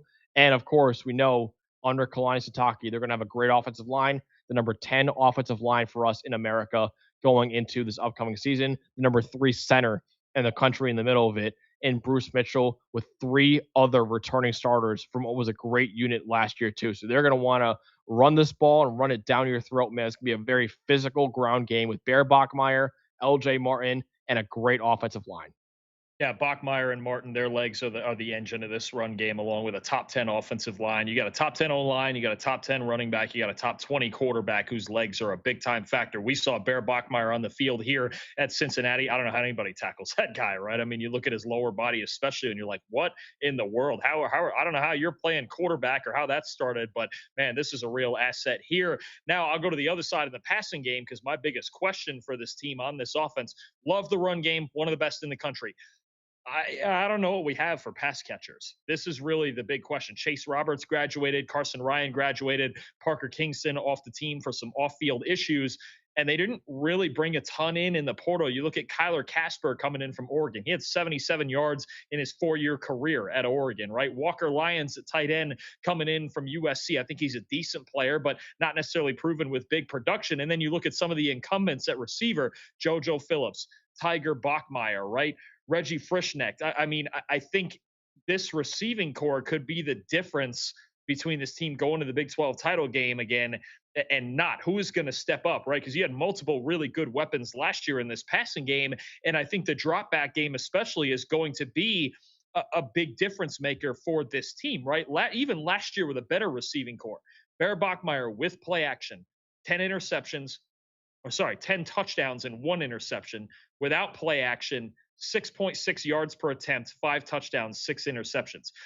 I've said it with multiple other teams throughout this process, right? Kansas State and West Virginia and some of these other teams where their run game wants to carry it and they want to be out ahead. But I think it also applies for this team here, even though they're our second ranked team in this conference. If they fall behind and they have to win with Bear Bachmeier's arm, and more specifically, this receiving core, are they going to be able to do that? Who is going to be the number one guy? I think a lot of people around Provo are expecting it to be JoJo Phillips, but he was the number 3 guy last year, and he only had, 161 yards. So that's really going to be the big question, especially matchup-wise, week in and week out for me with this BYU team is, do they have enough on the perimeter to, A, just be, solid in the passing game like they were last year, and B, be enough of a threat to take the heat off of Bachmeier and LJ Martin, right? Because when you saw them play the 2 games against Texas Tech last year, they weren't really afraid of anybody on the outside. And it allowed them to just lock in on the run game and go, yeah, throw it by us. We don't think you can do it. And they couldn't, right? So I think that's an even bigger question this year with this receiving core than it was last year. Especially with Dalton, a quarterback in Bear Bachmeier, who had an awesome true freshman year and is a top 20 quarterback in America for us right now. But a big chunk of why he was so great for BYU last year is what he did on the ground. And as a passer, he was good, but there's still some things left to be desired as well. So break down Bear Bachmeier a little bit more for the good people and what you saw from him in his true freshman year at BYU. Yeah, so there's a lot here. I mean, there's a lot to go into on both the up and the downside with Bachmeier. First of all, you can't ask a true freshman to do any more than he did leading this football team to the heights that he did last year, right? They won every game they didn't play against Texas Tech, which is outstanding, right? You see there over 3,000 yards, 15 touchdowns, 7 interceptions, 11 rushing touchdowns, especially when you talk about short yardage and his ability to just run through contact and pick up first downs. So big for this offense. Didn't really have a problem turning the football over necessarily. Puts the ball in some tight spots in the drop back situations at times. But when you talk about running the core concepts of Aaron Roderick's offense, throwing over the middle of the field and down the seams, the play action concepts, the read options, the design run game, Bachmeier runs the core of this offense very, very, very well. Now, the question is going to be, can he throw to the perimeter more often with effectiveness? Can he just drop straight back and do it without play action more consistently with this receiving core? Even if he had a really good receiving core, the same as last year even, that was still going to be a question, right? Because I think there was so much of it that Aaron Roderick did guide him through. But make no mistake, he's a dynamic dual threat player who can beat you with his arm and his legs. He can throw it down the middle of the field. Max, he had the second most yards in college football on intermediate throws between 10 and 19 yards. That's really where he likes to live, is driving the ball down the seams in that intermediate range. So a lot to like about him. I question the receiving core, and I question if the receiving core is going to help him throw to the perimeter parts of the field out near the numbers now. If they can't do that and it's just not more expanded than it was last year, I do worry a little bit. But there is a lot to like about him, and even the intangibles of winning so many tough, gritty games last season in the middle of the year that could have been season-defining games. He found a way to win all those close games. So there's a ton to like about him. He's really got no pulse for such a young kid. Just want to see the game expand a little bit more. And you got to remember, Dalton, too. He was enrolled at Stanford to start his career. He transferred to BYU during spring practices. So it's not like he was an early enrollee and was been there since December, really. He got there during the spring, still won that quarterback job when Jake Retzlaff had to lead the program. So as a 3-star true freshman who got there in the spring, I mean, Dalton, I remember we did our preview for BYU. You can actually go back and watch if you want a good laugh at it. We were like, man, I'm worried about this quarterback situation. Like, they're in big trouble. Like, we love the roster. We think it's a great roster otherwise. But, man, at quarterback, they're in big, big trouble. They weren't, because Bear Bachmeier was there to save the day. And he was, again, what he did, considering the circumstances he went into at BYU, was unbelievable for him, too. Of course, the star offensive player has got to be LJ Martin, right? The number 5 running back for us in the country going into the year. He's a senior now. Again, human bowling ball, 6'2", 220 pounds, 7th most yards in the after contact in the country last year, with almost 900 yards after contact. 1 yard away from a 1,300 rushing yard season, the most of any running back in the Big 12. 56 broken tackles, most in the Big 12. Very good vision. He sees cutback lanes really well. So even though BYU's offensive line is outstanding at creating holes for him, he's still really good at finding the cutback lane if he needs to, too.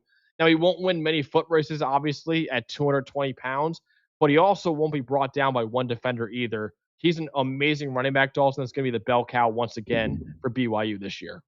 Yeah, no, absolutely. I mean, you talk about Martin being the real engine of this offense. You just hope that he's recovered, I believe, from shoulder surgery this offseason. As long as he's fully recovered with the way that he runs physically, that's really what you're talking about. This is a BYU offense that stays on schedule, and that's because of LJ Martin and Bear Bachmeier. As long as they're on schedule and Martin's totally healthy and he can handle that workhorse role that he did last year, you got a dangerous run game on your hands and a team that plays with so much attitude and physicality up front.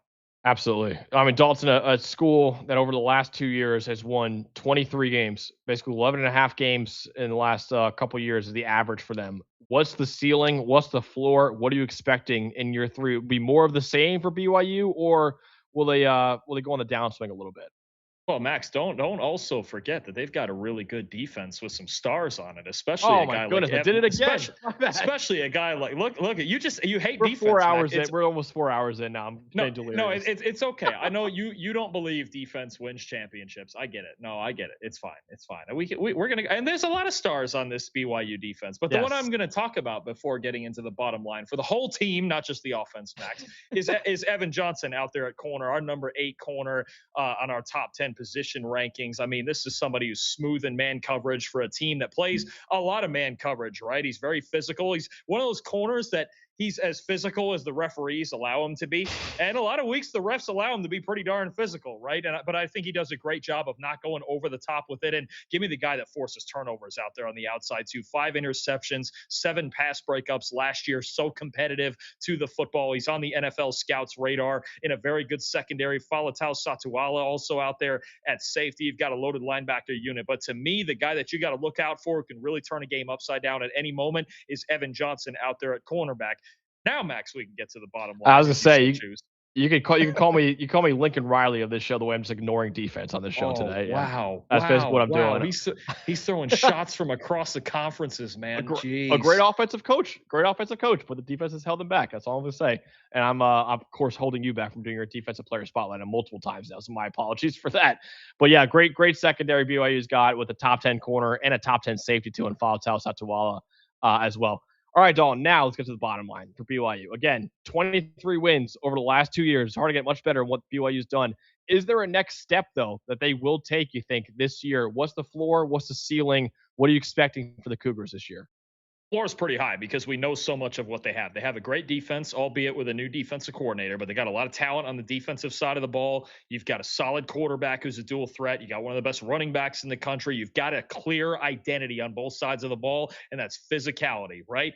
The question for me in certain matchups is going to be this receiving core and this passing game, right? The ceiling for this team is winning the Big 12. That's what they're going to be expecting to do within their own locker room is go there again, get a rematch with Texas Tech. Let's find a way to get it done this time, right? I think the floor is extremely high, but I do worry about in certain matchups against teams with some good secondaries, right? You talk about, going to Utah for the Holy War. You talk about at TCU. We talked about earlier, their secondary is pretty good. Home against Arizona. I know they're replacing a lot of pieces, but if Javion Cole and those guys are good again in the secondary, could be a problem, right? I think BYU and I was going to say Notre Dame. Yeah, don't forget Notre Dame. You mentioned Leonard Moore and coming into town, and I'm a little worried about that matchup, I'll be honest with you. But I think when you look within their Big 12 schedule, they don't play Texas Tech or Houston, right? So they could win every game on their Big 12 schedule. To me, the ceiling is just about how much the passing game can give them and balance out the offense. Because so many of these other teams I've talked about, okay, all right, you can throw the ball, you got a quarterback, this and that. Can you run it? This team's the other way around. I know they can run the football. I know they can play defense. There's constants that are going to make this football team really good. No less than 8 wins is the absolute basement probably for this team. But can they play with their passing game with the big boys, with the Notre Dames, right? Like even though it's at home in Provo, can they play with Notre Dame with this receiving core? Can they play Texas Tech maybe eventually, or even a Houston eventually with this receiving core?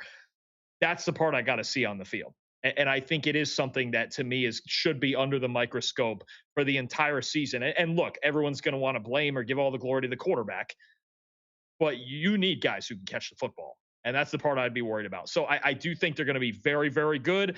I think the ceiling, if it all hits, is they can win the Big 12 and go to the playoff. But I got to see that on the field. That's the part I'm going to have to see because I'm concerned with this team's ability I shouldn't even say to throw the football. I like Bear to catch the football on the other side of that.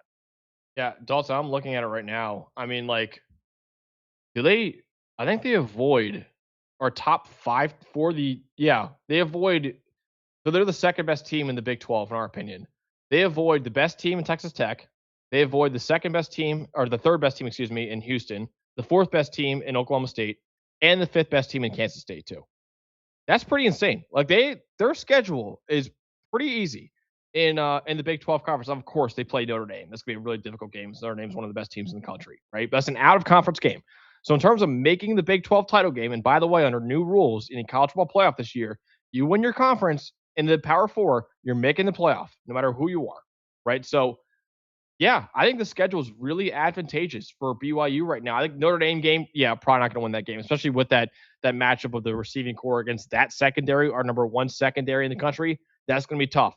TCU, Arizona, both have really good secondaries too. We just broke them down already. That's going to be a little bit tough too, but you probably should expect to win those games. At Utah, Holy War, going to be a big rivalry game. Going to be a tough game.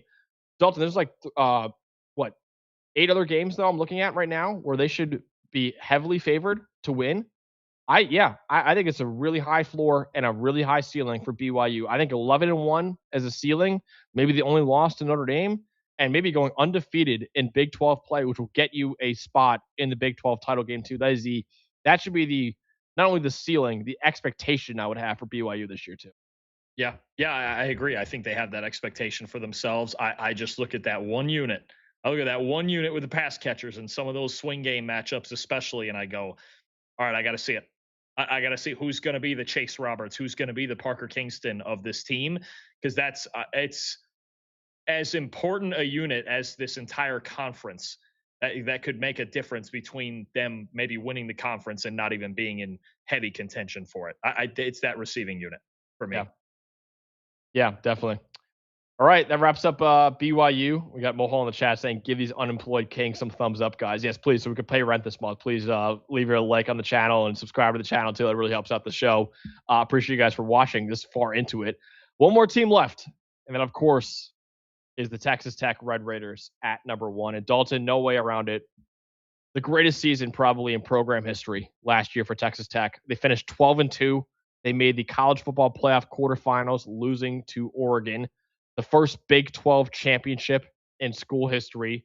They finished number 7 in the AP poll, the highest finish in school history, too. The offense was really good, right? 31st in the AP per play, really solid offense. The defense, Dalton, was unfreaking believable last year. They were number 1 in EPA per play by a mile. It was the best defense in EPA per play in a season since Clemson in 2014. Over a decade ago was the last time a defense was more efficient than Texas Tech last year. Number 1 in yards per play allowed. 3.9 yards per play allowed last year. The best in the country and tied for the best in the country since at least 2014. Our numbers don't go back farther than that, so it's probably been longer than that, honestly, too. Number 1 is successful play rate allowed, too. It was, again, the best defense in college football, hands down, last year. Joey McGuire now entering his 5th season as head coach. He's had a winning record every single one of his 4 years at Texas Tech. Mac Leftwich entering his 2nd season as offensive coordinator. Sheil Wood entering his 2nd season as defensive coordinator after an unbelievable year, his first year on the job as defensive coordinator last year. They had 9 players taken in the NFL draft this past April, a new school record. But to replace them, they brought in a top 5 transfer portal class, according to On3. They also signed the best recruiting class in the Big 12 as well. Now, Dalton, we'll get into this big question mark in a second, but they were supposed to have a top 10 quarterback in America transferring in Brendan Sorsby from Cincinnati. But, of course, he parted ways with the program due to his gambling addiction. So there is a big question mark at quarterback right now. But it was, again, the greatest season ever in Texas Tech history last year. And they could have a similarly dominant one this year if all goes right. Yeah, they were just nasty last season. What a complete football team that you had with this defense. Like you mentioned, so many stats that said they were the best defense in the country. Certainly not the defense that let them down in the playoff game against Oregon. That game might look like 23-0, but it was kind of a garbage touchdown that was scored at the end there. And they did everything they possibly could to keep them in it right. But you talk about how much is coming back for this defense. The back seven, especially, is absolutely loaded. The offensive line is still really good. The receiving core has got enough. The running back room we had as the number one unit in the country. Elite tight end in Terrence Carter. I mean, there's a lot of a darn good playoff team that is coming back from last year's crew. I mean, the obvious talk of the entire offseason has just been their quarterback situation, right? I mean, do we really question? I mean, for so many of these, right? I've tried to be like, okay, I'm going to leave the quarterback thing separate. I'm going to find another question mark, weakness, whatever you want to call it. This is all it is, Max. I mean, it's just the biggest question mark on this team is just straight up Will Hammond. Right? You're talking about a guy with 3 career starts, solid arm, pretty good athlete. I think he's going to be, if his knee is healthy, a factor in the run game along with these backs. I firmly believe, I believe this with Sorsby if they were going to have him, but I think with Hammond, if he's healthy and he's a factor in this run game, I think this could be the best run game in the entire country. Yeah, I do. Then you talk about him as a passer, right? There's enough arm strength in there. He doesn't lose a whole lot of velo on the move. He can run the basic concepts, play action. I think he likes the rhythm of play action and how that's going to work in this offense. The fate of their whole season really just comes down to the quarterback situation in Will Hammond, right? I mean, the health of it. I think a lot of his flaws really just point to him being such a young guy, right? And if he gets a whole offseason, maybe as the established starter now, despite his injury, what can that bring? Because I do think athletically, especially, there's a higher ceiling here than Baron Morton. Baron Morton was a solid pocket passer. Hammond, much more of a dual threat that can give you both and really help out this run game. I'm sorry. The rest of this team is so loaded that the quarterback question is really the only big one. Obviously, it's the biggest question you can have on your team, but that's the conversation that needs to be had. Exactly, because you mentioned before, really good offensive line, number one running back unit in the country, pretty good receiving core too. And Dalton, the biggest strength, another loaded defense right now. Again, they had 6 players from that defense taken in the NFL draft, which would be a death sentence for any elite defense. It's not for Texas Tech right now. We have them as a number 3 defense in the country, number 1 linebacker unit in the country, number 3 defensive line in the country, number 6 secondary in the country, and 4 different guys made the top 10 of our position rankings as well, including the number 1 defensive tackle and A.J. Holmes Jr. Really, Dalton, it could have been like 5 or 6 guys if we wanted to extend it out as well. And then Sheil Wood also had an unbelievable first season as a defensive coordinator last year at Texas Tech. If he keeps it up, Dalton, he could be a head coach very, very soon as well. Yeah, he and Mac Leftwich. I mean, both of them. Look at the jobs at both. And look what Leftwich had to deal with Morton's injuries, with him missing games and Will Hammond playing, and then still playing through the foot injury that he had last year and having to work around Baron Morton. I mean, look at the job that Leftwich did, too. You could have both of these. We talk about it a lot, last week with Indiana with Mike Shanahan and Brian Haynes. These are 2 guys, Leftwich and Wood, that are going to be getting calls every offseason until they take a job. Absolutely. This is a very well-coached team. Definitely. All right, let's break down the star offensive player for Texas Tech. Through us, that's Terrence Carter Jr., the tight end, the number 3 tight end in America, redshirt senior. He was our number 9 tight end actually last year after a great year at Louisiana, transferred over to Texas Tech, and now is number 3 tight end after another great year with the Red Raiders. 6'2", 245 pounds. He had over 600 yards and 5 touchdowns last year. 23 broken tackles for Terrence Carter, 6 more than any other tight end in college football last year. He had 370 yards after the catch, the 3rd most of any tight end in America. Over 1,300 receiving yards over the last 2 years, most of any returning tight end in America. He's a willing run blocker too. He's outstanding with the ball in his hands, the contact balance of a running back. Used mostly underneath for Texas Tech, and the lack of size sometimes shows up in the run game, Dalton, but I don't think there's a better tight end in America after the catch than Terrence Carter right now. No, absolutely not. No, there's nobody better after the catch than Terrence Carter. He's got very much of the now Denver Bronco Justin Joly in him, right? Who had such a great career at UConn and at NC State. I think when you look at how important he is to the offense, he's a real problem in the RPO game. He can get down the seams. He can break tackles. And I think even on the move, his role as a blocker to get these backs to the outside especially, so important, really is one of the most important players in this offense. Terrence Carter's in for another big year. We've seen it at Louisiana. Now we've seen it at Texas Tech, and he's got one more in him. Prime contender, honestly, Max, for as much as they use him, prime contender for the Mackey Award. Oh, absolutely. Yeah, definitely. He's again, I think it's a pretty clear, it's a very hard to decipher who the number one tight end in the country is going into the year, but I would think, Dalton, there are three guys that are gunning for that title right now, and Trey'Dez Green from LSU, Jamari Johnson from Oregon, and of course Terrence Carter from Texas Tech as well. A ton of guys you could have gone with here, Dalton, for the best defensive player on this team. You could have gone with the number one D tackle in America, in our opinion, AJ Holmes Jr., but you wanted to highlight someone who's transferring in to the program that should have a huge impact too.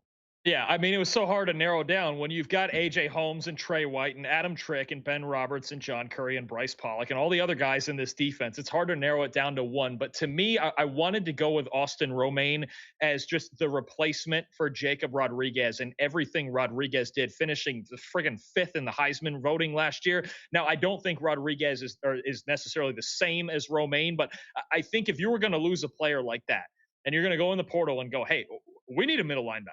We need somebody to replace this level of leadership in our defense. I don't think you can do much better than Austin Romaine, and I think the spotlight is definitely going to be on him. Now, we believe this is the number one linebacking core in the country with him and Ben Roberts and John Curry and kind of that tweener LB nickel kind of role that he plays. He's really the glue that holds it together, but Romaine as the replacement for Rodriguez, right? He's not going to be as flashy, especially in coverage. But when you talk about the ability to read offensive lines in the run game, solid tackler, lacks a little bit of length, so there's times where it gets away from him, but he gets where he needs to be at all times. You know what you're getting out of him on any given play. He's got major value as a blitzer through the A-gaps. And I think to pick somebody who's going to be the new leader in the middle of this defense, I think it's such an important role, right? Because you saw as much as anything last year with Rodriguez and the production and the turnovers and all of that, there was no question that he was the leader amongst an extremely talented defense with David Bailey and Romello Height and Lee Hunter and all the other guys around him. Some of them they still have. Romaine's going to have to fill that leadership role in the middle. And again, we could do an entire hour-long episode just on Texas Tech's defense. But to me, for all the guys they're bringing in, including guys like Adam Trick and Trey White to replace Bailey and Height, the number 2 overall pick, the 3rd round pick, the leadership that Romaine needs to bring to this Texas Tech defense right in the middle where Rodriguez is leaving that void. That's why I wanted to spotlight and talk about him, because he's going to play such a huge role right in the middle of it. If it's seamless and Ben Roberts is flying around making plays on the ball like he can, and John Curry's doing everything he can out in the flat and on the back end and wherever else you need him, cool. But Romaine's going to be the glue that holds it together in the middle this time instead of Rodriguez. His pre-snap recognition and his IQ, I think, is the best of any linebacker in the country. I mean, when I was watching his tape, Dalton, I know it's a really high comparison. I'm saying this aspect of his game is what really drew this comparison to me, is like the Luke Kuechly, how he was so good for the Panthers for so long, because he was just the smartest player on the field. And it feels like Austin Romaine at all times is the smartest player on the field. So I'm really excited to see what he could do now as the replacement for Jacob Rodriguez. But I would agree with you, Dalton. I think he is the best Mike linebacker in college football right now. He's exactly what you want in a middle linebacker at about 240 pounds, right? So, yeah, I'm so excited to see what he could do replacing Rodriguez in the middle of that Texas Tech defense this upcoming year. Dalton, what's the bottom line for Texas Tech? What's the floor for this team? What's the ceiling for this team? What are you expecting for Texas Tech after winning the Big 12 last year?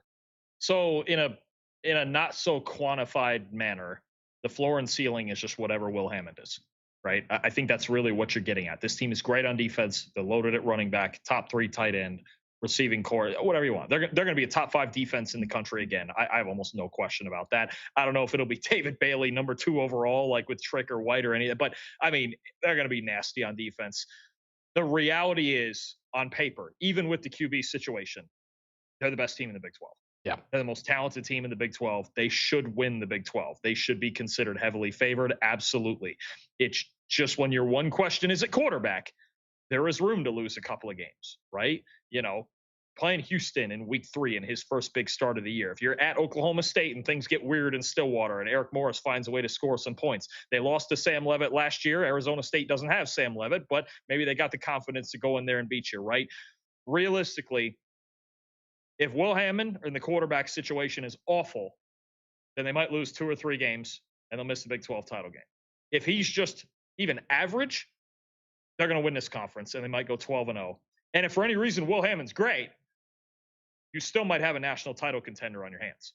really. Like, because that's what we thought it was going to be with Sorsby, and he was a top 10 guy. I don't know. I'm not going to bank on Hammond playing top 10, but if he plays at even a top 30 level with this team, there's not many teams in the country that are just going to walk in there and beat them. Yeah. With this defense and as much talent as they have, they're clearly, even with the QB situation, clearly the most talented team in the Big 12. I would agree with that. Yeah, they're clearly favorite right now in the Big 12, even with the question mark at quarterback and Will Hammond. And that's why it's the big loss is Brendan Sorsby, is because, Dalton, if they had Brendan Sorsby, they really could have, competed for a national title. If they had Sorsby, and maybe I wasn't as high as Sorsby as like a top 10 type of prospect or whatever, but no, if they had Sorsby, I'd just call them out to go 12-0. Yeah. I don't think they would lose a game. When your quarterback is the Achilles heel, there's always going to be a crack in there. But the rest of this team is just so loaded. They're so good, especially on defense. There are a few teams that we've previewed today where like, okay, you need your quarterback to be the star. Like Arizona, for example, could be a good team if Afid is as good as he's been recently, right? It's really dependent. Like you said, Will Hammond is like, hey man, just go do your job. Like, I mean, if you look at like the national title game participants, Dalton, like Notre Dame 2 years ago with Riley Leonard, who had no started games in the NFL, but like Riley Leonard is what, a top 20, top 25 quarterback that year, I would argue, at Notre Dame. Yeah. Like you just need that kind of level from Will Hammond, honestly, something like that as well. You want me to be honest? And this is going to sound offensive. Are we really asking Will Hammond to do anything different than Gunnar Stockton does at Georgia? No, not really. Like, yeah, I know some who have Stockton in some sort of Heisman race might take that as offensive, but he really does just kind of manage the games out there. If Hammond even plays like Gunnar Stockton, this team's probably not losing a game in the regular season. Yeah. And like I said, there's 2 games to look at in the schedule. Houston at Oklahoma State could get interesting. But again, like the ceiling is 13-0, winning the Big 12. And then who knows in the college football playoff, like maybe making it to the quarterfinals or even past that. Once again, yeah, this is still the most talented team in the conference right now. And the question is, okay, are you going to be last year? Because remember, last year they won the Big 12 and were dominant in the Big 12. And Baron Morton held them back from doing more. So the question is, like, even with a quarterback that was okay last year, they still made the college football playoff quarterfinals and still won the Big 12. So that's still possible, even if Will Hammond is just okay this year. If Will Hammond is better than Baron Morton, there is the opportunity to be even better than last year. Now, of course, they lost a lot of great players from last year's team too, but I still think this team has capability of winning the Big 12 and making a run in the college football playoff, maybe making it past the quarterfinal round of the playoff as well. Like that, there is a high ceiling for Texas Tech this year. And I want to throw something out there too about the timeline you mentioned. I know we've been here 4 hours already. Eli's trying to go to sleep. Is you mentioned the timeline with Will Hammond and it getting maybe pushed from week 3 to week 1. I know they're out of conference games. I know their games are going to win by a lot.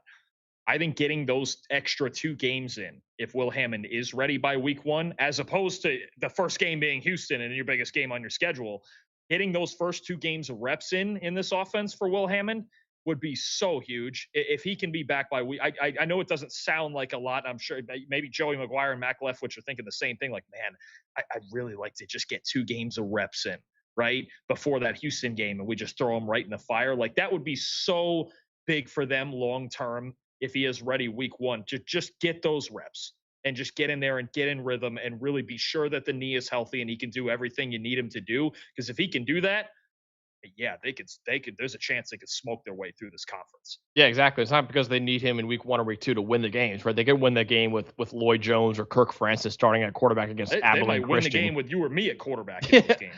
Abilene Christian and Oregon State in those first 2 games. But yeah, week 3 is Houston. You probably want your new starting quarterback to have at least a little bit of seasoning before he heads into that kind of environment, at home at least against Houston. But still, the biggest game on the schedule, I'd agree, is a Houston game in week 3. All right, wraps up our full Big 12 preview going into next year. Really appreciate you guys for watching. Again, I want to remind you, please like this video. Please subscribe to the channel. Tell your friends, whatever. Check out our social media channels. Follow those if you can. Rate our podcast 5 stars on Apple or Spotify. And leave a review if you can too. Also, again, check out All 22, guys. Really cool fantasy football app right now. Visit all22.com or the All 22 app and use promo code WALK, WALK, in order to get access to it right now. It's super, super cool. Most in-depth fantasy football experience you could find with full 53-man rosters right now as well. Not done with Big 12 week, though, Dalton. We got on Thursday, we're doing our preseason all Big 12 team. And then on Friday, our full Big 12 predictions for the 2026 season. We'll see you guys on Thursday for that episode. Appreciate you guys for watching this marathon one today. For Dalton Wasserman, for producer Eli, I'm Max Chadwick. We'll see you guys again Thursday, 4 p.m. Eastern Time, live on this channel for our preseason all Big 12 team.